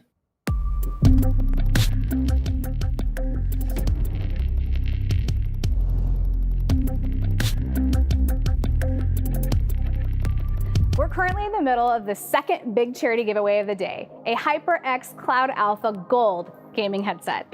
As a reminder, every 15 minutes, we're giving away a 3-month Game Pass Ultimate subscription for donations to Make-A-Wish International, which helps support children and families in need all over the world. Head on over to xbox.softgiving.com for more information. If you missed this one, we'll have one more big giveaway later in the stream, so stay tuned.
everyone. Happy launch day. Sketch here from 343 Industries, coming to you live from Studio D at the Xbox campus.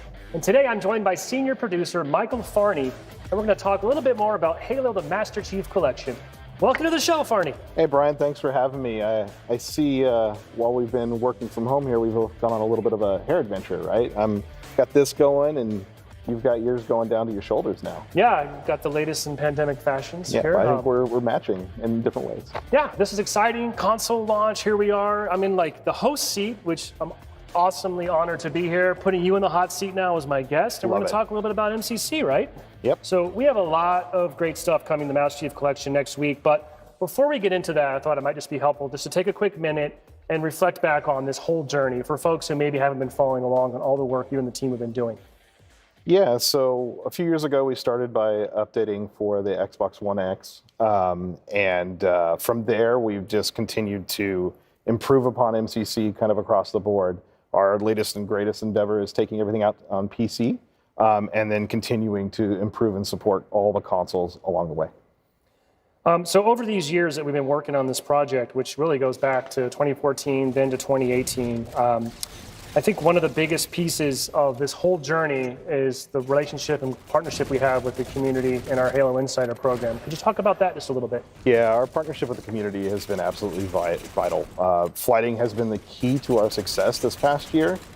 Getting builds out early, getting feedback, iterating on that, and just really involving the community along the way to help us get these games out has just proven to be so exceptionally vital.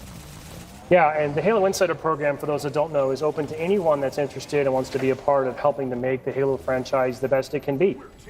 Anyone that opts in at haloinsider.com will have the opportunity to get hands-on with our work-in-progress development builds, things like alphas and betas, and periodically even send out some surveys and ask for feedback on everything else to do with the Halo franchise. So I encourage anyone that wants to be a part of the franchise, go to haloinsider.com and sign up today. We've got a lot more good stuff coming. So, Farney, at this point, I think it's safe to say that MCC, as it exists today, is an entirely different game than what launched back in 2014. Yeah, dramatically different, right? We've added a ton of PC native features this year, a ton of new things, content, and everything to all platforms as well. But the best is yet to come. So, of course, that is one of the main things you want to talk about. Speaking of the best is yet to come, yesterday we were happy to announce that Halo 4, the last title to jump into the collection on PC, will come out next Tuesday, which is also the same day that we'll be releasing a series of updates to add new features for owners of the Xbox Series S and Series X. Could you talk to us a little bit more about what's part of this next-gen update?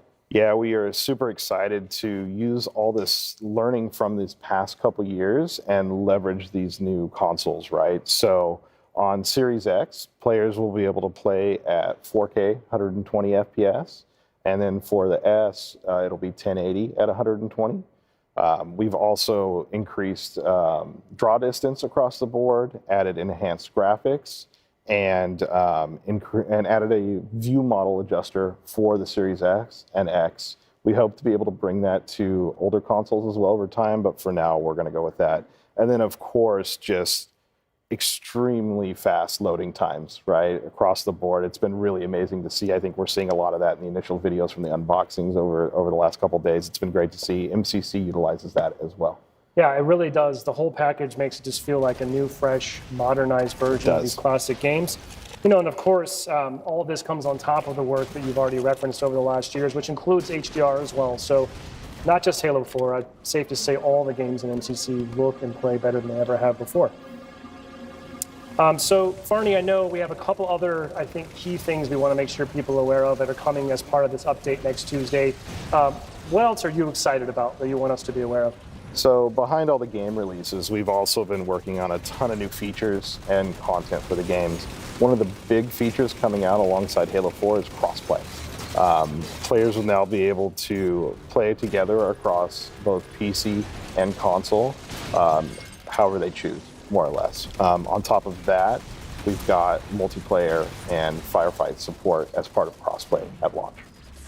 Yeah, so I mean, I don't want to understate how big of a deal this is, because we know the Halo community has been asking for this for a long time, right? So this is like the first time that we have what's going to be close to, 18 years of different Halo titles playable over 2 different console generations and PC and Steam, no less. So huge amount of work I know went into that. I'm super excited to kind of unify our community for what's going to be an exciting new chapter for MCC. I know you guys have also looked at ways to sort of check some other boxes for player feedback, including offering some more choice to the types of experiences players will have online. Yeah, so along with Halo 4, one of the long-standing requests is for people to be able to select better options for their server region. So we're launching that with Halo 4. And then we've also got input-based matchmaking, which has been a huge request since we started our PC journey. So now players will be able to kind of choose what input device they want to play with and play against. And we're offering a variety of options for players to go through that road. Well, as you know, we've been experimenting and testing out these features in our most recent flight. Can say firsthand, it's feeling great. It just really kind of just brings this larger world together. I'm very excited to get that out next week. But also don't want to sleep on the fact that Halo 4 is coming back. It's returning to form, and there's a lot to look forward to there as well. Yeah, Halo 4 just looks, feels, and plays amazing. It just is almost like a new game across the board. We've added cool things like per-piece armor customization and a bunch of different options in there as well. Yeah, and I think for Forge fans would be happy to know that with the move to next gen and to PC, I know the team's been able to add new objects to Forge, so to create new maps and modes, increase that budget as well, add some new quality of life improvements. So really, even more than graphics, I think you're going to see improvements across the board, some of which I didn't even expect you guys were able to pull off. Yeah, that's right. Again, going back to all the learning from this past year, we've been able to really push the limits in what we've been able to do with Halo 4, bring a lot of that stuff in. Like you said, increase some Forge limits, bring all the good stuff that we've done with some of our previous releases in as well, and just really push the boundaries. And we're obviously going to continue to support and grow through all the games now that we're done with the last game in the collection. There's just so much more. And one more thing I think would be interesting just for folks who may not be aware is in addition to all these great new features and improvements, there's been no shortage of new content being injected back into these games, along with a brand new progression and sort of seasonal model, if you will. Season 4 starts next week, correct? That's right. We are launching Season 4 alongside Halo 4. Players are going to get a ton of new cosmetic weapon skins, armors, vehicle skins, nameplates, all kinds of goodness in there. And then we are leveraging our new challenge system that's been out for a few months now to help players progress and gain some of these rewards.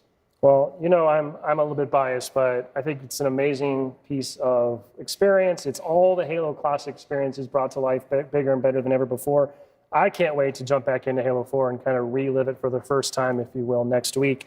Farney, thanks for stopping by. But before we go, just give you a chance, any final last words or shout outs? Yeah, for me, I just want to give a huge thank you to our publishing team. We could not have done this without everybody that we currently have on the team. It's just been an amazing journey. All our internal partners and our main team. Our external partner, Saber, has just been an amazing partner to work with over this past year. And then, of course, the community, right? We would not have had the success that we had this year without the involvement of the community. We're extremely appreciative and really look forward to what we've got coming next year and continued cooperation between our two groups. Yeah, I couldn't agree more, especially as the community person here at the studio. Really just want to also extend a thanks on behalf of the whole team and studio as well, not just to the Halo Insiders and everyone that's been giving us feedback and helping to play along the way, but just the Halo fans across the world who have been passionate and vocal and giving us feedback and really, I think, driving the whole studio to deliver the best experiences possible. So Halo the Master Chief Collection is available today. You can pick it up on Xbox. It's on Xbox Game Pass, the Microsoft Store, and Steam. And then the next-gen update and all these new features that we've discussed today, along with Halo 4, will all be dropping next Tuesday, November 17th. Thank you, and we hope to see you online next week. Personally, for me, gaming is everything. Gaming is what connects me to my friends. Gaming is my way of life. From the world that the developers have created for us, to be able to get immersed and get lost in those worlds, it's truly amazing. Gaming personally is not only a lifelong passion, but something that I've been able to take into education to have a common connection to talk with many of my students. It's really empowered me to just want to explore the world by ways of meeting new people. Mi bebé de 2 años, le muestro lo importante de lo que es una comunidad, lo que es jugar limpio, honestamente, y siempre ser un excelente tanto ganador como perdedor, ¿no? I am currently studying games and game development. Gaming for me personally means my future. It's a new art now. It's having that sense of achievement, being able to complete challenges that you never thought you would be able to complete. And on top of that, doing it with friends. When I think of video games, I think of family and friends. There is absolutely nothing better than spending some time with your friends, playing online on your favorite games, and having some great time together. Even when my husband went to go to college, we dated via playing games, online games. So it's definitely had an impact on my life. Now it's a place where I just can let go everything after a stressful day. I just turn my Xbox on, play a game.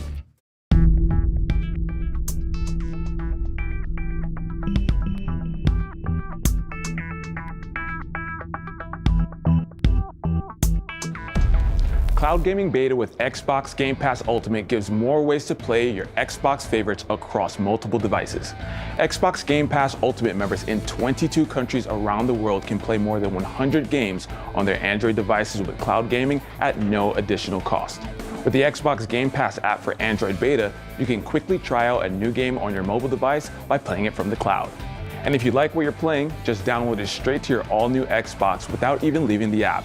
And if you're away from your console, you can also keep playing straight from the cloud, since it syncs your saved games and your Xbox profile across console and mobile.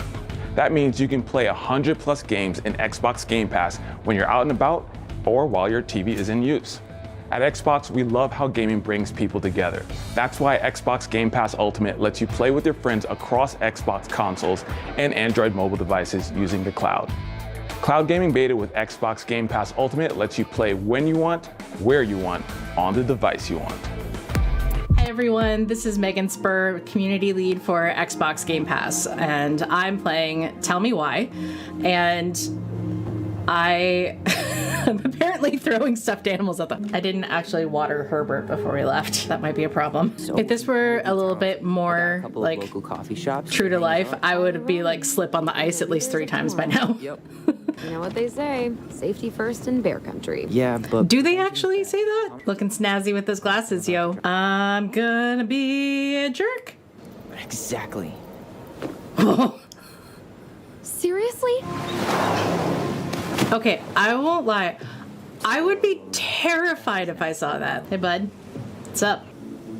Gotta admit, this game is beautiful. Like, I would want to go camping here. The only way to get this done is to do it. That is generally how things get done, yes. Okay, so I've heard stories from friends that lived in the snow that like once or twice a year just some kid would disappear because they get buried in the snow. And now that's all I can think of anytime somebody's talking about making tunnels. I want to see the creepy frogs. I just have to remember which one is the silent frog. Well, I'm guessing it is the one that is covering its mouth. Again, this has been Megan playing Tell Me Why. Gosh. No, going in the creepy house. All right.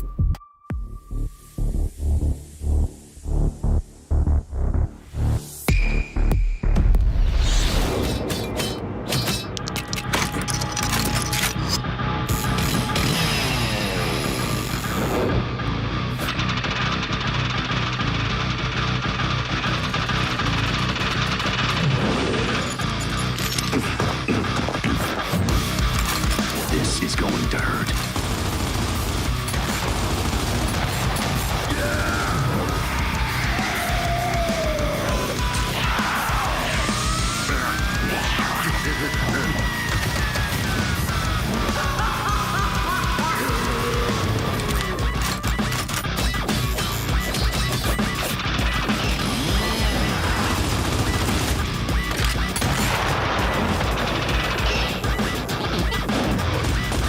Mine now.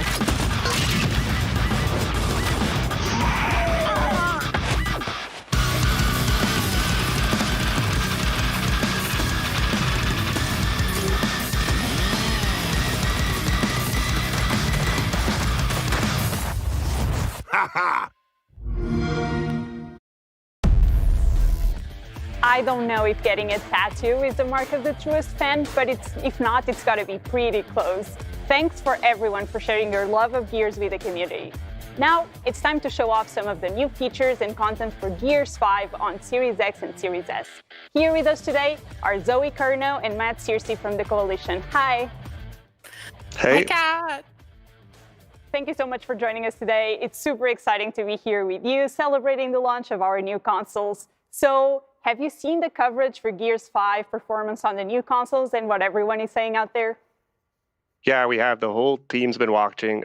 We've been really excited to see the response. People have been getting excited about all sorts of things that we're bringing to Xbox Series X, and especially Batista in the campaign, 120 FPS in multiplayer. We've got lots more we want to show, especially in this segment, and we actually have a trailer that captures some of the things we're bringing to the new consoles. Oh, I would love to watch it. Let's roll it. Whoa!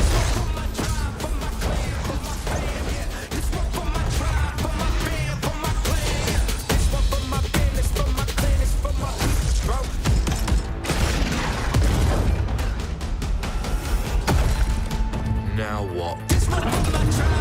I told you, it's not gonna happen.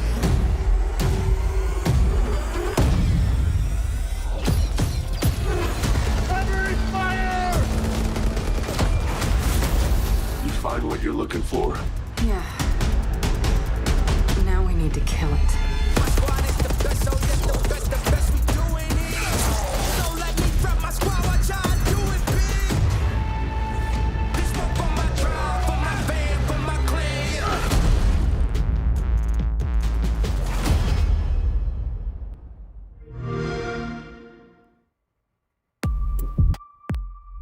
I gotta say, I love the original Marcus, so it's kind of trippy and cool to see someone else in the role.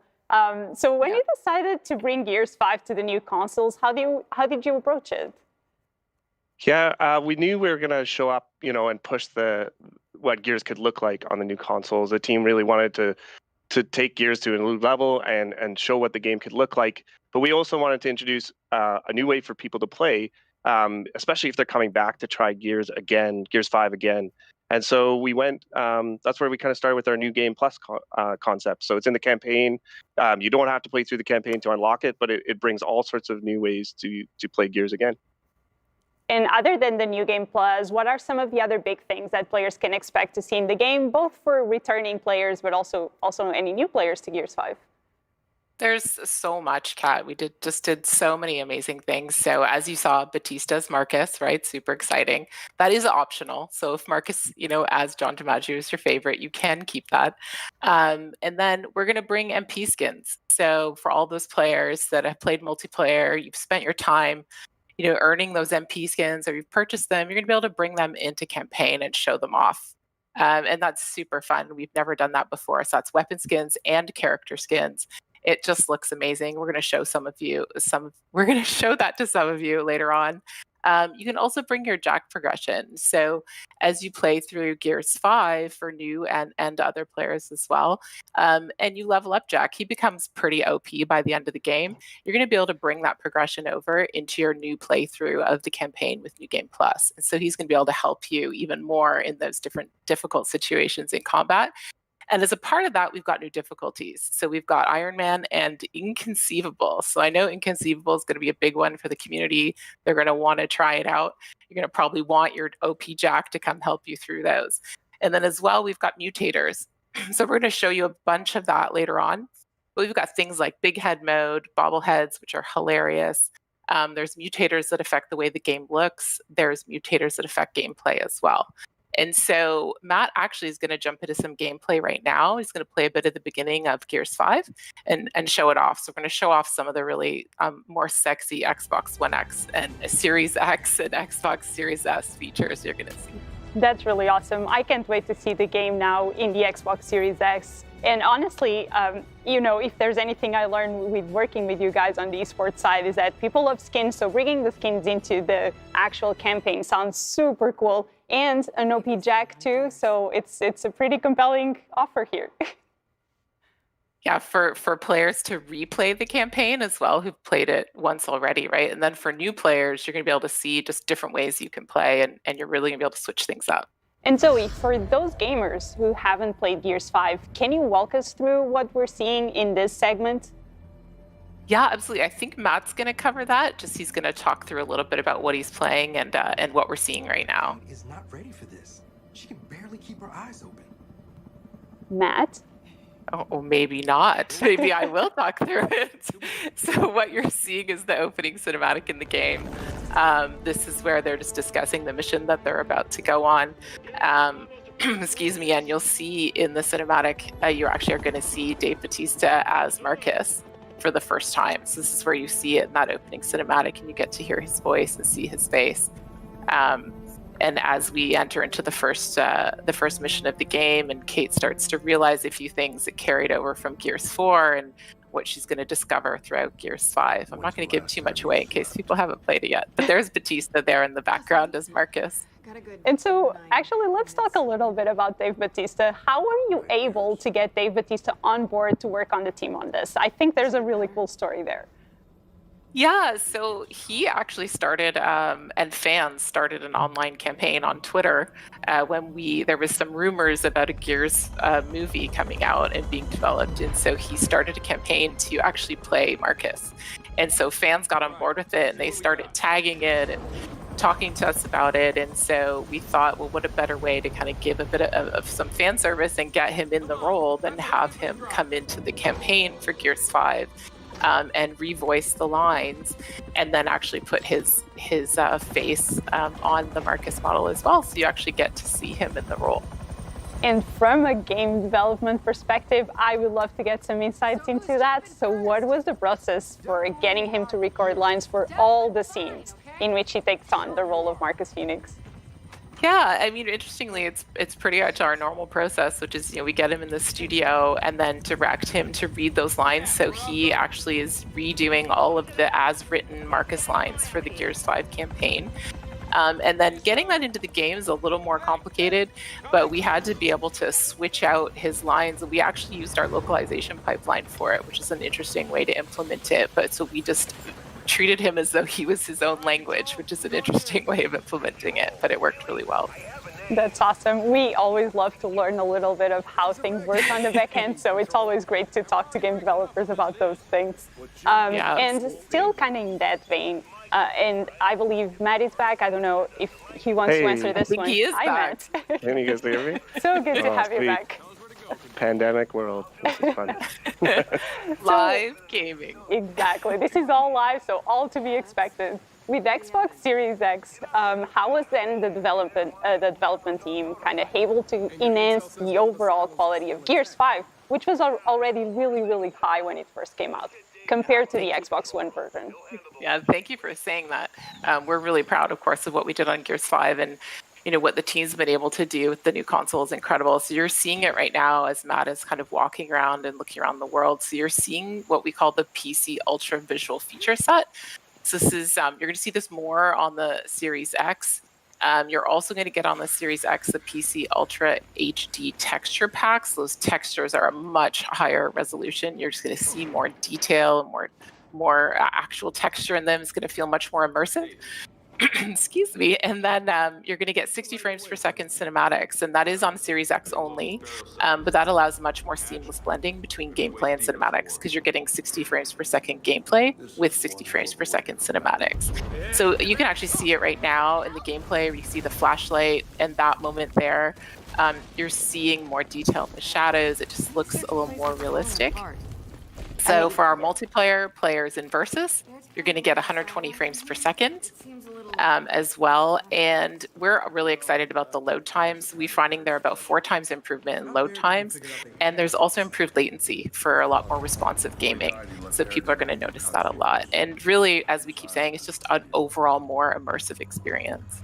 I mean, this is overall gamer dreams come true. It's 120 FPS on multiplayer. We can look at all this gameplay and see the effects on the water and the light and all the destruction. It looks absolutely gorgeous. I was about to ask you, there's players who don't have a top-of-the-line 4K TV. And so there are some enhancements, though, that they can expect from this Gears 5 version, still on the new Xbox hardware. You touched on a few of them with the faster loading times. Is there anything else? I mean, overall, they're still going to get that more immersive experience, right? You're still going to see more of that detail. There's things like screen space, global illumination. It gives your scene more dynamic bounce lighting. So some of those things, we already had some of those things in the earlier version. So you're not going to get it quite as enhanced if you don't have that console, but you're still going to notice those improvements for sure. And you mentioned before that there are some new difficulty modes with this update. So can you get into more detail on the new updates to Gears 5 that changed the difficulty of this game?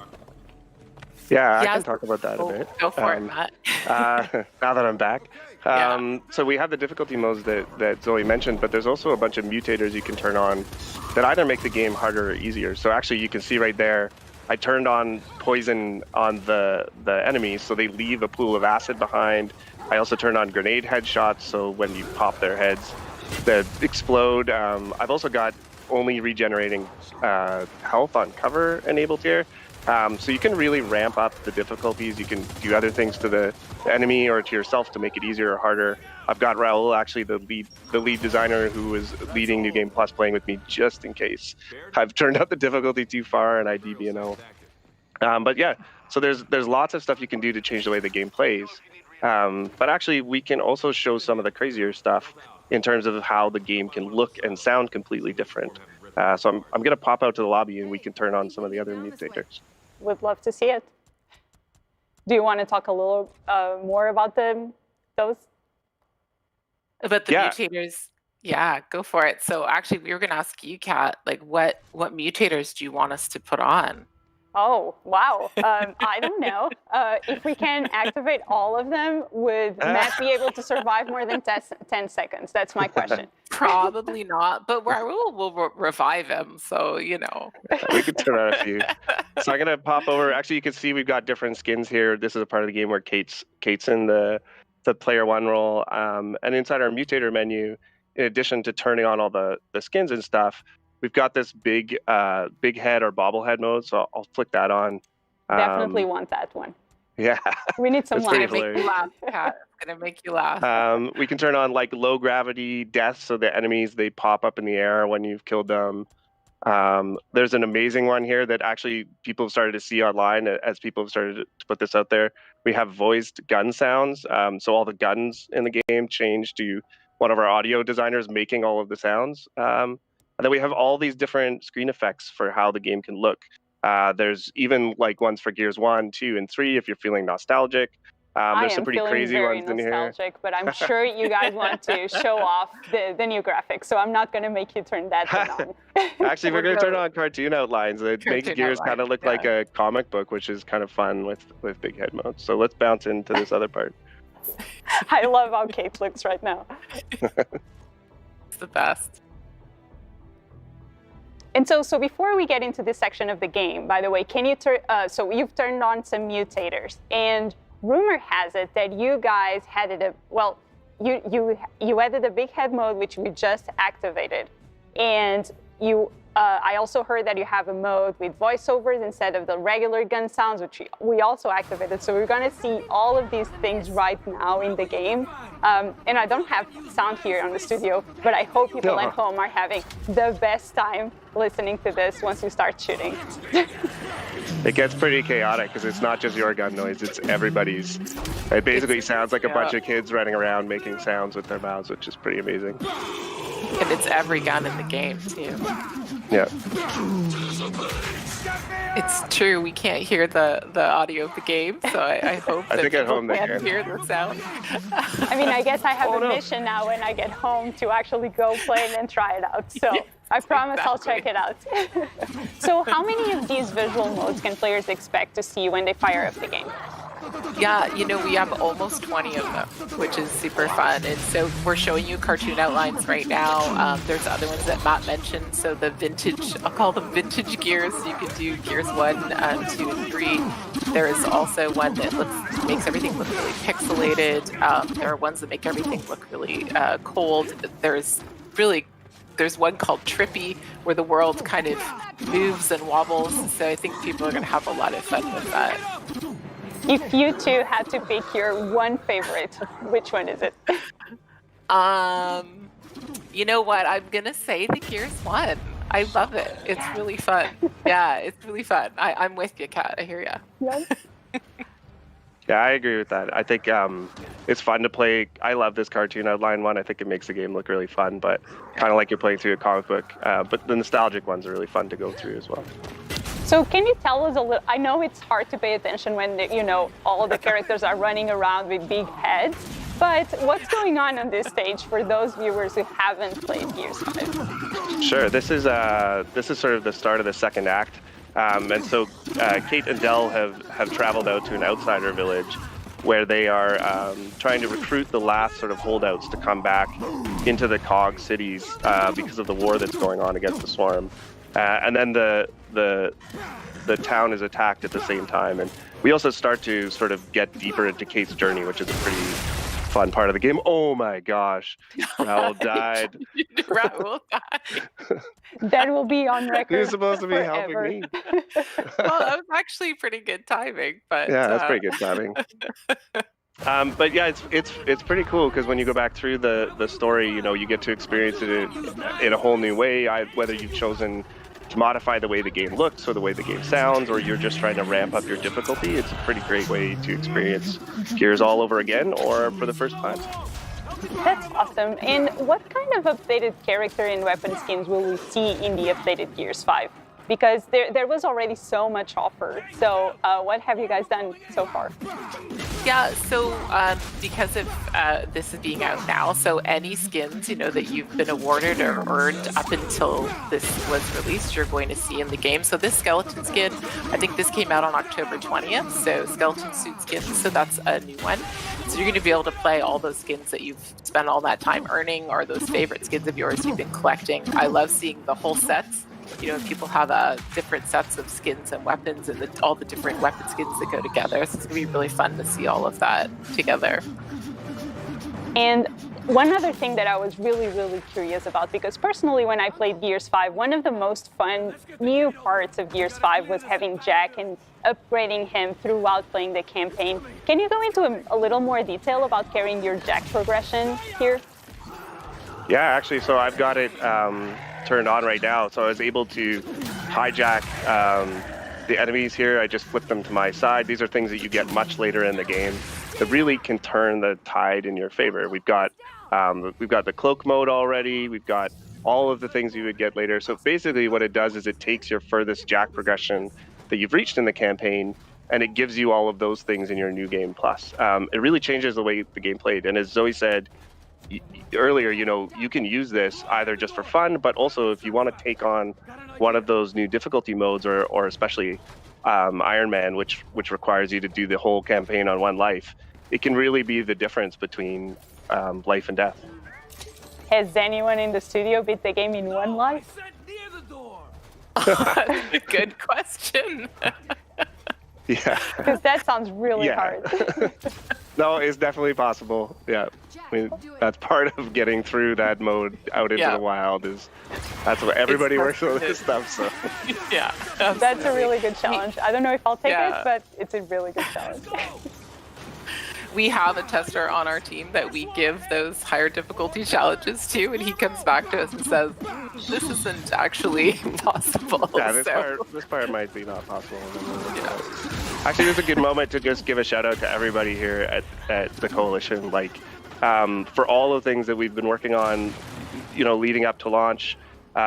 It's been a huge effort, and everybody in the studio has been super excited to be part of this launch and be able to deliver, whether it was tactics or the upgrades that we put in or the new modes. So a huge shout out to everybody here in Vancouver and at all the teams we work with. And I'll relay that too for everyone from us, from Team Xbox. Thank you so much. You guys at the Coalition, you put out so much love and passion into these games, and they mean so much to so many people. Me personally, Gears is a huge part of my life, and one of the big reasons why I'm even here today. It was really what got me into super, competitive gaming, and I made so many friends playing this game. So thank you for all your work. Thank you, Kat. Yeah, and Zoe and Matt, is there anything else our viewers should know about the game and what's happening here? Any new enemies? Anything that's going on before you two go? Yeah, so as a part of our Xbox Series update and to just celebrate more widely casting Dave as Marcus, the upcoming campaign. So in multiplayer, we're giving away the Batista skin as himself. We call it the Animal, and that's him with his signature sunglasses on, and also his Batista finisher move, which is super fun to use. So they'll both be free in the game store for 7 days through to November 16th. And then on top of that, we all just want to tell everyone, come back if you've played Gears before, you've played the campaign before multiplayer, come back, play the campaign, have some fun, get silly with it. Use that new share button on the new controller on the Series X and X, and show us what crazy combos you come up with. There's already been some videos sent out, and they're just amazing. So we'd love to see it. Zoe and Matt, thank you so much for joining us today on the stream here to show us Gears 5 on Xbox Series X. It was awesome hanging out with you. Great. Thank you so much, Kat. It was really fun. Thanks for having us. Bye. Happy launch day, Bye. everybody. Thank you. So for all of you Dave Batista fans, hurry up and check out the Gears 5 on Game Pass and in stores. With Gears 5, Series X fans get one of the best looking games on the market, completely optimized for the new consoles. All fans will get New Game Plus with Batista. Operation 5 is coming out this month, and we recently dropped news announcing our new campaign DLC, Hivebusters, that will also be out soon. Our next game was originally created only by one full-time developer, just one. And every time I see more of it, I say, how is this possible?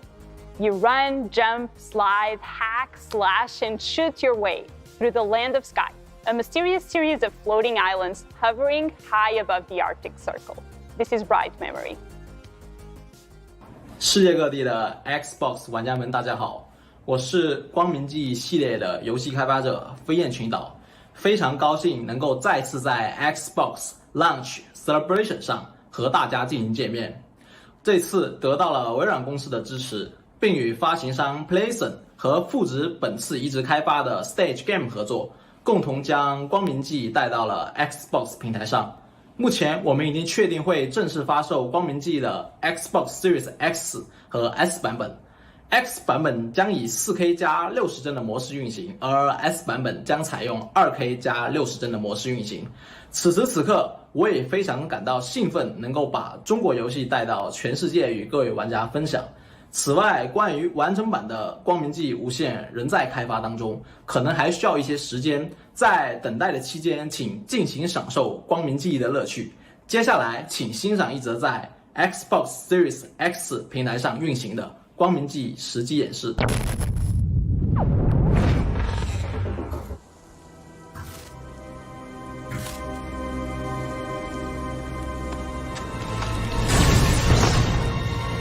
Where am I? How amazing!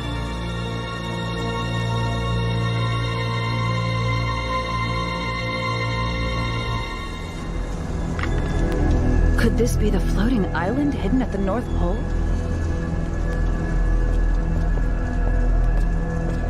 What's that light? It's the light from the lab. I'll go check it out. It looks like someone used to live here.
going toward the light.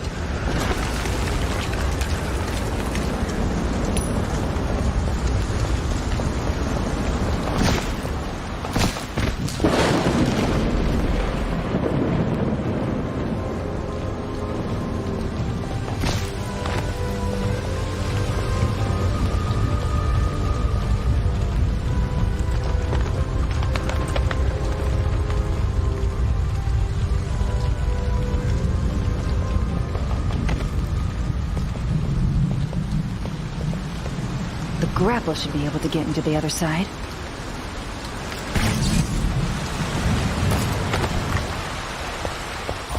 The entrance to a cave. Where does it lead?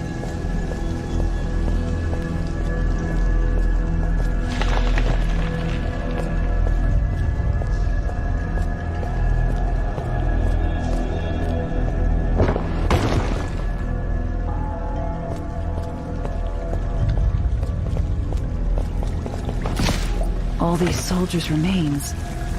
What happened here?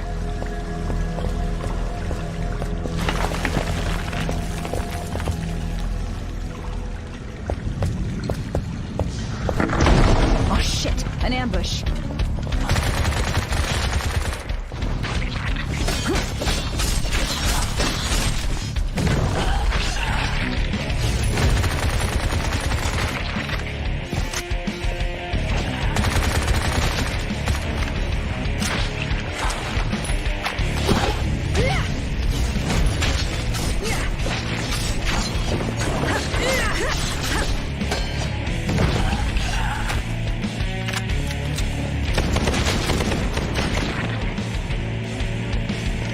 They came back? So there really is a substance that can regenerate life. Just like the doctor said.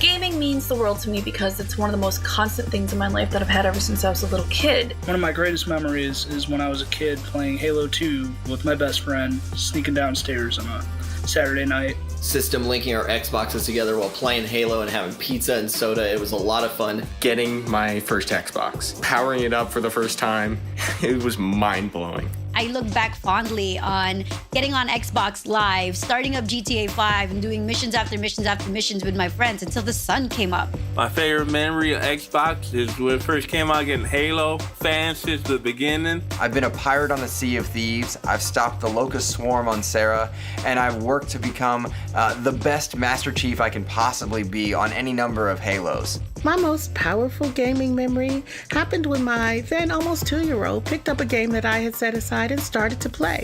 That let me know that she was always watching and learning. Back in 2009 when I was deployed to Iraq, I hauled around an Xbox 360 for about 18 months and we'd play Halo 3 whenever we had a chance to kick our boots off. Has to be from when we did a stream outside a big gaming event. A kid comes up and says, "Hey, can I take a picture of the rig?" So we invited him up and we put a controller in his hand and we let him play the game on stream, and his dad took some pictures. He said that was the best day of his life. I love that memory. Absolutely love it. Hello, this is Dan from Imagine Dragons. We hope you are enjoying the Xbox launch celebration. I wanted to tell you about a really cool opportunity. You can enter to win a chance to go on a zero-gravity flight with me and the guys from the band, as well as Master Chief from Halo Infinite, and you can win an Xbox Series X. This is all through Omaze, so go to omaze.com/imaginedragons. Your donations support the Tyler Robinson Foundation, helping families with a pediatric cancer diagnosis emotionally and financially. Go to omaze.com/imaginedragons. Hope to see you there.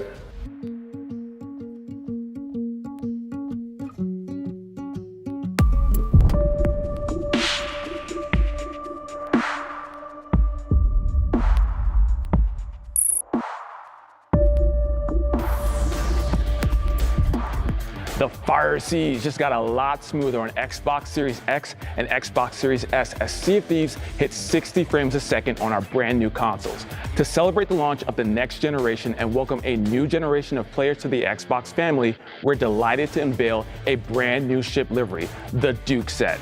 Inspired by 4 generations of Xbox devices, this stunning new chipset will be available free of charge to anyone who plays the game on an Xbox Series X or Xbox Series S before May 9th, 2021.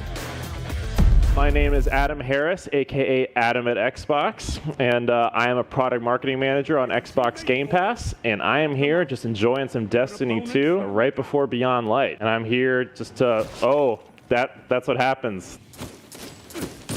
That's it. That's it right there. Oh! Dude, we did it! No thanks to me. Only one enemy remains. Don't let them catch their breath. That's it. That's what I'm talking about. Okay, I am going to prove my skills. Look. Flawless seal. Flawless seal.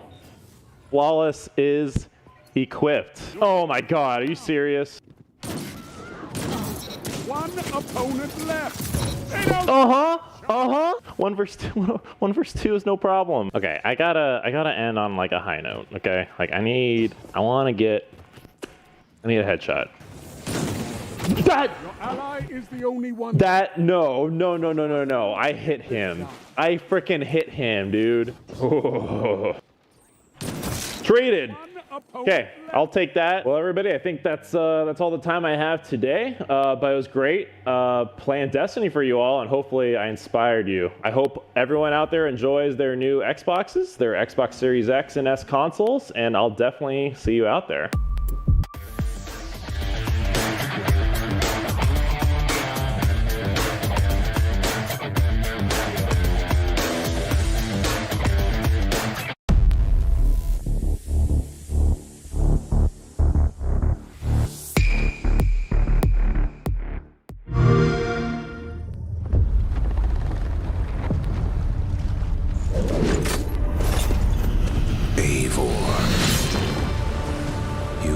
Your people a new home when your motherland turned bare. You gave the Vikings something to fight for. You have tamed these broken kingdoms. But your greatest journey still lies ahead.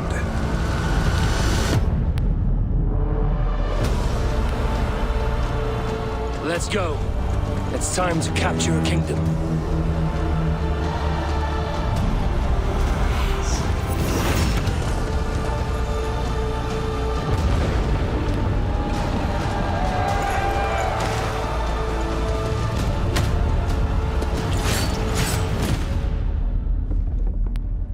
Now go, Eivor. Claim your place in Valhalla.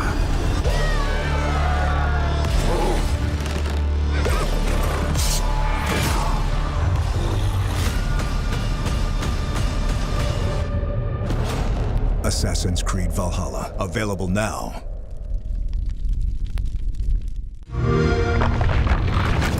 Write your Viking saga on Xbox Series X. Assassin's Creed is one of the most enduring franchises in gaming over the past 2 generations. The series started out as an action-adventure game, but over the years it's evolved into more of an action RPG, and its creators have never been afraid to shake up the open-world category. Now we're kicking off a new generation, and Assassin's Creed Valhalla looks like it's going to redefine open-world gaming again. Let's take a deeper look into the world of Valhalla, and we are joined by Julien Laferrière and Jessica Marr from Ubisoft Montreal. Thanks so much for joining us, and by the way, congrats both on launch and on some stellar reviews. Thank you so much. 3 years in the making, and we're here. It's amazing to be here today. Thank you. I think you bring up an interesting point, because when Assassin's Creed has taken a year off and has only done that a couple of times in its history, right before AC2, right before AC Origins, and here before Valhalla. The game that follows after that sort of gap is usually just phenomenal, like one of the best ones. And really, Assassin's Creed Origins and Assassin's Creed Odyssey were just incredibly well received, 2 of my all-time favorites. So let's talk about what you're going to be doing new. Besides the Viking theme, how did you decide to evolve the series with Assassin's Creed Valhalla? Super good question. Actually, everything was started off from the fantasy of being a Viking, and every decision that we made, whether it was design or narrative, was kind of tailored to make players live that fantasy.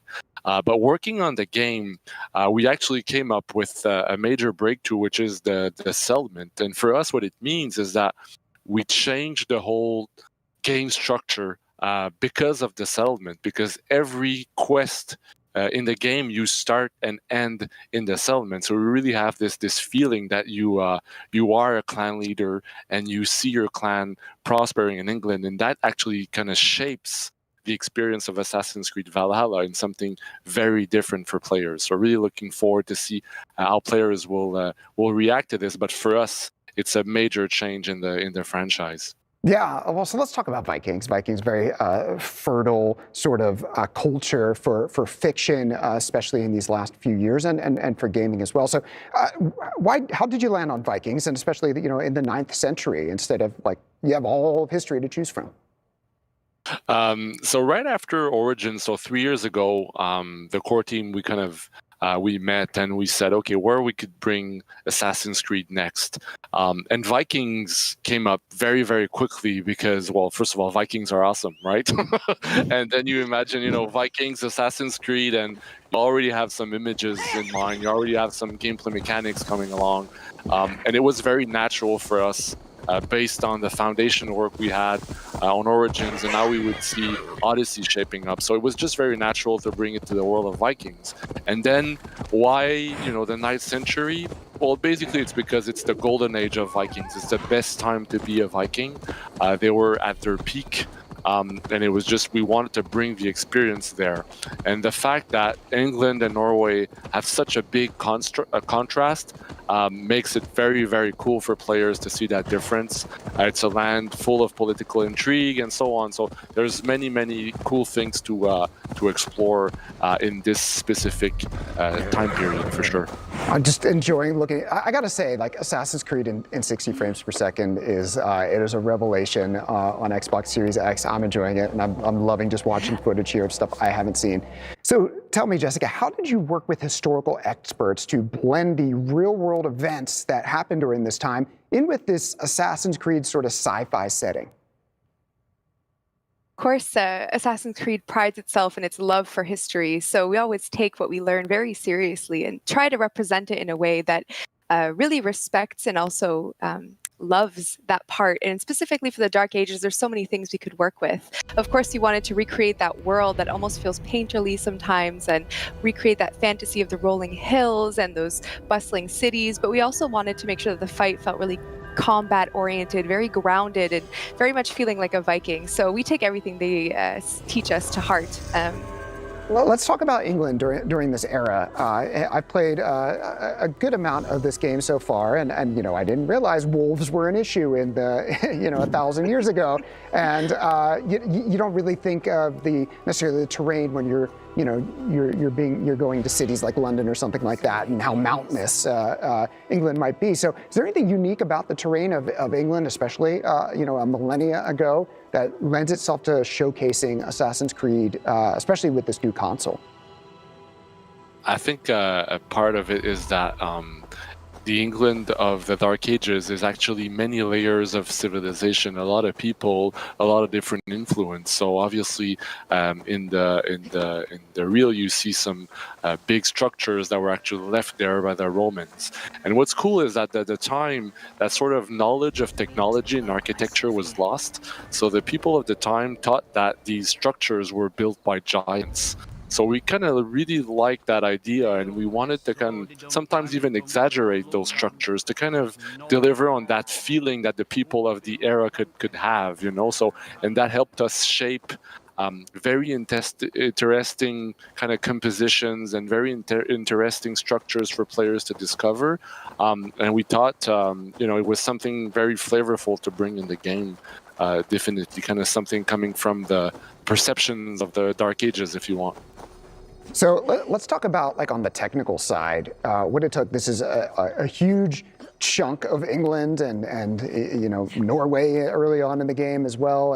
And I can only imagine, you mentioned, we were talking before we started, just you know, how many studios are working together. So with this new generation of Xbox, like how does the development team harness that to deliver things that weren't possible with what was already a technologically advanced game with Assassin's Creed Odyssey? Well, on Assassin's Creed, you know, we love technology. You're talking about, you know, a team in 2007 when the first AC was launched, a team that built its own engine, you know, so Anvil. So we have this, you know, this amazing relationship with technology, and our engineers, whenever there is, you know, the dawn of a new generation of console, they get super happy because, you know, we have new possibilities, and this generation was no different. And you know, the first time I picked up the controller of a Series X and I played the fight in 60 FPS, you know, that was just such a cool moment.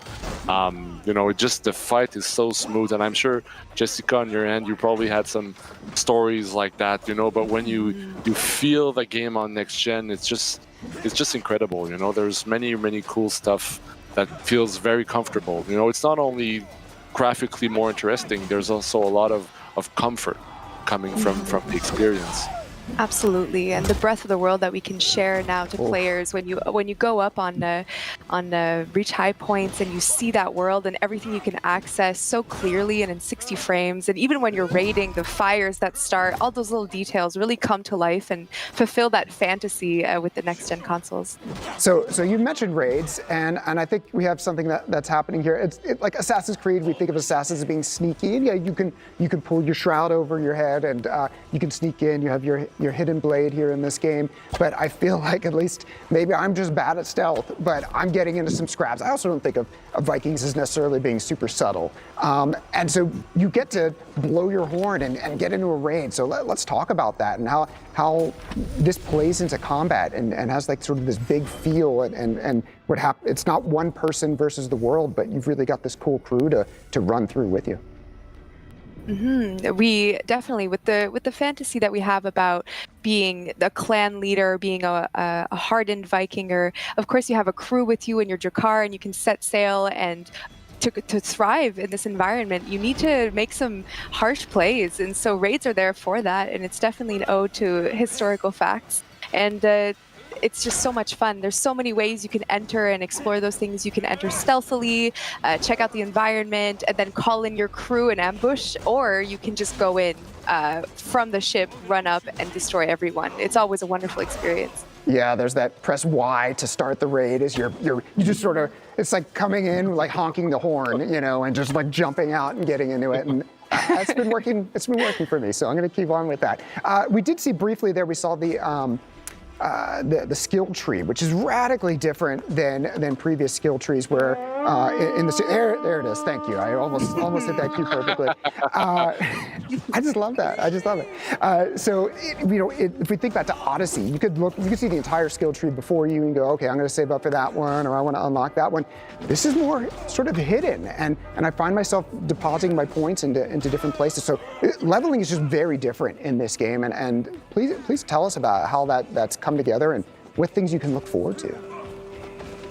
Sure. So one of the visions we had really early on was wanting the player to fulfill their own journey. And for that, you know, we wanted to give them as much freedom as possible. And the skill tree is an ode to this. We slowly unroll or unravel all the possibilities in the game, and you can't make any mistakes either. You can always go back and respec based off of what you prefer or what you find, and so that's what the skill tree is for. It's really there to create that mystery, to encourage players to play their own way, and whether it be purely Viking, purely assassin, or somewhere in the middle, the skill tree is there for that. All right, so I'm looking here at Ivor, and okay, we're dual wielding. I think there's a hammer in the right hand. We've got a hatchet or an axe in the left hand, pulling out the bow. Let's talk about weapons, because I feel like you're doing some different things with weapons, especially when it comes to upgrading. And so it's not so much more necessarily, and tell me, correct me if I'm wrong, but I feel like you go deeper with the weapons that you have if you choose to do that.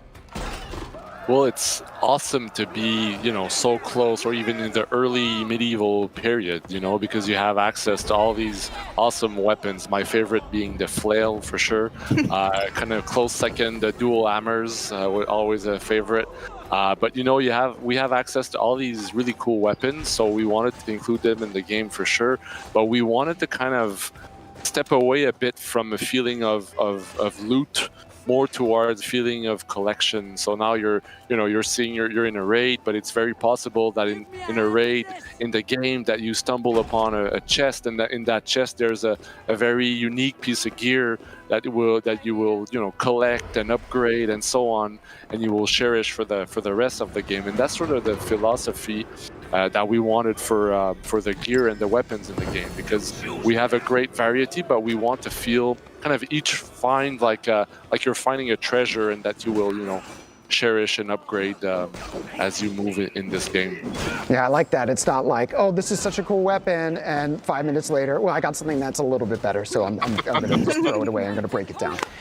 So let's talk about, we've talked about differences in how you fight, but there are differences in the types of enemies we see. And we see sometimes you come up on these enemies that have that sort of they have like a title on them, and they fight a little bit differently. And so how are they going to be reacting to Ivor, and what do you need to keep on your toes for? There's so many archetypes in this game. It's unbelievable. So every corner you turn, there might be a new opponent to challenge, or that challenges you. So I'm sure players will find so much fun in them. Sometimes they have companions, sometimes they work in teams, sometimes they throw objects from the environment.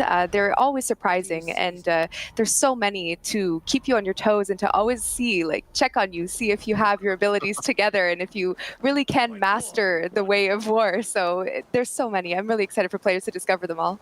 Pro tip, if you see the skull over their head, just run. Just run. Because I was like, I'm good at this, and then I was dead. So you were about to say something, Julian, about the enemies? Yeah, well, I guess it kind of caters to one of the big goals we had for this game was we wanted players to still be surprised after many hours in the game, and I think the variety of enemies is a good thing for that, because we've put a lot of effort, and after 50, 60 hours, you think you've mastered the fight, and then you encounter a new enemy archetype that will surprise you, that uses a new tactic that you weren't necessarily prepared for, and you have to kind of adapt your play style. And that was one of the main philosophies in the game, because we know that hopefully players will spend many hours in this game. We know they did on Origins and Odyssey, and we wanted to keep the experience very fresh, even if they're very deep into the game. Yeah, that's very much appreciated. So let's talk about the settlement. So we just saw after that raid, Eivor came back to Ravensthorpe, your first settlement in England. And how does that change like the Assassin's Creed experience? It's an entirely new feel for the game. I wish to share. Julian and I could talk about the settlement forever. You have time. Go for it. Talking about the settlement. The settlement is a place that players can call home, and especially Eivor. There's so many little details to the settlement and how that changes the way you perceive Assassin's Creed this time around. Quests unfold through your efforts. Raiding has purpose beyond just yourself. You do this for your clanmates, with your clanmates, your Jomsviking. There's the alliance map that you always get to check and see your progress. And of course, there's a million ways to customize either yourself or the settlement. So there's so many things that revolve around that settlement, and so much effort that's been put into it for players to fall in love with it just as much as we did. So one of the areas right now oh, please, Julian, go. Sorry. Right now we're no one seeing cares about what I'm going to say. You're following Hytham, and Hytham is actually a member of the Order of Ancients Bureau, and he's actually the Hidden Ones Bureau, and he's actually the kind of the gateway into everything assassin in the game. And now you're seeing a very iconic moment where you're about to learn the leap of faith for the first time. So this is obviously very iconic for the franchise, but also for Eivor, who kind of learns the ways of the assassin.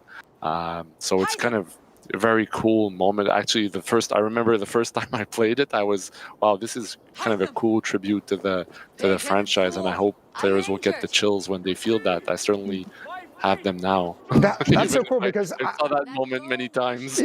Yeah, I hadn't gotten to this part in the game yet, and I did jump off of something, and she didn't do that. and just sort of like, I don't know, just jumped and flailed off like I would probably do if I was jumping off of a large tree or something like that into a body of water. Well, there it is. The famous leap. That's pretty On cool. her first try, too. So effortless. There you go. Vikings were not afraid of things like you and I, no problem at all. Can we talk about Eivor a little bit? I don't want to be divisive here, but in Assassin's Creed Odyssey, you either used Cassandra or you didn't play the game, as far as I'm concerned. It's fine. I don't ever need to talk to you again. And so I'm just curious, when you pick the gender of Eivor, it's actually like a really interesting way that this works. It was interesting in Odyssey where they were brother and sister, but can you talk about that you can choose, or you can even choose not to choose in a way when you're selecting your character at the beginning? Yeah, so obviously we couldn't do brother and sister. That was Odyssey. So we needed to kind of find a new way to have both a male and female character, and that would fit within our lore. That would fit within the fact that you are reliving the memories of an ancestor through the DNA memory. And obviously we're in major spoiler territory here, but I think we've found a cool way to have kind of both versions working, and we're super happy about it. And I think there's the third option, which is let the animus decide, which is for players who are really into the lore and that sort of stuff. It's kind of the way to go. But no, we're really happy with the way it turned out. And I think on the voice side, we're also lucky to have two amazing actors from Denmark, Magnus Brun and Cecily Stempsil, both with amazing voices that bring, with each part a lot of flavor to the characters. And I'm super happy that we have the option to switch between back and forth, because for players, I think it's a really cool agency to say, okay, I want to experience that scene playing female Eivor, I want to experience that scene playing male Eivor, and then you can even let the animus decide, which is not a random choice, which is a very narratively grounded choice. But yeah, I'd be curious to hear your take on it, actually, Jessica. How do you feel about all of that? I've always been very obsessed with lore, so I will definitely be picking what the animus decide. And having heard, small tidbits here and there from the narrative team, and having seen parts myself, I think let the animus decide is a wonderful choice. But honestly, there's always times where you're curious, how would that tattoo look on male Eivor or female Eivor? And both of them are very canon, so there's no wrong choice. And as you said so beautifully, the voice actors nailed this. You fall in love with both voices so easily, and there's no wrong choice. It's really up to your own adventure. Jessica, you're making me regret my decision here a little bit to just go all in on female Eivor, but the voice actor is amazing. So I think you could switch that later on, can't you? If you decide you want to. Anytime. Yeah. Anytime at all. Well, then nothing to regret. You were talking about the customization, actually, and it seems like a lot of work has gone into that, the different tattoos and hair. It feels like it's above and beyond, and even it plays into the game and the things you unlock as you're playing the game. Yeah, there's so many ways for you to customize your experience or make it feel, either the settlement feel more like home, Eivor look a bit more to your fashion, and of course your gear to reflect your play style. So there's so many ways that the player can identify themselves in that world, starting with gear, weapons, your Jomsviking that you get to share online, tattoos, hair, horses, ravens. There's a million different ways that you can make the experience your own and share it with friends. And I think that's it's to another level that we hadn't seen previously in the Assassin's Creed franchise, and I think that's really cool. We're running low on time. I think we're out of footage here, but I just wanted to ask you one thing. There was a particular thing that I particularly loved in Assassin's Creed Odyssey, and that was that Spartan kick. You just this is Sparta, and you kick them off the cliff. It's pretty great. Is there something like that, like a particular move or an element of Viking lore that you brought into the game that you're like, this is the thing, and I'm particularly proud of that, or I just happen to love it? Axe throw. We gotta have to go with the axe throwing, huh? 100%. That one is wild. It's not just for bachelor parties anymore. It's a fun move in the game. It's in the game. That's it. That's the strong one. All right. Well, the rabbit hole clearly goes super deep with Assassin's Creed Valhalla, and as a longtime fan, I mean, this is exactly what I want to see. So, Julian, Jessica, thank you so much for giving us another look at Assassin's Creed. Thank you so much for having me here today. Thank you. Congrats on launch. Cheers. Cheers.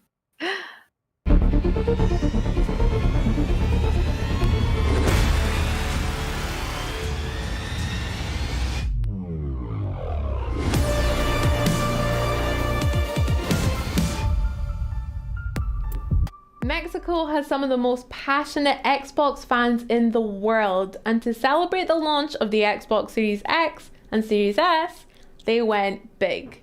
Like, really, really big. See it for yourself.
Now, as we said earlier in the stream, EA Play is coming to Xbox Game Pass Ultimate starting today. Members get EA Play at no additional cost on Xbox consoles, including Xbox Series X, Series S, and of course Xbox One.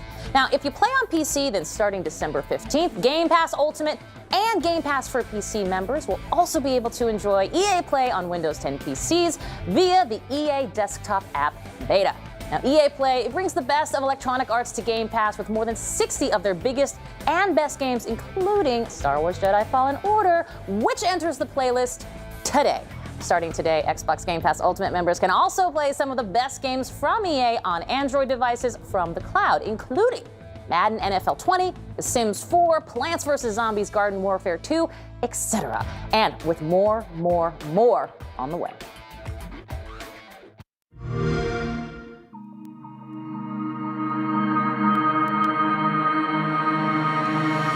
Let's all we pray. Always okay. Moments of joy. A world to enjoy. Always okay. Moments of joy.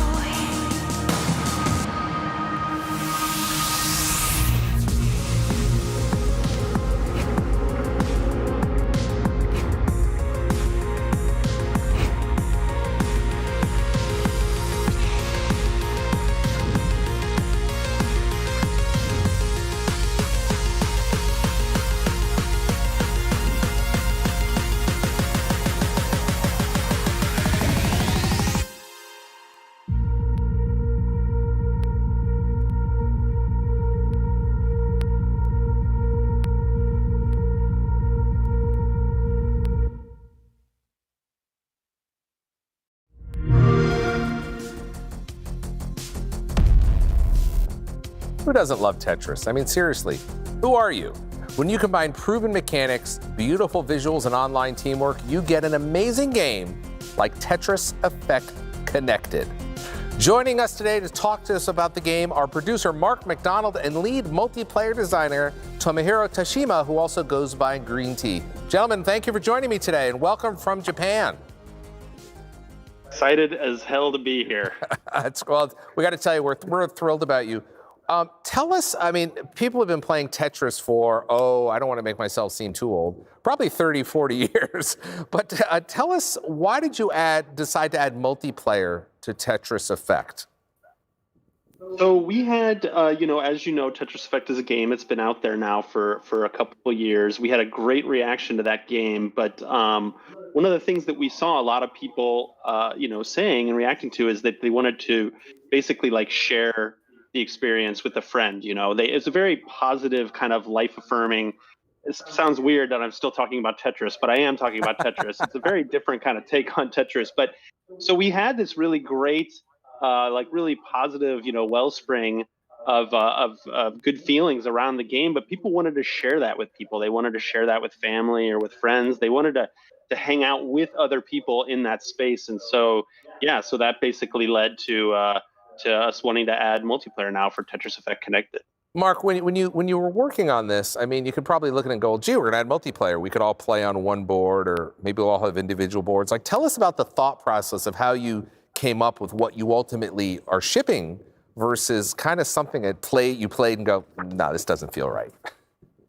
Sure. Well, I don't want to undersell the difficulty of doing anything new in the world of Tetris, right? Like, it's like you say, it's been out there now for 30, 35 years. And so, we didn't walk into that lightly. It's like, who are we? What are we really going to add that's going to stand the test of time? And so we did it with humility and very carefully. But one of the things that we identified, we thought we could add, in addition to, kind of takes on competitive Tetris and a throwback to kind of classic Tetris of old, we identified an area we thought that there really hasn't been mined too well in Tetris, and that's co-op Tetris. And so one of the things we wanted to focus on, again, with that real positive, good feeling, is we wanted to have people feel like they were united, like they were cooperating, they were playing together as a team. And so that was a big inspiration behind the mode I think we're going to play today, connected mode, and kind of the namesake mode of this new multiplayer is, hey, let's have people not just, competing and fighting against each other, but actually like cooperating as a team to kind of feed more into that good, positive feeling behind Tetris Effect. Yeah, I mean, and you talk about, that positive feeling, and it's, it's a 30, 35-year-old game that was developed in Russia. You guys are in Japan. It's enjoyed around the world, and it's really one of those very few gaming phenomenons. And I don't use that term lightly, because I remember people pouring hours and hours into to games you're playing on much smaller screens. But now you've got this beautiful 16:9 palette. You've got the power of Xbox Series X and S. What are some of the features that we're going to see on these new consoles? So, you're going to see a much higher, like native 4K, 60 frames a second performance. And, I think that's, especially with a game like this, I want to say that is more than just numbers, because a lot of what we do with the graphics and sound, the audiovisual experience, is a big part of what we think makes Tetris Effect really special. And we use like a particle system, right? So if it's a bunch of dots, like the graphics are based around kind of dots and how they can react to the music and physics and all kinds of things like that. And so, even if you're somebody that's like, well, resolution or whatever, I don't really care about that, that's just a number. The fidelity really does make a big difference in the actual emotional experience, hopefully, that you're going to get from this game. So hopefully that's something people are really going to notice pop much more now on Series S and Series X. Now, you mentioned audio, and I'm a big audio fan, and hopefully, now tell us, what will this support? I mean, a lot of folks are asking about Dolby Atmos. Will this support Dolby Atmos? Actually, that's a good question. I don't actually know the answer to that. I should look into that. But audio has been a big part of the original Tetris Effect experience. We had a full soundtrack created just bespoke for this game. Wow. And the connected mode now adds, I want to say, about 10 new tracks. So it does have a bunch of all new music. Every boss, like you're going to see us fight against here in connected mode, has its own theme that evolves as you play against the different bosses, the different skill levels. All the different modes have different music, including like a remix of what we call classic Tetris that some lapsed fans might recognize from 30 years ago. Now, we talked about multiplayer. That's one of the reasons I want to have you on today. We're going to play a little bit of multiplayer in just a moment. Tell us how local multiplayer mode works before we jump into online. Sure. So one of the big things, again, with this game was we wanted people to be able to play with their family, with their friends, everybody, strangers on the internet. But one of the big parts about that is, couch co-op, basically, right? Couch multiplayer. So you can play any of the multiplayer modes locally, just on your own Xbox. You can have AI if you want to play some of the modes, like the one we're going to play today, connected mode, which you can play up to 3 players, and you only have one other player around, or you're just playing solo, but you want to practice or try it out. You can use different AI bots to fill in those slots. You can ramp their AI skill level too from 1 to 10. So to kind of match your own, especially if you're playing competitive, that's a lot of help. Somebody like me, despite having worked on Tetris now for 4 years, as you're about to see, I'm still learning. Let's put it that way. But yeah, so you can play now locally all the different modes. You can play friend matches just against your friends, or you can play what we call ranked matches, which is actually set of rules that you have to play against, and you actually will be ranked, higher or lower depending on whether you win or lose and how well you play. All right, Mark, Green Tea, I've picked up the controller. What do you say we do this, right? So tell us what we're going to play today. Sure. So we're going to play connected mode, our namesake mode. And like I was saying before, this is a cooperative mode is the idea here. So it's going to be the 3 of us against an AI-controlled boss. And if you want to we can all ready up here. And so we're going to it's a little bit of a different spin on competitive Tetris. Everybody, just hit A there, and we'll all ready up. Hitting A, and I'm not readying up because this is a live demo, and that's what happens. So the tech guys are going to come out and tell me what's going on. Cool. Controller's on. I'm ready to play, but once we get this figured out, tell us what we're going to play. Sure. So it's going to be the 3 of us against one AI-controlled boss, and we don't individually, send lines over the way you do a normal competitive Tetris. What we're going to do is all 3 of us share a meter, and as we play Tetris clear lines, that meter is going to fill up, and once it fills all the way up, we're going to combine into one big 30-block long matrix. Okay. And any of us can move. We'll take turns in that 30-block long matrix, dropping blocks, and those lines that we clear will then get sent over against the boss. Cool. Yeah, here we go. Okay, got it. All right, we're getting ready to get ready up here. So you talked about it, but feel free to re-explain it as we're continuing. Sure. So yeah, and you'll also see the boss. The boss is not going to just sit idle. The boss is also going to be clearing lines, filling his own meter, and he's going to send those over in attacks we call blitzes. You'll see here probably pretty soon the effect of that. So yeah, we're just playing. By the way, that's me over there on the left. Where are you, Mark? Yes, I'm on the right, and Green Tea, who, by the way, is one of the 5 best players in the world, is in the middle. No pressure, though. No pressure. Awesome. So these things are unstable blocks. What he just attacked us with, if you combine these with each other, like I just did, boom, they blow up and screw up your matrix. So try to not have the fiery blocks touching each other. Ah, I see. He just attacked us with a no hold. That means normally you can put a piece in storage with the shoulder button, with the L shoulder button. You can't do that right now. Right. And here's unstable again, so the fiery blocks. But we're just trying to clear lines to build up our meter right now, so that we can combine forces and go against them. So the different bosses too are going to have different attacks, but all of them are pretty much focused on trying to mess us up in many different ways. So and you can see on our meter playing there and talking bottom. is very difficult, so I applaud you, Mark, for being able to do this.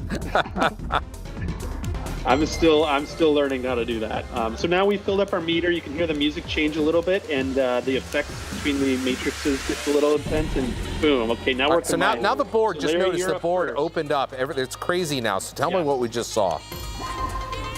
So now we're combining and we're trying to form lines here, the three of us at once, and taking turns. You can see the whose turn it is switched. Now it's the red person's turn. That's me. Now it's you, Larry, yellow.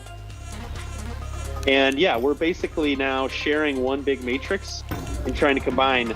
Now you can see every once in a while you'll get a purple tetramino, and I'll show you what that does.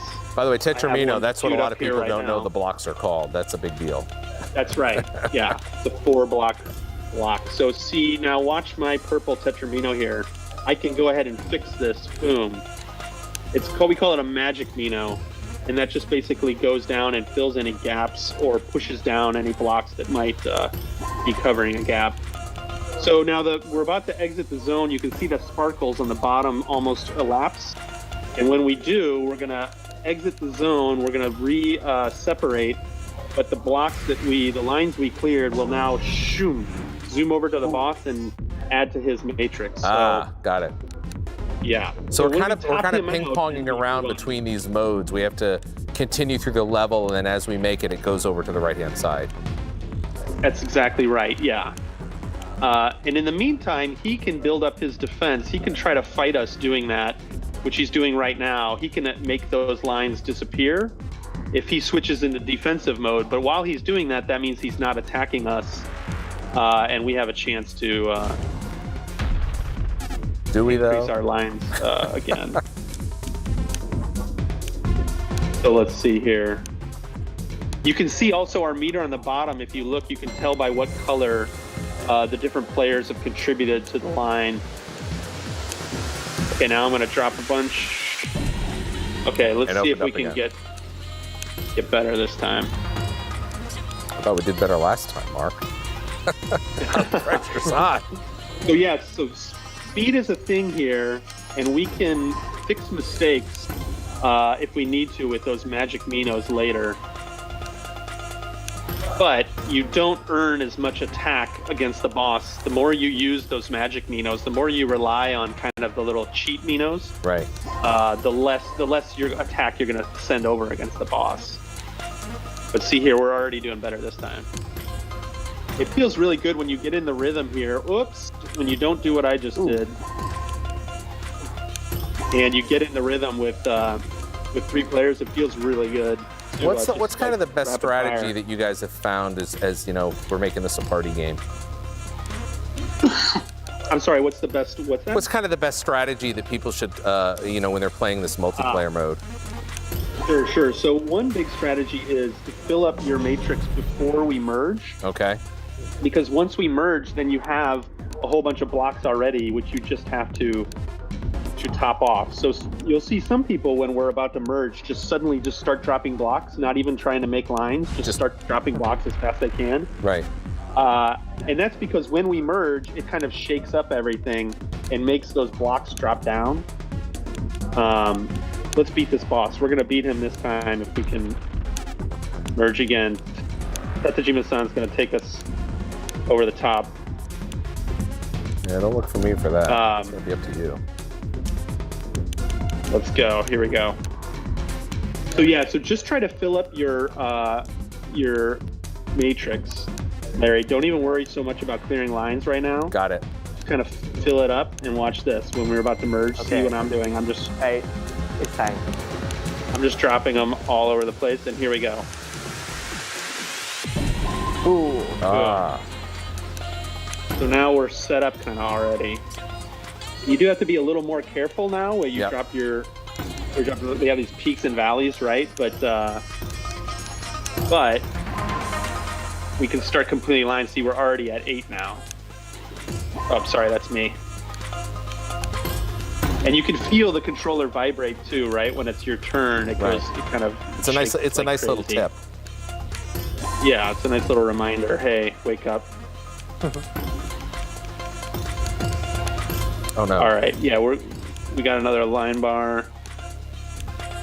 We got this guy. Trying to get that T-spin in there. Larry, trying. Doing advanced That's why old school Tetris coming into play. It's just all the muscle memory just came back. All right, we got him. Yeah, nice. Excellent. So now we beat him. That's one boss. The bosses come in things of 3. We're on normal difficulty. It gets harder and harder. So maybe here you can see the little result screen. MVP, of course, Hatajipa-san. Right. You better be. And we'll just give you a taste of this next boss where you can see some of the different attacks he's going to have. Now we're up against Libra, kind of fighting the zodiac signs here. So they escalate as they get more difficult. Their blitz attacks get kind of crazy to the point where some of them hide your matrix where it's completely invisible. You can't see anything. Let's let him get an attack in. He's like setting up for a Tetris. Okay. There he goes. Okay, so hard field. So these are lines now you have to clear twice in order to get rid of them. Other things will kind of invert where your blocks are and where they weren't. Here's twist, which just kind of gives a little spin on what you've done. Just basically trying to mess you up any which way he can. So yeah, and as one little extra bonus, we should mention, in general, you're playing against AI-controlled bosses here, but we do have a special weekend mode that only is active 24 hours every week.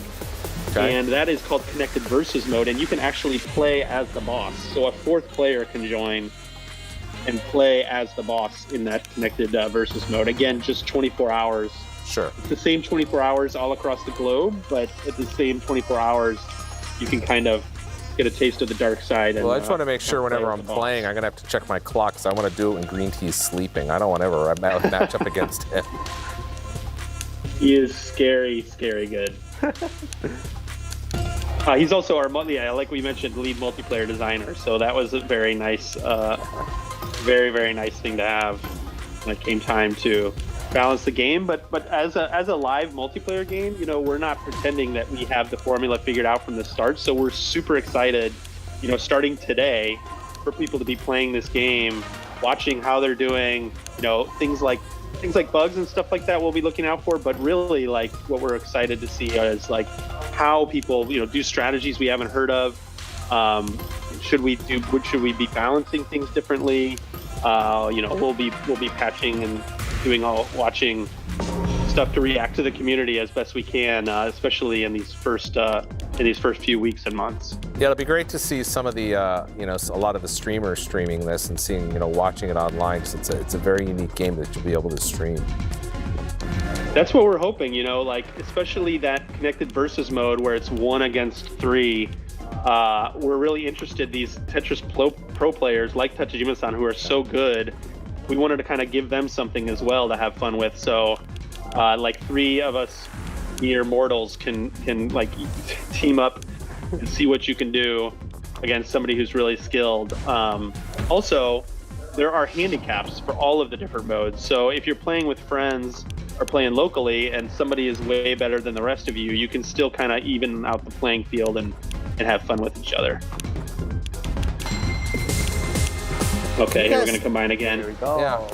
Hey, Mark, tell us, you mentioned music a little bit earlier. You said there was bespoke music for this. Tell us a little bit about that.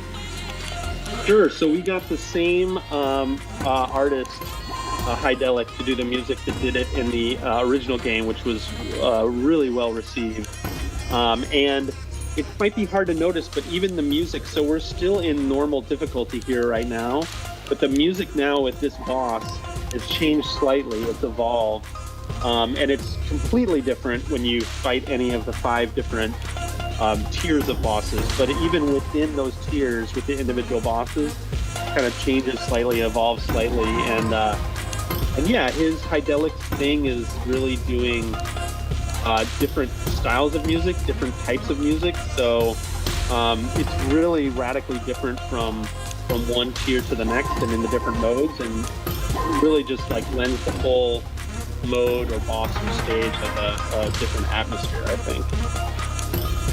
All right, I think there we go. I think this will be a good time to kind of wrap it up here. So this was really great stuff. Sure. Mark, I want to, first of all, Mark and Green Tea, thank you for joining us to show off Tetris Effect Connected. Available now on Xbox PC, Game Pass, and Game Pass for PC. This launch moment to me means to be part of gaming history. Behind the scenes, here on the Xbox team, we've put in thousands of hours of work to create the best all-around gaming experience for our users. I'm most excited in this new generation of the amazing capabilities that creators will have to tell deeper, profound, and more immersive stories. I'm so proud of the work that we've done to make Xbox accessible at all different price points. It's an absolute dream come true, and it's a culmination of years of work by so many passionate people with a mission to deliver the most powerful and accessible gaming devices to play the games that you love. Working on something that I know that millions of people in the world will enjoy is amazing. Giving our fans new, unique, exciting experiences and inviting new players to join us is what gives me energy and makes work worthwhile. Jump in. A message I'd like to send to the gaming community is thank you. Thanks to all of the Xbox community for their passion, their love to the brand, and for making Xbox the best gaming experience in the world. I can't wait to see our community continue to connect, play, and create together with this console launch. Thank you, fans. You're the reason why we do this. A message I'd like to send to the community is get ready. Get ready for faster load times. Get ready for higher frame rates. Get ready for more detail. For me, this launch is important because when everybody plays, we all win. So on behalf of everybody at Xbox and everybody at Xbox Research and Design, have an awesome launch, and thank you for all the feedback and support over the years. Hey guys, Christian Pulisic here. Hope you guys are all having a great time watching the Xbox launch live stream celebration. Gaming and football are two things that can really bring us all together this year. So we want to give you guys an amazing opportunity to earn rewards and prizes all year playing FIFA 21 on Xbox. So make sure you guys stay safe out there and score more with Xbox.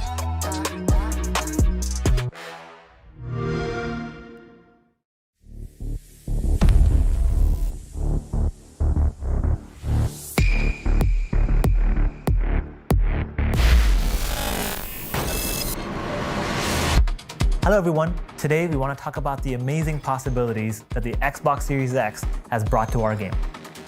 Showcasing our near future London and allowing our players full immersion has been a key goal for us. With the Xbox Series X, we're able to run at 4K resolution and a consistent 30 FPS. Combined with the ray tracing tech we're using in-game, it means we offer a smooth, cinematic gameplay experience. London in Watch Dogs Legion is a bustling metropolis with self-driving vehicles, drones flying overhead, and holograms all bringing the colorful neighborhoods of the city to the near future. Our players will explore a familiar but unique version of London. It's the perfect place to show the power of real-time ray trace reflections, allowing us to bring a level of realism to an urban playground never seen before. Thanks to direct storage, all game loading times are dramatically reduced. Players won't have to wait to get back into the action. This tech also gives you a more seamless world traversal experience, especially when driving at high speeds. Anything you see in the open world will have significantly increased resolution and fidelity, including render targets, cube maps, shadows, textures, and high detail geometry. We've enhanced our graphical features, including ray traced reflections, improved shadow quality, and support for variable refresh rate. For our team, it's about nailing both the vision of what near-future London looks like and offering a phenomenal gameplay experience to the players. Watch Dogs Legion will support smart delivery, so anyone who buys an Xbox copy of the game will get a free upgrade to play on the Xbox Series X. Watch Dogs Legion arrives to the Xbox Series X on day 1, November 10th. We cannot wait to see you there, and welcome to the Resistance. There they are. Oh man, they're still up there. Having a good time. Need a break.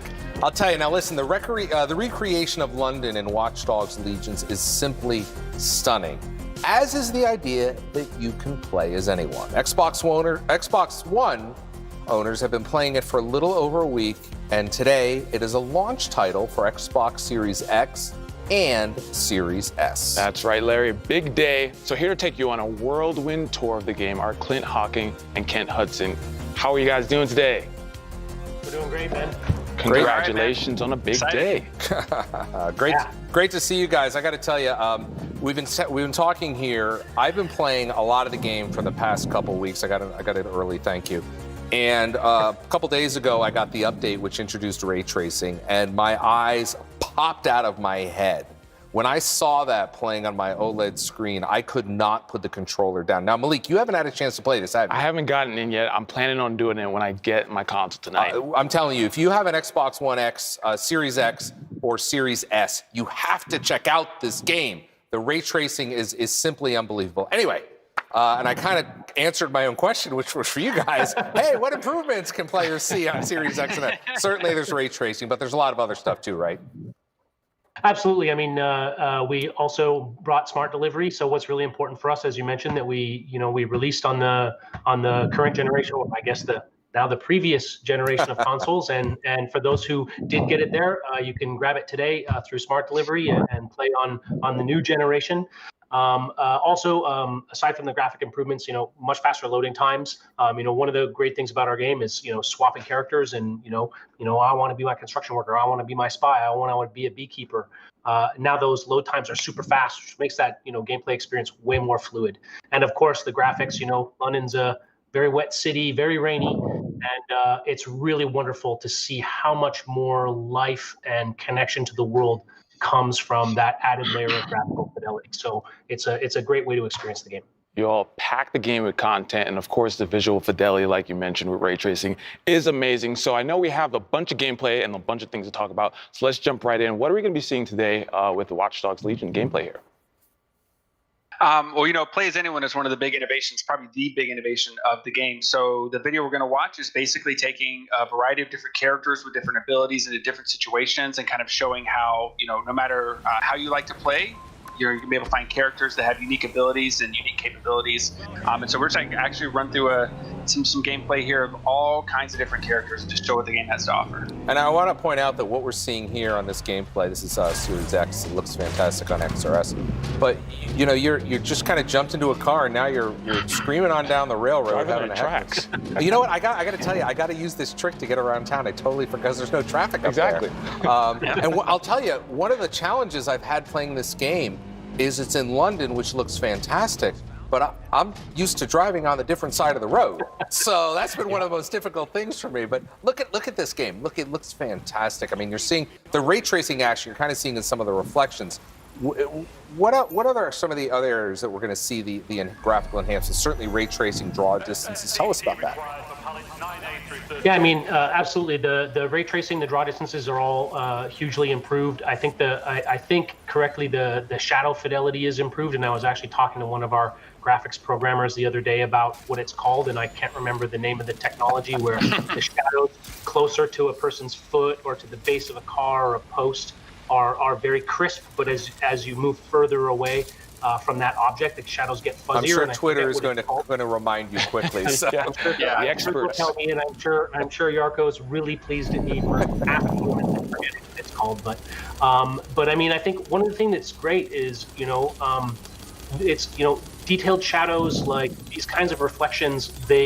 They're not just there for graphical fidelity. They really make your characters and your actions in the world feel a lot more physical and grounded. Like it makes the space feel more believable, and the lighting model makes everything feel more connected in the world and makes it feel much richer. Hold on a minute. I got to point this out. If you have your spider bot, you have to do that move. You can sneak up behind enemies, and it's like this face hugger kind of move, and then completely incapacitates Nightmare them. is what I call it. I love it, and it never gets old. I was playing with Jeff from our team, and I was telling him about this. He's like, "What do you mean you can do this?" And I heard him when he was doing it. He's like, "Oh my God, you can do that." Now we're seeing kind of the world here and in London, and it looks fantastic. You talked about playing as any character. Here you are in a drone. I want to talk about playing characters in a minute, but this is also cool because there's all sorts of drones you can take over in the world, right? Yeah, the drones are a huge part of the game. I mean, it's an extension of what we had in Watch Dogs 2 with the quadcopter. But the drones are everywhere in London. There's a drone highway above the city. There's combat drones. There's ambient drones. We have the ability to take them over and do gameplay. There's like news here, you're drones. Yeah, this is there's news drones, Wi-Fi drones. This is actually a custom drone to this character. So only this character type can use this drone, which has a shock attack that he's using on the enemies here. And so this character can just summon this drone whenever they want. But at any time, you can also just turn around and hijack drones from what we call the drone highway, which is above the city. And there are enemy drones that are in the levels and are basically pushed back against the character and new challenges to overcome. But you can also, of course, if you invest in the tech progression of the game, you can get the ability to hijack those and take control of them, or even turn them against the enemy to seed a little chaos into the layout. So drones are a huge part of the game. It's one of the major focuses of our Montreal partner studio. They did a great job with it. And you talked about it earlier, and you kind of mentioned it here, but you can play as any character. And you can go through and you can recruit characters. And I was going through the city and I came across a bunch of different characters. I think his name was Bennett, and he was a drone expert or something, and I recruited him. I don't remember what his name was. But I'm just saying, is all the different characters have different abilities, and you can build up your roster to decide how you want to take on and become the resistance, right? Yeah, absolutely. I mean, play as anyone is sort of our core innovation, and it's not just that everyone's playable, it's that every single person that you see in the entire open world is simulated. They have a home, they have a job, they have a life, they have friends and relationships, and all of those relationships are tracked. So, if Bennett has a sister, and you beat up Bennett's sister, Bennett's going to know about that, and he's going to like you less.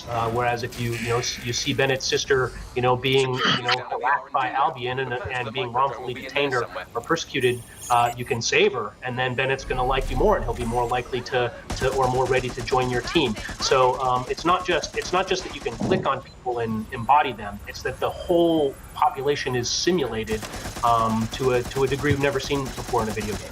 Which is super impressive, because it's one thing for you all to literally give every character, every model in the game a background story, but it's also a whole other thing to give them dynamics and how the player can affect the relationships.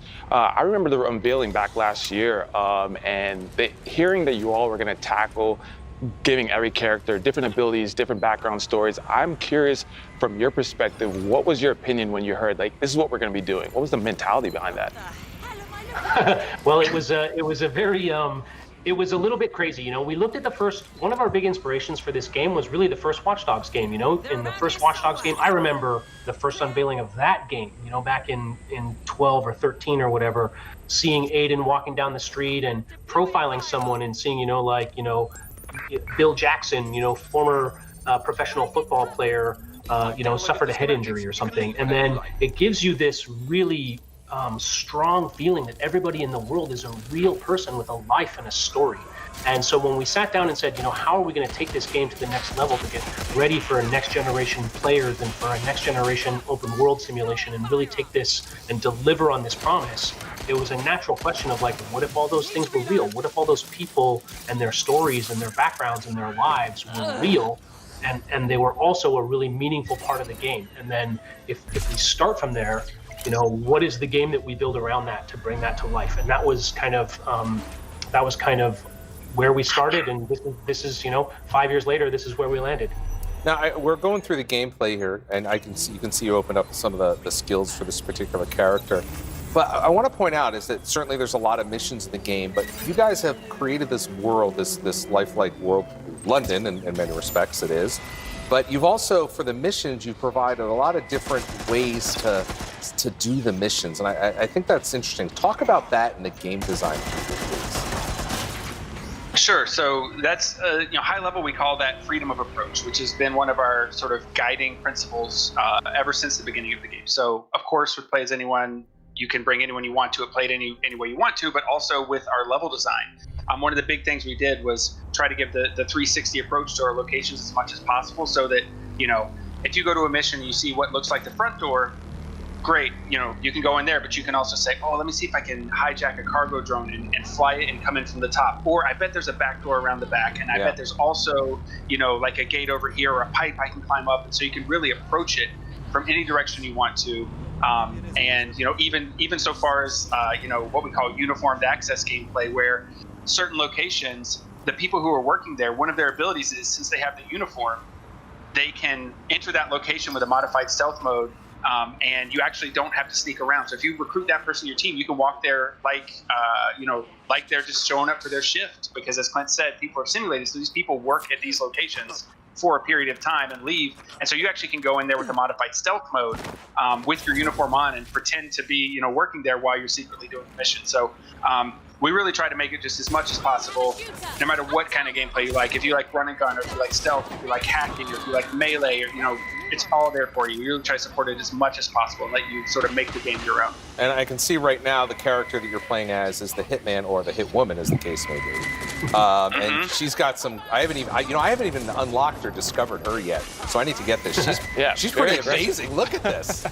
Yeah, really tough. We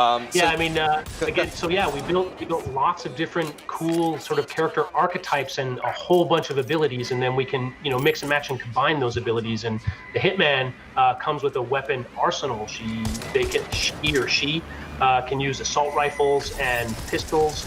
They also have what we call gun kata, which is the ability to do these cool grapples and takedowns and throw people down on the ground and do cool finishers with their weapons.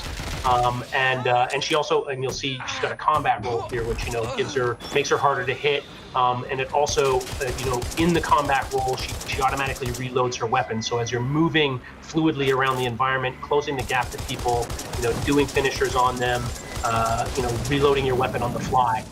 It's a pretty powerful character for a really aggressive play style. When that's a thing that kind of strikes your pulse. The other thing I want to point out is you said something very subtle there that maybe some folks could pick up on, is that as you're playing as he or she, is that depending on how you play the game, like my secret agent that we talked about that I unlocked, it's a woman, but I was talking with somebody else, and theirs is a man. So the different characters, even though your friends may be playing, you may, in fact, the hitman may be a man or maybe a woman. Who knows? It just depends how you play the game and how you approach the world, right? Yep. I mean, the world is simulated uniquely for you, for every person who plays the game. You're going to find people in your game that no one else has. It's not like we offline, generated a set number of people and everybody's getting that set. You could find, the same person in different games. Like, the stream we're watching right now, these characters will never exist in anyone else's game. Right. So what you find is going to be unique to you. Now, the abilities, of course, are consistent. So if you find a hitman, she, like Clint said, he or she's going to have, the Desert Eagle and the assault rifle and the combat roll and the gun kata, plus additionally other properties, because that's the roll of the dice, I guess. But yeah, it's going to be who they are. It's going to be completely unique to your game, and that's where we find people developing a real attachment to their characters. Like people they're like, oh my gosh, that person looks like my high school, gym teacher, but they also come with this really sweet shotgun. That's weird. I guess I'll play them. So, the game is full of those anecdotes, That last example was one that probably hit close to home. That's interesting. Now, we're looking here. I know we talked about the location, especially the climate informing like what you want to do in the game. And as we go through here, I'm curious with the pick for London. The Watch Dogs 1, we had Chicago. Watch Dogs 2, we had San Francisco. How big is the map compared to the previous games? And what was, again, some of the things that made you choose London? So, I mean, the map is about the same size. We didn't want to, those maps are really big, but London is a very, very dense city, much denser than the San Francisco of Watch Dogs 2, denser than the Chicago of Watch Dogs 1, and much more detailed, much higher fidelity of detail, narrower streets, lots of pedestrian traffic, lots of vehicle traffic. For us, the choice of London was very much a reflection of our desire to make our play as anyone innovation as meaningful as possible. London's one of the most diverse cities in the world. It has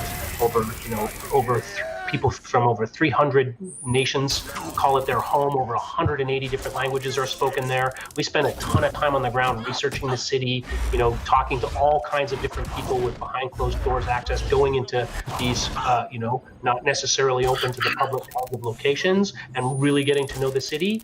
And we really felt like when we were trying to decide where we would set the game, if we were going to do play as anyone, we wanted to choose a city that had a really diverse population. Rather than a homogenous population, it's less interesting to play as anyone if everybody's kind of the same, right? So London really brought this opportunity to, make the most of our innovation, and we're really proud of the diversity you can see in the population. And not only that you can see, but I noticed in the characters that you come across and that you play as and with, is the accents. The range of accents in the voice acting is incredible. You get North London, South London, Cockney, you get all the different, just London, and then of course you mentioned all the folks that may not be from there that have resettled there, and it's amazing what you guys have done there. I mean, it feels so alive.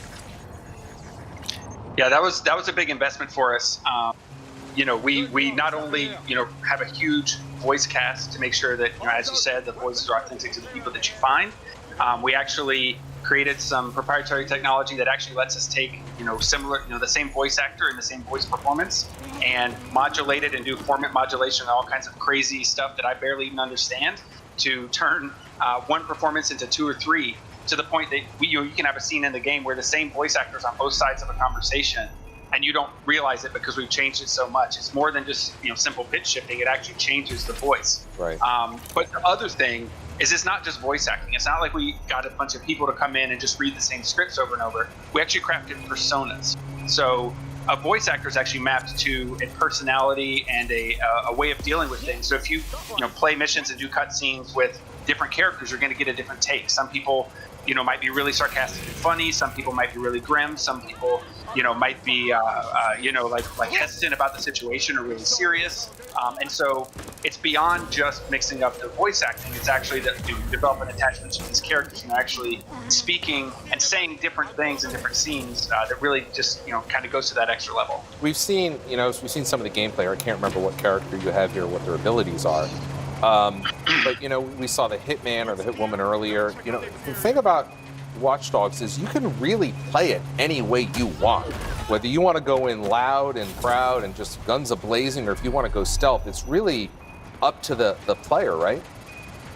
Yeah, absolutely, for sure. So right now, this character is a hacker. Okay. She's a hacker specialist, and so she's got a couple of really cool abilities. She has what we call viral hacks, which is kind of an upgrade on all of the hacks in the game, where if you, instead of just pressing the button to jam someone's weapon like we saw a second ago, she can hold the button and that will propagate out to other people in a radius. And I actually discovered this strategy that you're about to see in this video while I was playing the game, probably for the 3rd or 4th time during development, and I was like, man, if you take a hacker into this drone fight that she's about to get into here, and you have those viral hacks unlocked, you can use the betray hack, and it will propagate to multiple enemy drones and betray them all. Right. So all these drones that are being sent against you end up switching over to your side when your hack goes into effect. So that's why I when I played this section, that's what I was really trying to focus on. So again, yeah, all the different characters have these cool abilities, and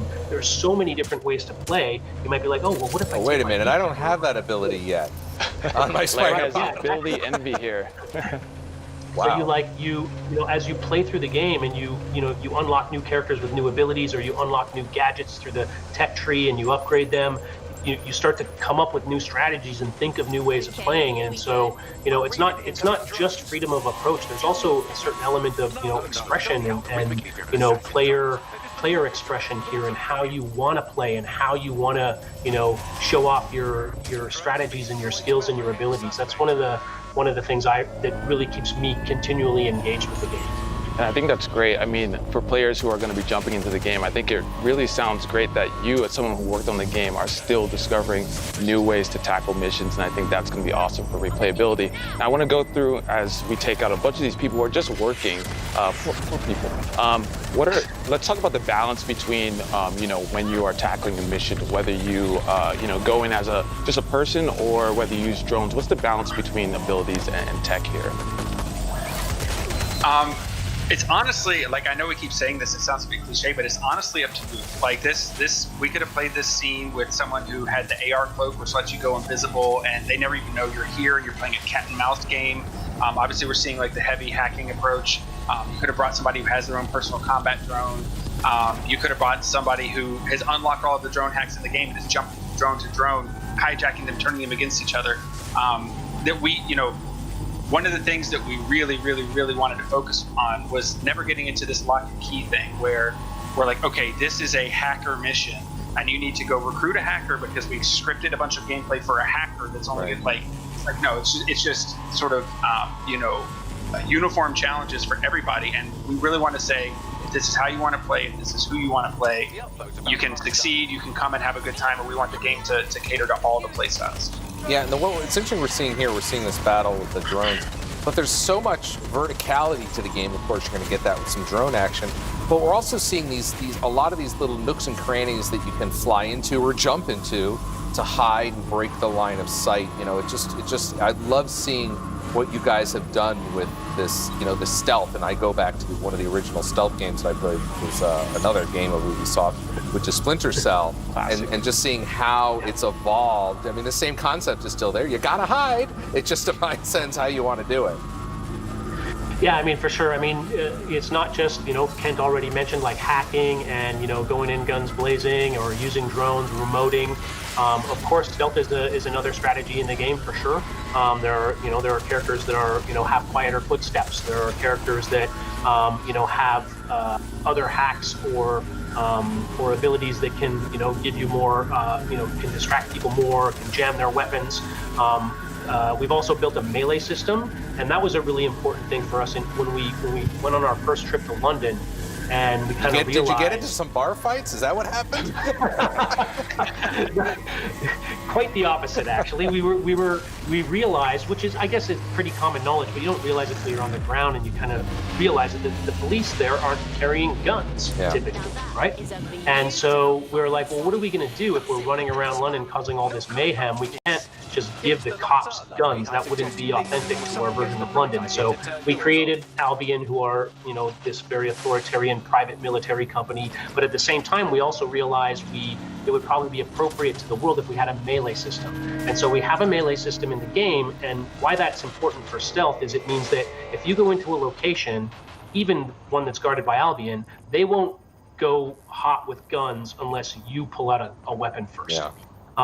There are some situations where they'll still go hot if they've seen you beat up 15 guys or whatever. Like if they realize that you're a real problem, they'll still give you a warning and raise their weapons. But in general, you can try to be stealthy, and then if you get caught, it's not like one guard sees you and then starts shooting, and now you have to murder everybody in the building, right? The guard will see you, and he'll run over and engage you with melee, and if you beat him, then you can cloak his body, cover everything up, and then resume back into stealth, recover back into stealth, so that it's not as binary and fragile. It's a state that you can go back into. Here we'll see a spy. This is my favorite character. I love their abilities. You saw the cloaking. It was kind of a DB9-esque kind of vehicle.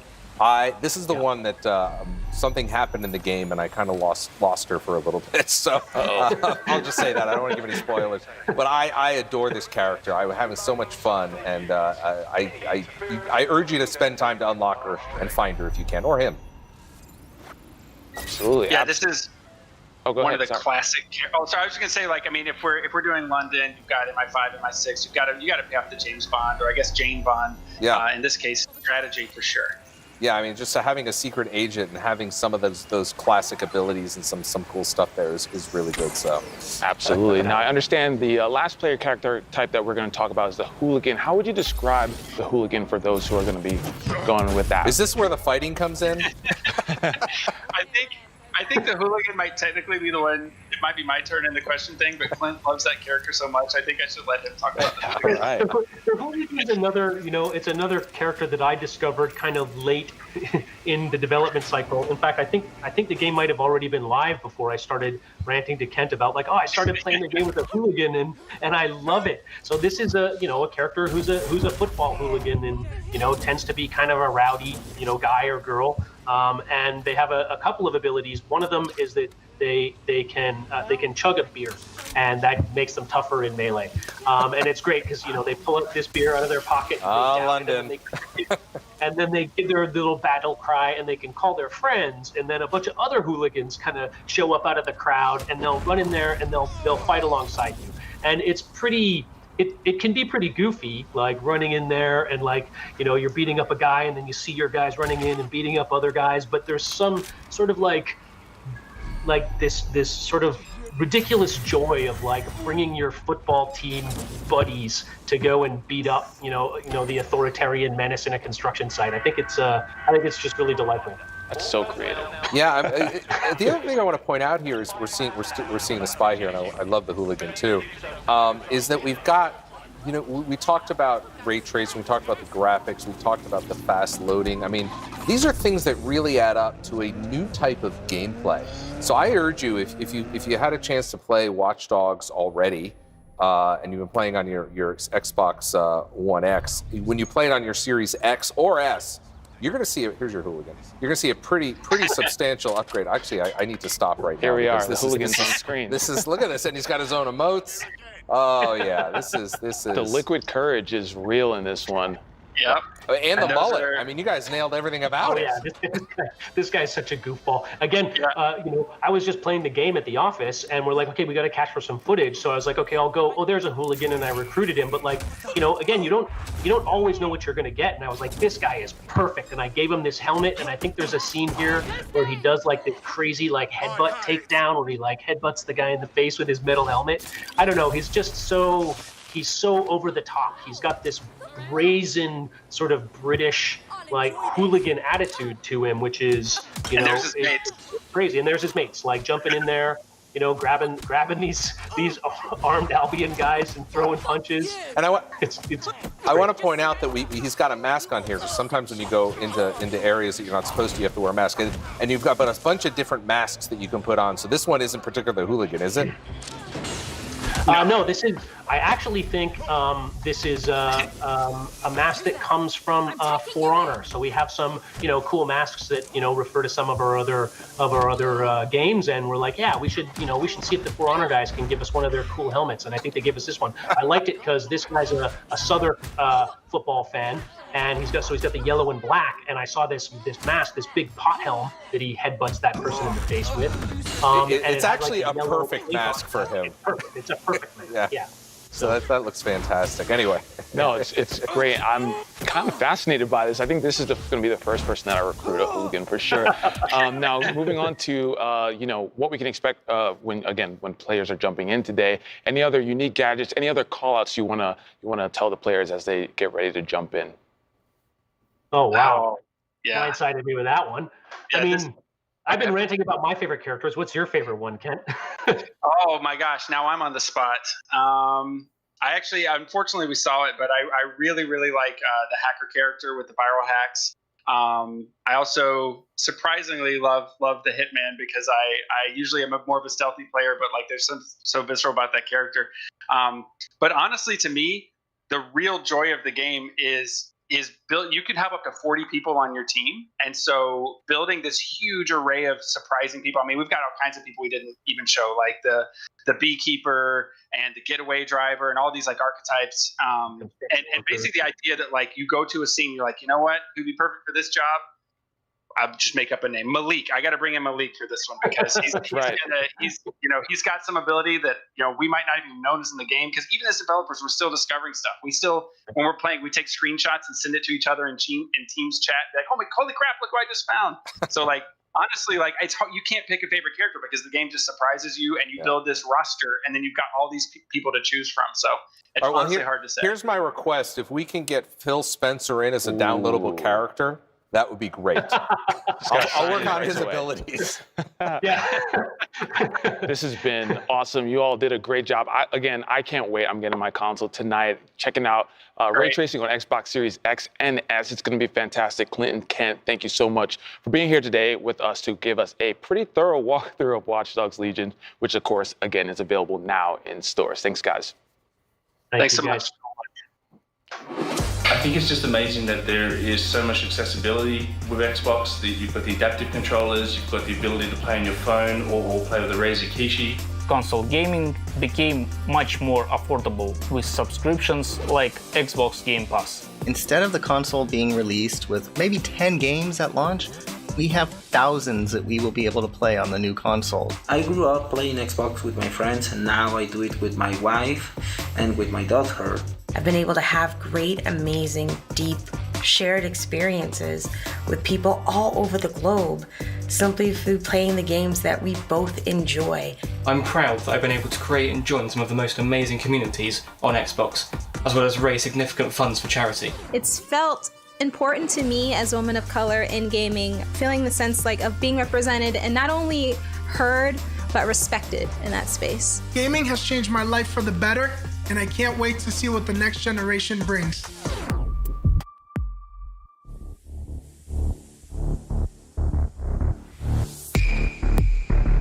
Bloober Team has made a name for itself in horror games. Layers of Fear, the terrifying Blair Witch, and now The Medium. It's an ambitious title using the power of the new Xbox consoles to let players navigate 2 worlds at the same time, and I'm assuming that's going to mean it's twice as scary. Here to tell us more are Wojciech Pieko and Jacek Jemba.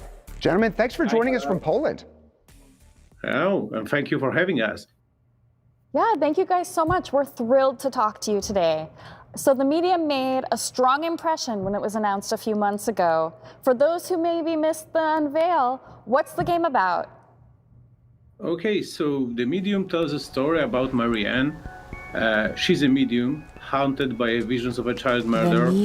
And during the game, she will be trying to solve this horrible mystery. Yeah, of course, it's our another psychological horror when we can evolve our approach to this genre, yeah? Yeah, that's right. And Marianne will be traveling to this abandoned hotel that we actually see right now. And of course, it's only a small part of the game because what we actually see is like in the middle of the game. So of course, there is more than just the hotel to explore in a game. But yeah, that's the overall plot. Yeah, hotel is like our center point of the plot, yeah, but of course we can explore any, not any, yeah, other stuff than hotel, yeah, some forest, etc. Yeah, and of course, Medium is a psychological horror game, so we will be exploring different topics, and this time we are tackling the topic of different points of view. And Marianne, maybe I will refer to one of the lines from the script when Marianne says that she can see 2 words, but she has never been a part of any of those words. So I think she's a very, very cool character to see things from completely different perspectives. Yeah, and this is the heart of our game. And we think that is really important in the times of, fake news and all other things that, you can crop the image to get a completely different message. And our game is about this, about unsolving the mystery, putting the pieces together that can affect your point of view and your view on what happened, what tragedy happened in this abandoned hotel resort. So the setting, an abandoned hotel, say no more. That's perfect for horror, but so much horror comes from what's inside the character. So what can you tell us without giving too much away about Marianne and who she is? Okay, so maybe to not give too much, we can say that Marianne works in a morgue. And I'd like to think of her like a ghost doctor, ghost therapist, yeah? Ghost therapist, yeah, that's right. So, of course, she's living like a normal life as she can, as a medium. But she also helps other spirits to pass to the other world. So that's why we are referring to her like a ghost doctor. Yeah, and in a way, she's also an underdog. Yeah, because she's not understood by her peers and what's around her, and in the real world and in the spirit world also, because ghosts mostly they are not aware that they are ghosts and who Marianne is. So she's in a really not so good situation. Yeah, like trapped between worlds. That's as you can see. Yeah, that's such a fascinating concept. I really love the idea of 2 different parallel worlds, but the idea that there's no one truth. So we're starting to see here, these two different worlds at the same time, and vastly, different art styles. Obviously, the spirit world is going to be quite a bit different from what we see in the real world. So what was the inspiration for the art style of the spirit world? I wished I knew her real name. Okay, so the spirit world is based on Zbigniew Beksiński's painting. He is a famous Polish surrealistic painter. And our spirit world is, not a hell or not even a limbo. It's something between worlds. We are using different tricks to pull it off, to keep the player attention on both worlds. So as you can see, normal world is mostly bluish and the other world is mostly reddish at that point of the game, of course. So we are doing those tricks to, grab your attention, to keep your focus on both worlds. And Marianne is using different abilities that can, help her to get rid of the evil spirits, for example, or solve the puzzles in a game. Like here, we saw her using the out-of-body power to get out of the elevator, which stuck there, and use the spirit blast to create an electricity to, escape this trap.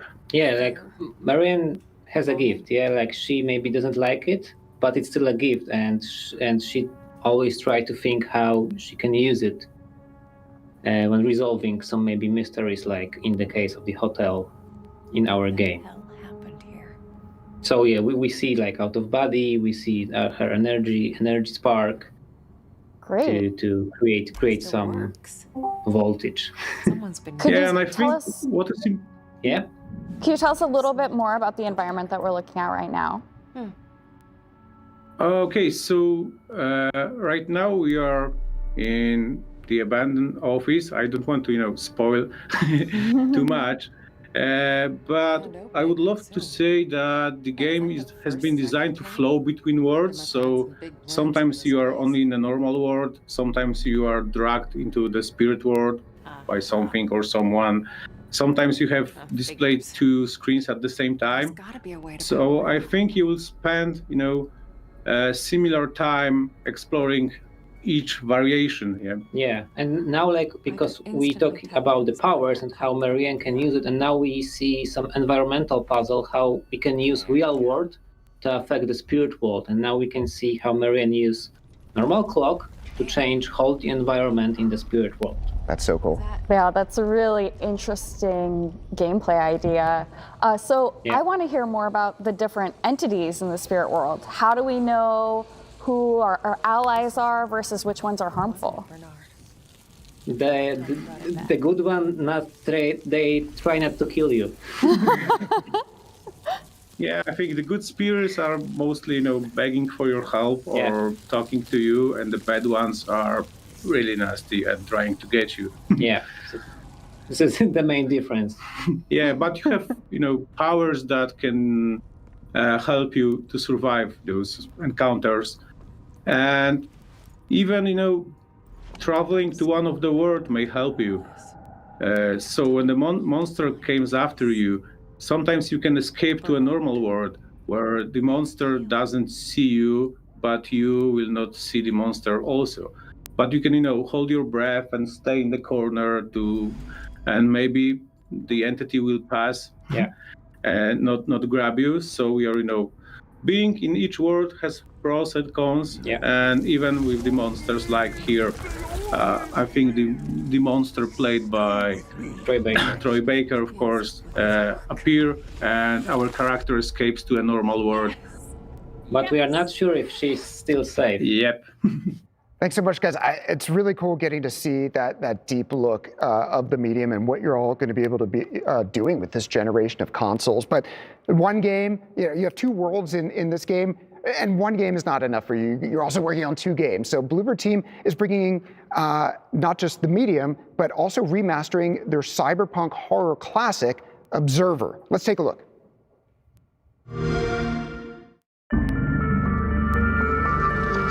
Time of your life, live, so that in that good time there shall be no ugliness or death, for yourself, or for any life your life touches. Seek goodness everywhere, and when it is found, bring it out of its hiding place and let it be free and unashamed.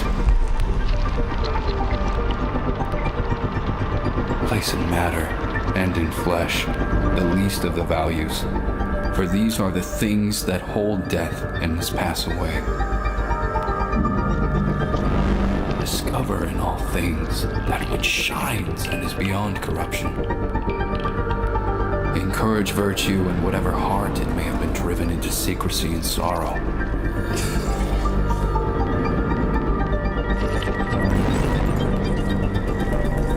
Despise evil and ungodliness, but not men of ungodliness or evil.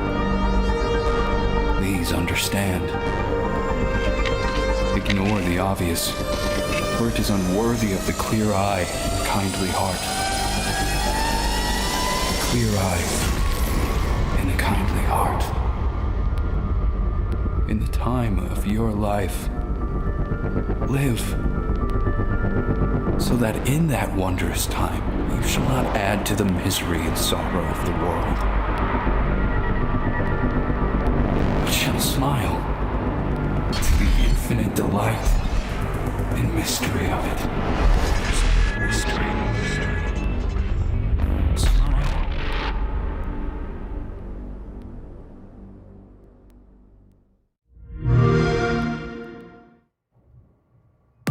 Okay, joining us now for a closer look at Observer System Redux all the way from Poland, Tomasz Bentkowski. Thanks for celebrating launch with us today. Yeah, very excited to do it. Yeah, thank you so much for joining us today. We're really excited to have you. So Observer was a huge hit when it launched 3 years ago. For anyone who maybe missed it the first time around, can you tell us about the core concepts of the game? So the game plot is set in year 2084, where the world is a dark place, while people suffer from the nanophage, which was a disease caused by the constant desire to upgrade and augment both human body and mind. And many of thousands of people have died, but there were yet more dark clouds gathering above humanity.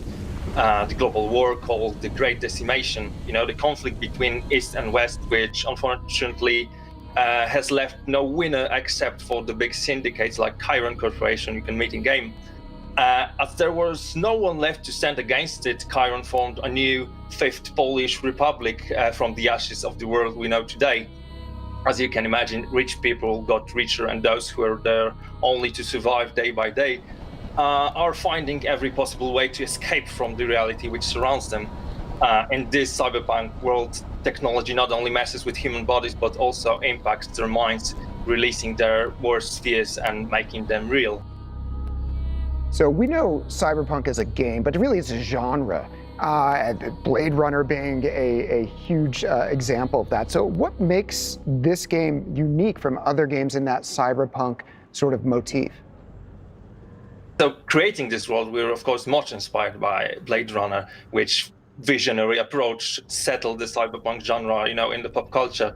But Observer's world is unique by not only, blending horror with science fiction, but also with placing it in Middle Europe, which is kind of a unique place itself. And I will say it's pretty stunning, just looking at the graphics here in these environments. Yeah, and I know that there was a lot of enhancements brought about with the new launch. Could you tell us a little bit more about how System Redux uses the power of the Xbox Series X to enhance the original experience? So we've rebuilt the graphics very much. We've been able to push, textures to 4K. We're now using the ray tracing and HDR, 4K resolution, of rendering, 60 frames per second. So we're able to show this world like never before. Yeah. So it's pretty much like this, using enormous power of next generation. All right, I could stare at pretty images all day long, but let's talk about the game itself. The game's called Observer. What is the role of an observer? Yeah, so in the game you play as Daniel Lazarski. He's an observer, which is basically a corporate living interrogation tool, able to search for desired answer, by hacking into neural chip and finding them in most inaccessible places. deep inside human mind. And Dan is played, by Rutger Hauer, who himself is cyberpunk, not only cyberpunk, but overall cinema icon, and his unique skills are perfectly completed on depiction. So we wanted to, make this whole Redux as great as possible, and we kept in our mind that we need to do our best to somehow honor his memory. Yeah, from Blade Runner, so that's really awesome. Yeah, what sort of tools are at your disposal as a player? So I can explain it in the plot. So after receiving an unsettling message from Dan's son, he decided to find out what's happened to him in the old tenement from where he was calling. As finding more and more about what happened, Dan has finds himself locked down with someone or something murdering people living in this building. Where he tries to find some kind of a pattern and connection to his son, he uses his observer augments, which are, bio and cyber visions, to find any possible clue. And tenement itself is a very combined place with dark stories of people living on every floor. The more you dive into this detective case, the more horror things are happening around you, and the truth can be even more scary than Dan can predict. Yeah, from what we're seeing here, things are getting a little trippier. Can you talk about what's going on? So while using neural integration, you'll find yourself in a cybernetic vision of a dark mind. We call it the Dream Eaters. In those places, you'll have to find answers by living all the nightmares, traumas, fears that the interrogated person has had experienced. Sometimes you have to hack a dead mind, which affects them by slowly mixing the real world with cybernetic one.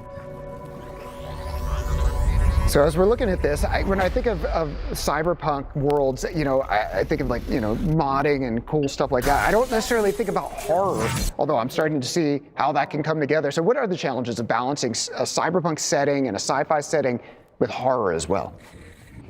Yeah, so we're fulfilling the horror experience by focusing on the tension, switching places between hunter and prey, creating more and more confusion to the player. Horror is not only a jump scare thing, the worst ones will always be created in our minds, so messing with what the player can see and leaving the space for interpretation creates a situation where the personal fears can play a big part. Yeah, so this is pretty much it is. Well, thank you again for joining us today, Tomasz. It was really awesome to get to talk to you about this game. Thank you very much. Thank you very much for this opportunity. It's time to check in on another incredibly creative regional launch experience. This time, we're heading to Canada.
In late October, Samsung QLED teamed up with Xbox and Cyberpunk to launch a mysterious alternate reality game, taking gamers through the obscure corners of the internet to seek clues to the ARG.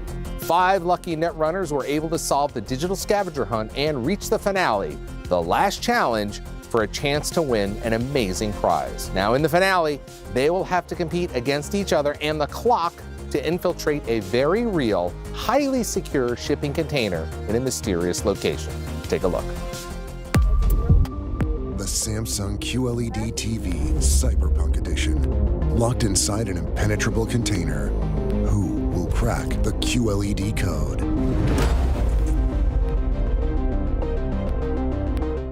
Tune in on November 17th at 10 p.m. Eastern to Twitch to see who can crack the code and claim a custom-designed limited edition Cyberpunk Samsung QLED TV, a brand new Xbox Series X, and a copy of Cyberpunk 2077.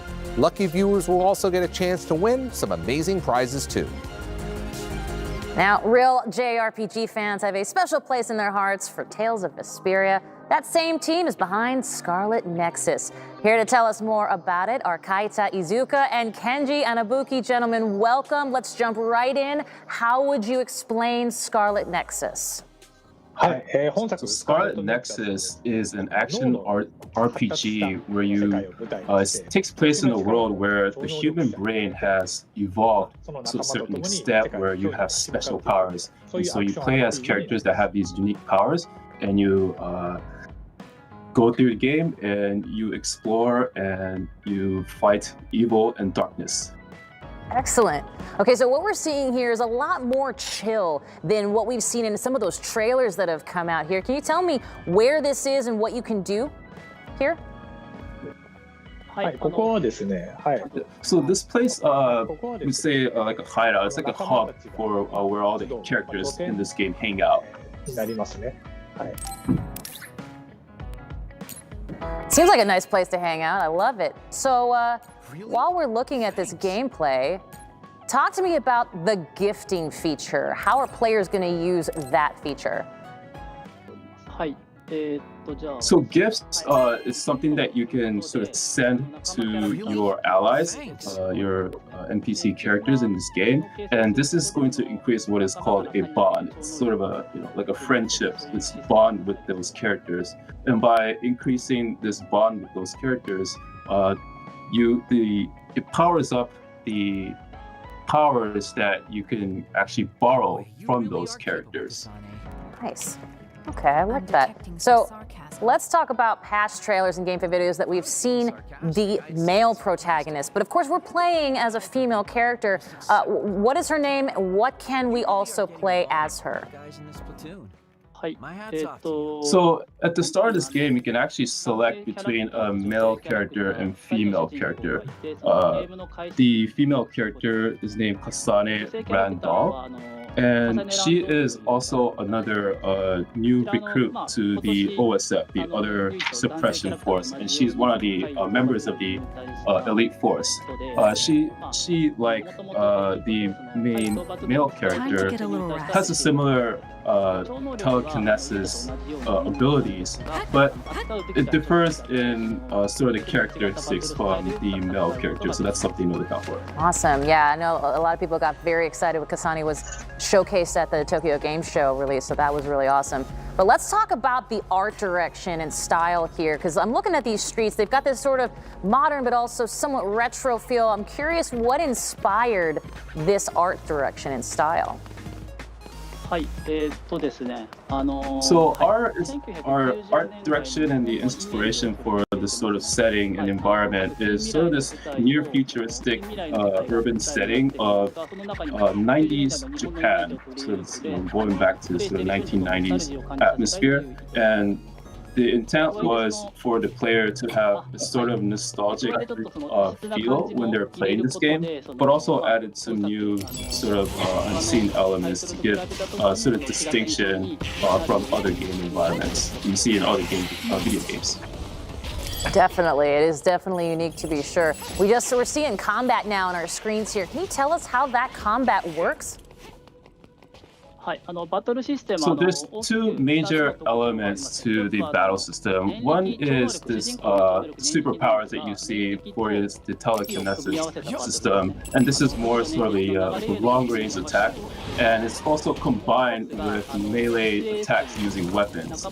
So you can see through the gameplay that utilizes those two things kind of fluidly. And the second element of this game combat system is what's called the SAS system, in which you can borrow the powers, the telekinetic powers from your allies.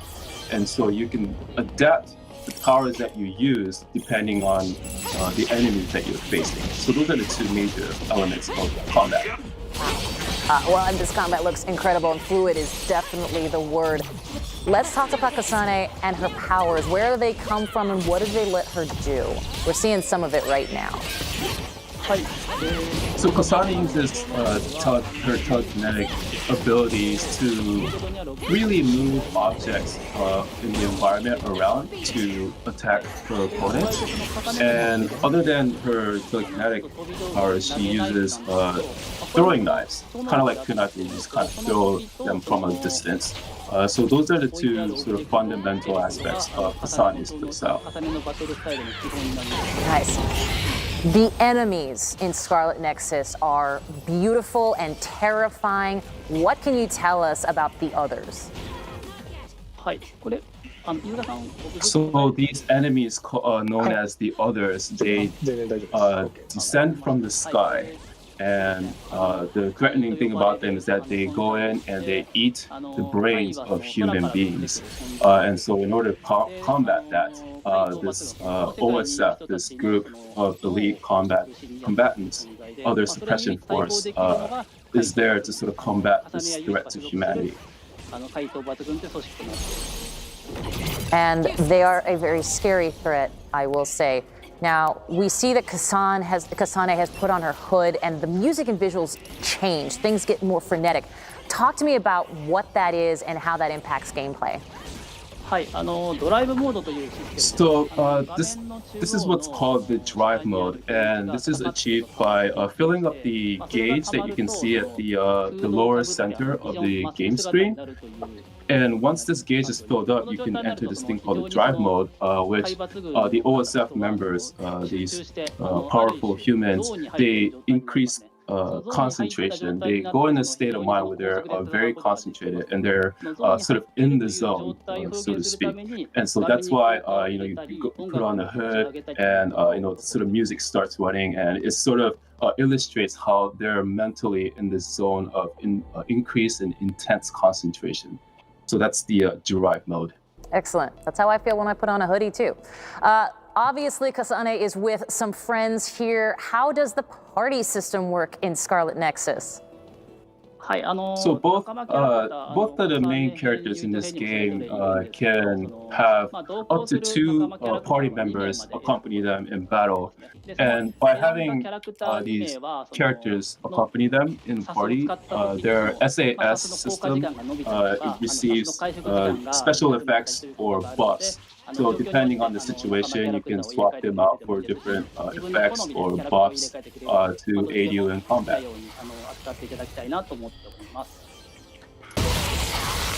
Well, let's talk about some of those party members. Are there any interesting, unique highlights that you want to share from the party member branch?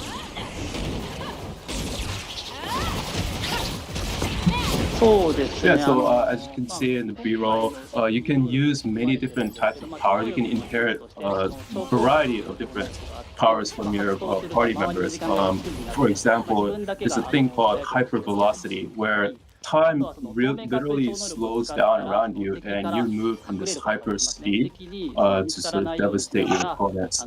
There's another example where you can use invisibility to sort of go undetected from the enemies and use very heavy charged attacks to basically wipe out your enemies in one hit.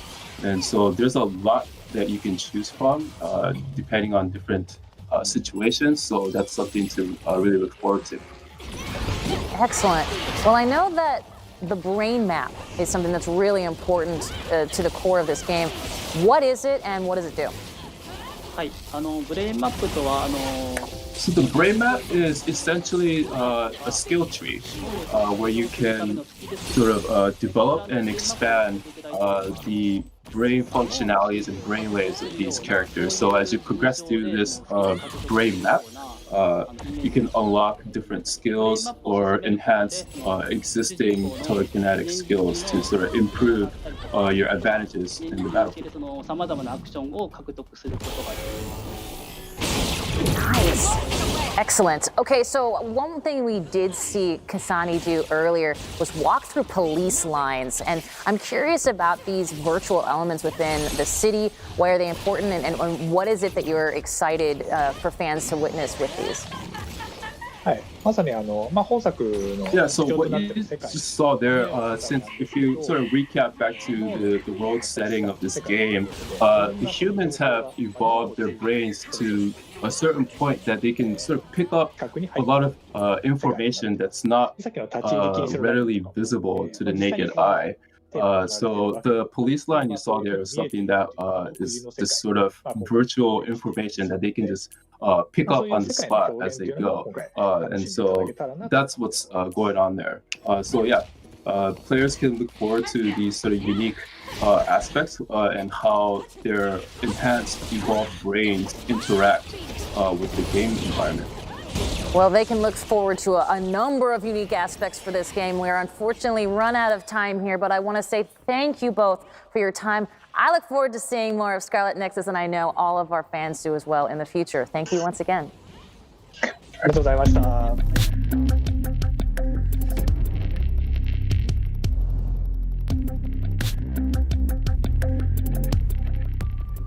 All right, everyone, this is the final pair of HyperX AlphaGold gaming headsets that we're giving away today by the end of the stream. And we have a few more 3-month Game Pass Ultimate subscriptions too. Donate to Make-A-Wish International through SoftGiving's event donation page for a chance to win at xbox.softgiving.com. From all of us here at Xbox, thank you for supporting charities this year, and we're looking forward to seeing how we can work together in the years to come with you, the Xbox gaming community.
Ready to shred some tires,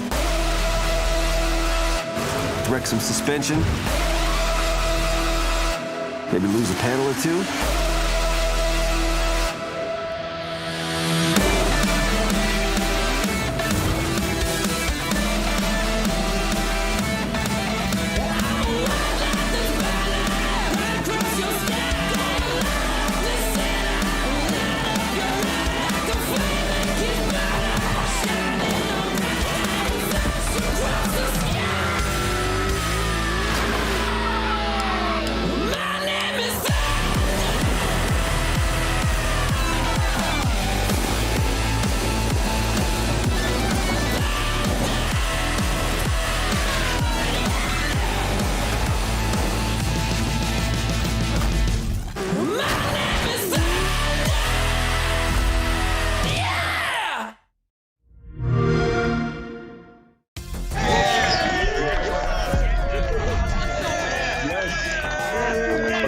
Man, that trailer was awesome. This crowd is awesome. So let's talk about Dirt 5. The kings of rally racing are back again with Dirt 5, tearing it up from Morocco to Norway and Brazil to New York City. Dirt 5 is available today for Xbox Series X and Xbox Series S. Here to show us the game on our newest consoles are Robert Karp and David Springate. Guys, how are you? Great, thanks. How are you? Oh, it's good to see you. Good to see some Dirt 5, man. That trailer, the music, I was bumping. I was like, it's good. It wasn't weird at all. All right. So now, Dave, word is that you just got an Xbox Series X. What was your first impression when you opened the box and actually powered up the game that you were making? Well, I think it's really important to say that Series X is the place to play Dirt 5. A console that can output 120 FPS is a beast. And I'm super excited to be able to finally bring my game home and play it on my big screen TV in the living room the way it's meant to be played. So I'm super thrilled to be playing it.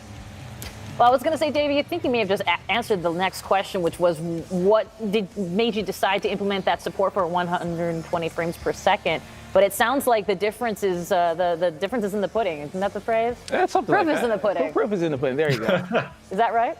Yeah, so absolutely. So racing at 120 frames per second is just unlike anything else I've ever experienced on a home console. It's so incredibly smooth. And switching to, say, the bumper cam, you're able to see so many more pixels flying at your eyeballs all of the time. It's a very intense experience. And I think that really covers the game overall. It's intense. So we want to give you incredible weather, like lightning bolts going off and dust storms and having rain coming straight at you. 120 FPS, it feels just far more intense than it's ever felt before.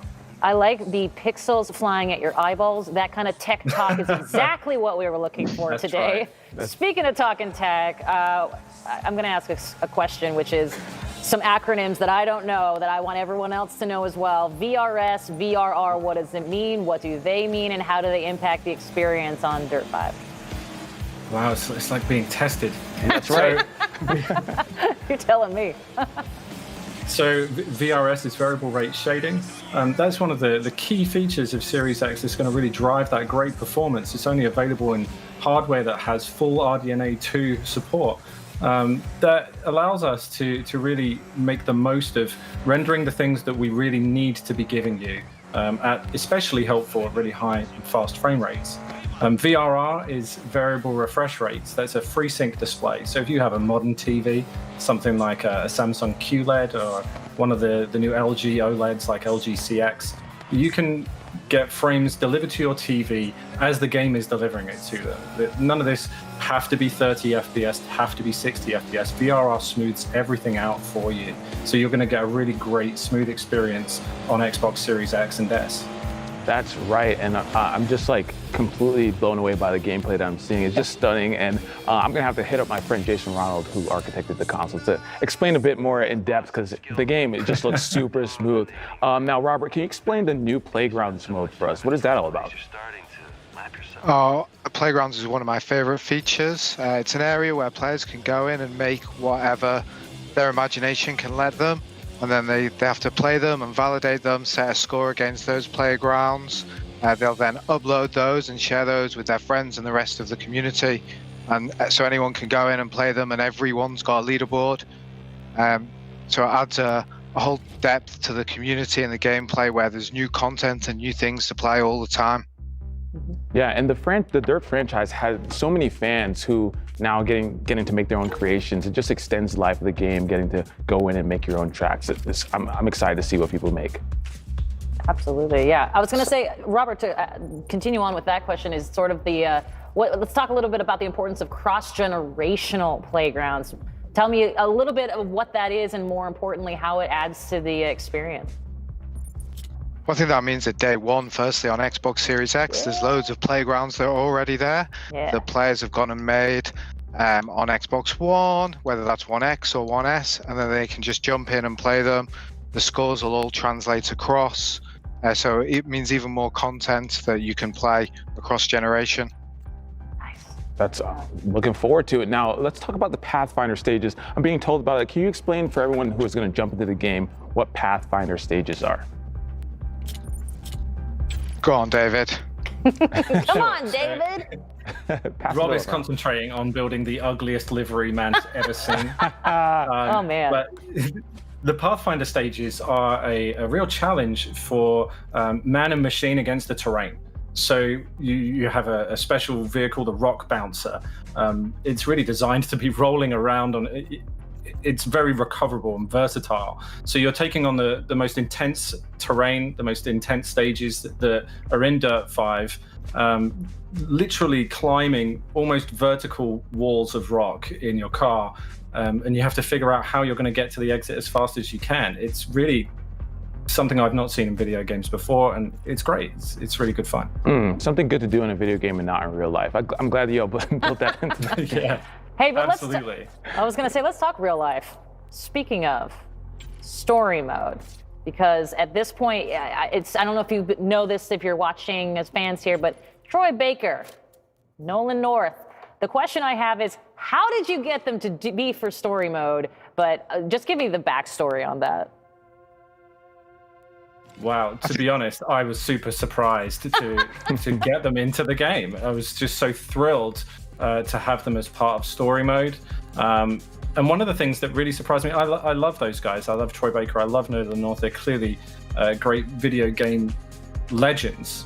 And after hearing Nolan North's performance, I'm just not sure I like him anymore. His character is so unlikable, but so believable as well. He's such an incredible delivery. And working my way through the campaign and hearing how it plays out, I'm trying my best to avoid spoilers as much as possible.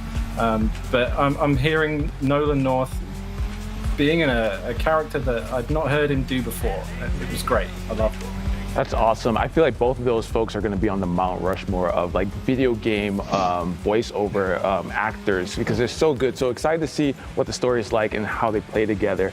Now we're seeing some awesome racing here with a bunch of live gameplay, right? Which is so, they talked earlier about the particles coming at you. The snow is really intense, and it's just a lot flying going on. Flying at your eyeballs, Dave. Flying at your eyeballs. Exactly, that's the phrase. Put it on the back of the box. So how many cars can we expect in the game, and how many more are coming down the line? So there's over 60 cars in the game, but the thing we've really focused on for the game is the variety of different classes. So you'll see lots of rally cars, lots of old rally cars. You'll see the rock bouncer that David talked about earlier, taking on the most difficult terrain. You'll see big trucks like the Ford F-150, more smaller SUVs like the new Aston Martin DBX, and a whole range in between, which gives a lot of depth. We have lots of plans post-launch to add more cars, more content, more features. But I can't tell you about those just yet. Always with the teases. Always, it's fine. I guess that makes us look forward to it a little bit more. It does. Can we real quick talk about this gameplay right now, because this is intense. It's stunning. The light, the dynamic weather. Like, come on. Dylan did a fantastic. You should be proud. Actually, there's more to it than that. So, please. In the middle of this race, we're now at nighttime. We're driving on the Hudson River in New York. Sure. It's frozen over, of course. Obviously, you'd be can't drive on water. Exactly. So, one of the things that's really cool in Dirt 5 is you can jump out to arcade mode. You can pick whichever track you like. You can set whether you want it to be a clear day, whether you want it to be hammering it down with rain or snow, and you can say what time speed you want. You can go up to time 60 of normal time and start the race in the morning or any point in the day that you like, and let the race just run through. And so that means that you can have really interesting looking races and seeing the sky rolling, the clouds rolling above you, seeing the sun come down and get really beautiful sun casted across the track, but also having rain splatter up against your windscreen.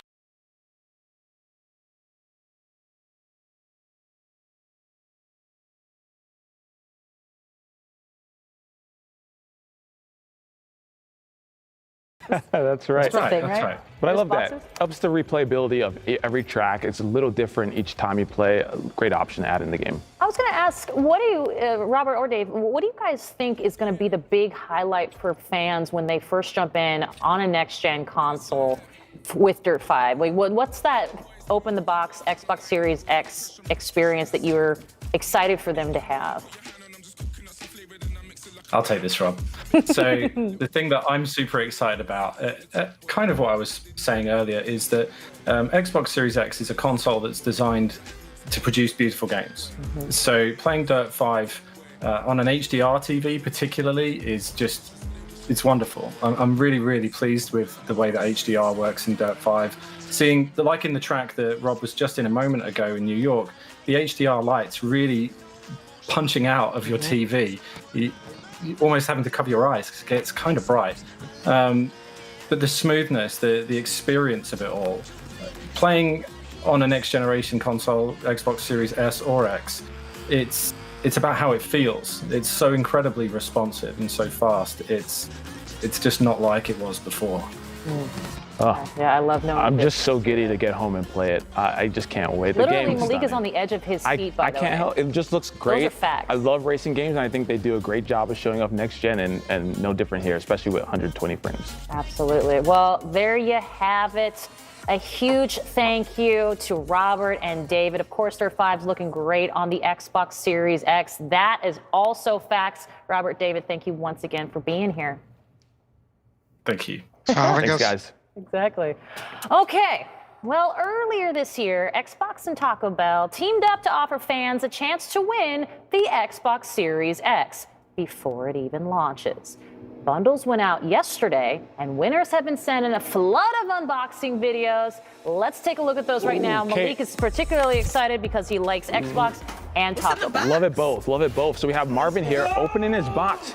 And there it is. Look at that. Look at Series X. His powers have been dreamed. Or his dreams have been powered. Nope. Powers have been dreams. Want to congratulate myself for being one of the Oh, shit, it is real. Look at that. It is real. Seeing Master Chief on the back of the box. What a moment. It is. And now I'm hungry. Oh, look at the tacos right in front of the Xbox. Oh, and then there's the cat. Love a good cat. Not as good as the nachos for eating. Sure, turns out that's not the case. But we have another cat, and we're going to see, I feel like we're seeing a theme with animals in the Series X consoles. Oh, wait, let me see this one. Xbox Series X and Taco Bell. You've heard of the $5 box? Let me tell you about the $500 box. Thank you, Taco Bell. Best friend. What a friendship. I could cry, Kate. It's such a friendship. Speaking of Frenchies. Oh, nice. Can't stop, won't stop. Sorry, I have one. No, it's great. Here we go. That dog is excited. So excited. He is ready to get that quick start guide. That is a smart dog. How come my dog can't do that? Well, anytime. Oh, hello. The puppies. Excited. The puppies. Apples, I love it. This guy's hair after my own heart. I love it. Yeah, he's talking about his selfie game. I think your selfie looks great, Justin. It looks great. Come on. You know what? You do you, boo. I love it. And a huge thank you. I keep getting the cup as a Lucky Charm. Which is so great because all you had to do was buy a drink and you had the potential to win an Xbox. So like $2 and you get an Xbox Series X. I'm here for it. I'm very here for it. Okay. Doritos. Yep, that is a healthy order. Got some net. Looks like there's an Xbox in his bag. What? What is this about? Wait a minute. Where? What? I can't believe it. Where's? He's just so shocked. Speaking of shocked. Oh my gosh, is this what I think I was going to say. Oh, buddy. Look at this guy. Gold Spiral, you're right. That is an Xbox. Making dreams come true. Fresh from Taco Bell. Absolutely. Well, I got to say, it's really a delight to watch these people. Super exciting, Kate. I wanted to win. They said you can't win. And then I wanted to take this, and they said you can't do that. That is the rule. Unbelievable. Anywho, moving right along. A huge congratulations to all the winners. Now, here is our last regional launch moment and final clue for the hashtag Solve for X puzzle. Take a look.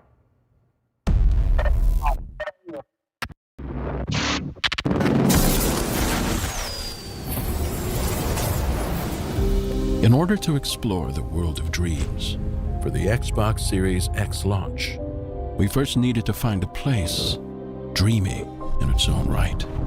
Descending from the Rocky Mountains, the powerful Columbia River leads us into Washington. Follow the path and you'll find this. It is simply referred to as the Gorge. Here in the most surreal of places, we built an ode to dreams and the object that powers them.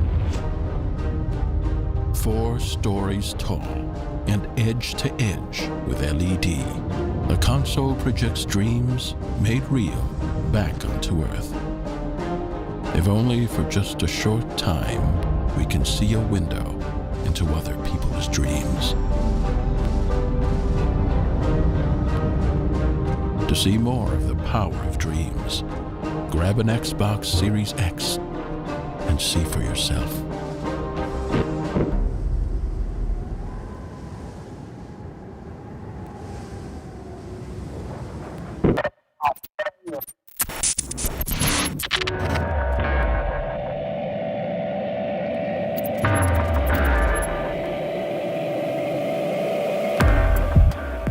We've shown you highlights from a number of Xbox Series X celebrations across the globe that revealed hidden glyphs.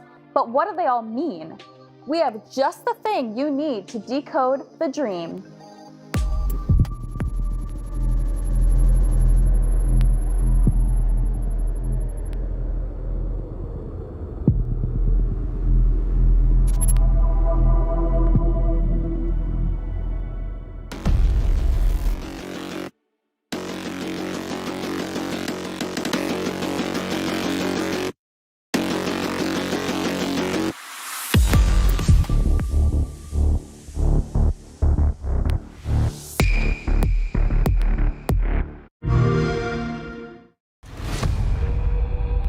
From the clouds they dive, the screams of battle in their lungs. They find each other in the dark embrace of the cold sea.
Okay, I could watch that all day long because it is always great to see a game that is both unique and beautiful, and that is exactly what we have with the Falconeer. Joining us today is the mind behind it, the game's creator, Thomas Salo. Welcome.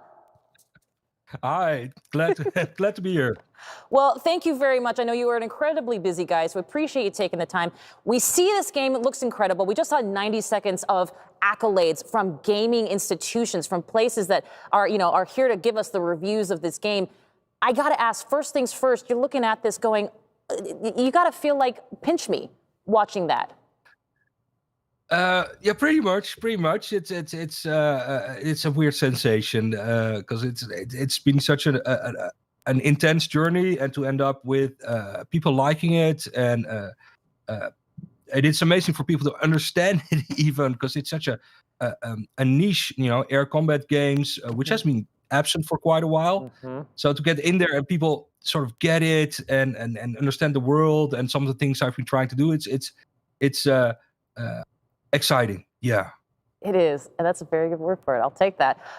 Well, before we get into everything, because I know one of the best parts is the visuals and the gameplay, and I want to jump right in right now, and then I'm gonna, while you're playing, I'm gonna lob you some questions, because that's what today is about. It's showcasing this great new launch title, and I want to see it, and I know everybody watching does as well. And while we boot stuff up here, let's talk a little bit about the look and that art style, because it's such a decisive place to be, and I'm curious how you decided to go this way. I know textures are not exactly your favorite, so I figured I'd ask. Well, it's a game without textures. I don't think everybody heard that, but it's I think years ago I wanted to do something different. I'm a 3D artist by trade back then. I do a lot more now, obviously. And I like clean things that look clean and readable. And in 3D art, there's been so long where we need to mask everything, because we can't do everything realistically, and things like jaggies and jagged lines were interfering. And over the last years, I've been forcing myself to work without textures, which is a sort of a base element. And that's cleaned up my art, and it's been really addictive because it forces you to do everything, differently. And then things come out looking slightly different, which is exciting and motivating when you're working on something by yourself, when you think, oh, this is new. So it's a trick mostly for myself to get visuals that do look nice and clean and different, and get me going in the morning to make more of it. I love it. Let's get into those visuals right now. Let's jump into gameplay. Give the people what they want, Thomas. Give the people what they want. Let's jump into some gameplay here. And, maybe right off the bat, let's talk. Is this which mission we're on? If we've got a particular island that we're enjoying, what are we doing here right now? So I started up the first chapter, and one of the final missions for that. You're looking at a place you've landed called Dunkel, which is a backwater town. And these are the people there that can help you. So there's a shop here. There's someone that sells, if you meet the requirements, new birds. So you can upgrade your birds, which you can see perched in the corner on the left there. There are some side missions, but the meat of the game is the story missions, which tell the story of this world across different factions, basically. So each chapter has you skipping along from a different perspective, joining a different faction, a different storyline, and a different take on the same conflict. So these guys are basically country traders stuck in the middle of nowhere, and they've had a rough time, and you've been helping them at this point in the game. Got it. So let's. I'm gonna just have you play the game and walk me through this, because I mean, at this point, if I start drooling over here, I think it's gonna be totally fine. Like let's be together, our own support system. But it's incredible visuals, and I want to see it happen. I'm gonna buff my bird with some mutagens quickly here, because I gave myself some cash at the start of the game. Well, you can do that, Thomas. You are the person behind this. I love it. No, I actually had to play it because this is the live version, so there's no cheats in here. So the story is told. The game is really a homage to these old flying games I enjoyed when growing up. To me, that's such an archetype. Air combat is an archetypical game mechanic. It's where a lot of the game industry came from, even. So I like battle maps, and I actually skipped it there. So there's all that in there. So when you do a story mission, you get a nice battle map, an explanation, and then you take off, which is just simply pressing the button. And we're flying at the moment, and I can zoom into the photo mode really quickly and show everybody. So you're someone who rides these giant birds. They are giant birds. There has been some debate online if it's tiny people on giant birds. I'll leave that open. To me, they're big-ass birds. That's the tagline. And you ride them. As you can see, I can show you. So the left stick is just panning the camera around, and that's the right stick. Sorry, the left stick's just flying. I've got it set to inverted, but you can change it. And the thing with birds is they use thermals, and they don't have, there's no big jet engine on there. Even though there's a gun and ammo on its back, it doesn't have a jet engine. So you have to dive to make speed or hit these subtle thermal uplifts, updrafts, or whatever you want to call them. And they'll give you speed, lift you up, and power your blue bar on the bottom. And you can use that to do, barrel rolls and stuff. Oh my gosh! And is it true that you actually upgrade your ammo? You re-engage it with thunderstorms? You can buy it in the stoppage. Yeah. So there's ammo canisters on your back, and I've got one that's red, and the rest is all blue. So the blue you charge from regular thunderstorms, and the red ones you get from charging from volcanic lightning. Oh, sure. So it's I can see a storm on my mini map on the bottom right. So we're flying in there. We can see how that works. Yeah. I see. Is that are enemies approaching, or what is that? Yeah, that is our target, and the storms are procedural, so it's not intended for the mission, but we'll have to do with it. And we have to take down this pirate captain while I try to stay alive during talk. I believe in you, Thomas. I believe in you. Just tell us what you're doing, because there's so much going on, and I think that's such an integral part of this, right? It's this combat. It's this air flight combat. I love it. So I love air combat games. So I've tried to, really stick to the vocabulary of those, old-timey air combat games. With respects to the GUI, there's stuff like if you target something, you can hold the B button and the camera will track the target, so you can get a good spatial awareness of where you are when you're. Because the combat is so much faster than or slower and relatively faster. A lot more turning is involved, so it's quite close to, let's say, World War I style dogfighting.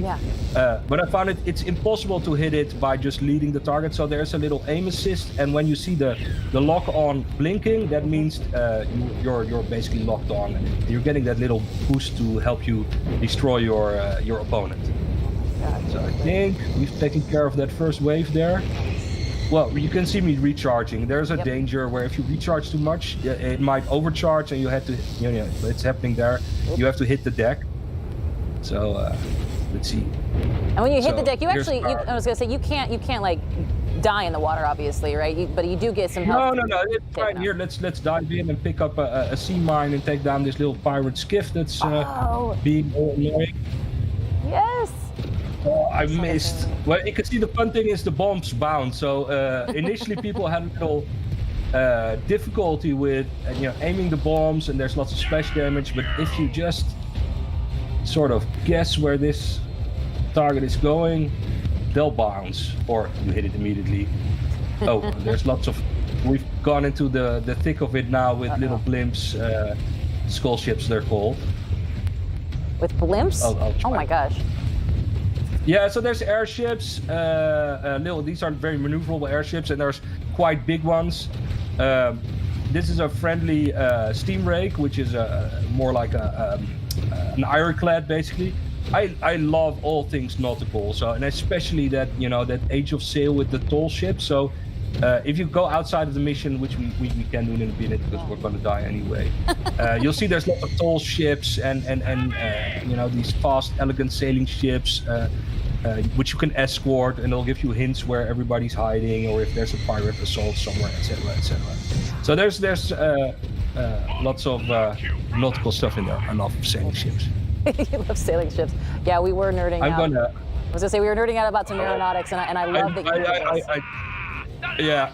So this is one of the final missions. So the pirate, he got killed, and he called his buddies, which is the freebooters, which is an organic faction. So they drive around or fly around in beetles and manta rays with dorsal guns. Sure. Why not? Yeah, I'll go there. So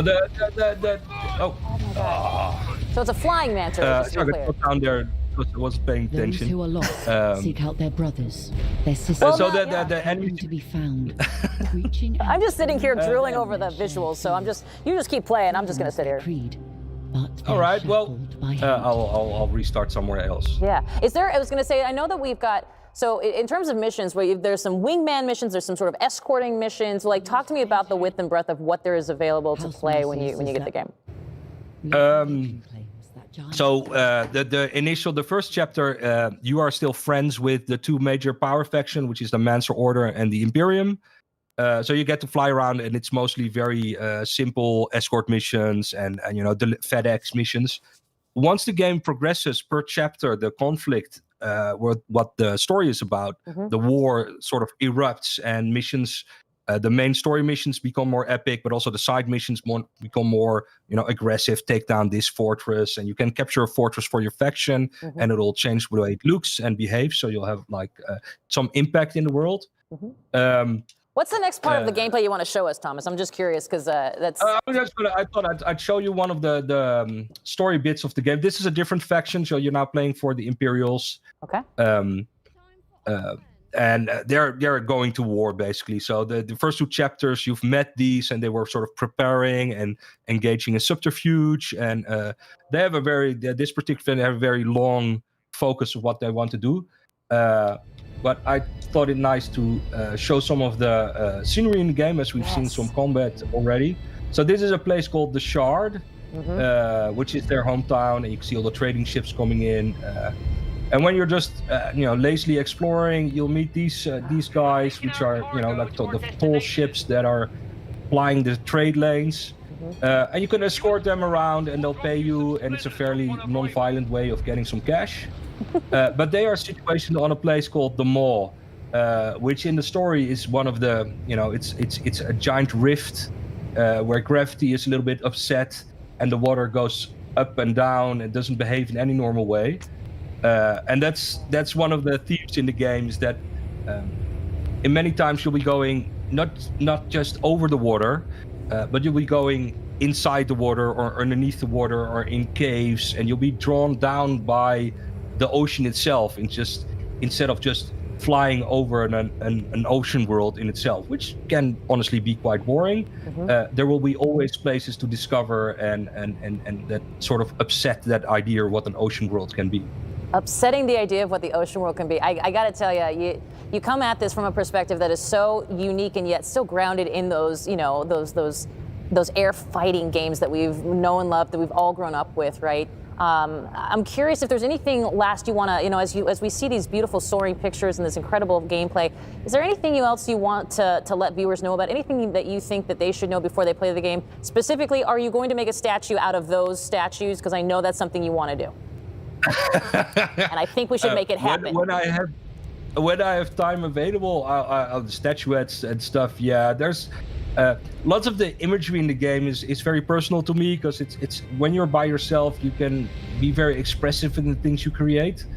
So I'd say for people, I think what people need to realize, that it is a homage to air combat. It is an air combat. Let me fly while doing it. It's an air combat game at heart, and just because it's got an epic story and it's got this great world to discover, it's still an air combat game. So you got to be ready to learn that in air combat things are happening behind you. You're getting targeted. People want to get on your six, and that can be incredibly intimidating. I think it's fantastically rewarding, and it's like I said, it's an archetypical gameplay. And if you've never tried it out, I hope I've added something to the genre that can pull people in and give them their first taste of that. Thomas, I think you did. Myself included is very excited. Thank you very much for coming on today, showing us all about the Falconeer. A huge congratulations to you. You can sleep after tomorrow. It's going to be great. And I will say thank you so much once again for being here. Congratulations. And we all look forward to checking it out. Thanks. All right, earlier in the show, we checked in with a 20-foot Johnny Silverhand statue that is controlled by you, the fans, by voting on Twitter for the next gesture. Let's take a look at what you all voted for this time. It's the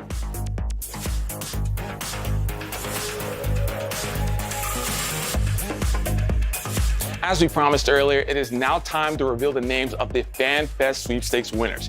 Huge congratulations go out to Tony Togart of Norway, Alexander Sosa of Brazil, and David Opozo of Chile. We will be reaching out to all of you to tell you more about the prizes you're going to win very soon. There'll be many other FanFest activities, by the way, also coming up in the future, so be sure to join us today at xbox.com. And obviously a huge thanks to everyone who participated in the Fan Mosaic. All throughout the show, you've been sending in your awesome photos, and the Nexus is finally complete. And truly, seeing all this come together feels perfect, because you are literally the heart of Xbox. Now, let's send it over to Phil to say goodbye. On behalf of the entire team at Xbox, I'd like to thank everyone for joining us on the stream to watch, play, and celebrate games. This year has been a challenging one, which makes all of your support more special than ever. So please, stay safe, stay healthy, have fun, and we'll see you online.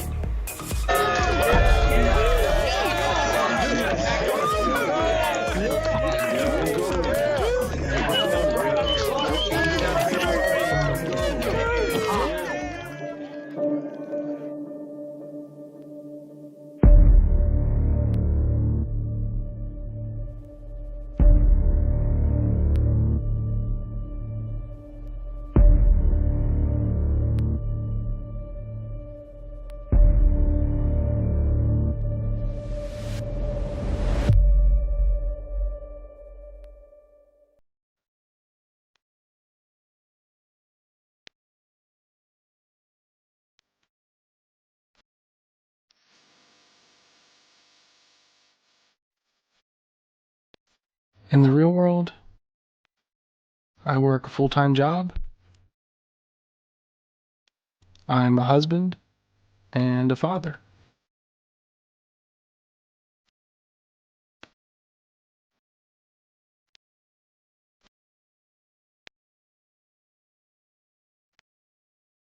In the real world, I'm a producer. I'm a construction manager. I am a full-time graphic artist. I'm a dad. I am a steelworker. I am unique. I'm an uncle. I'm a nobody. In the real world, I'm a husband.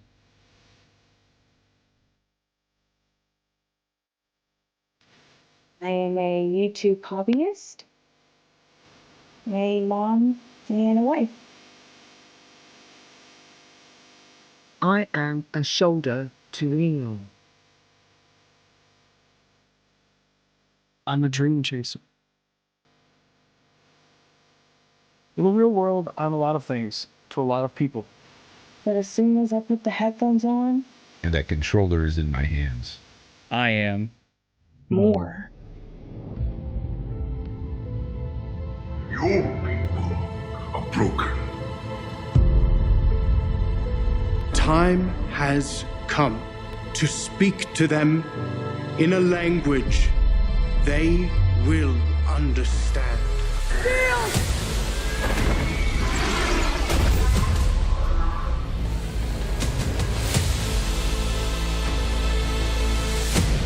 We are more. I'm a hero. I am a Viking. I am a warrior.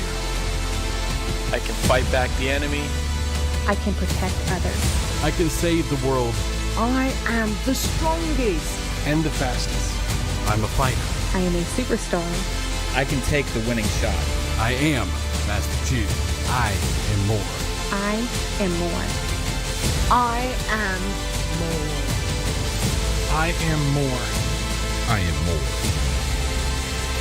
In the real world, I can be a lot of things. But on Xbox, I am Extraordinary.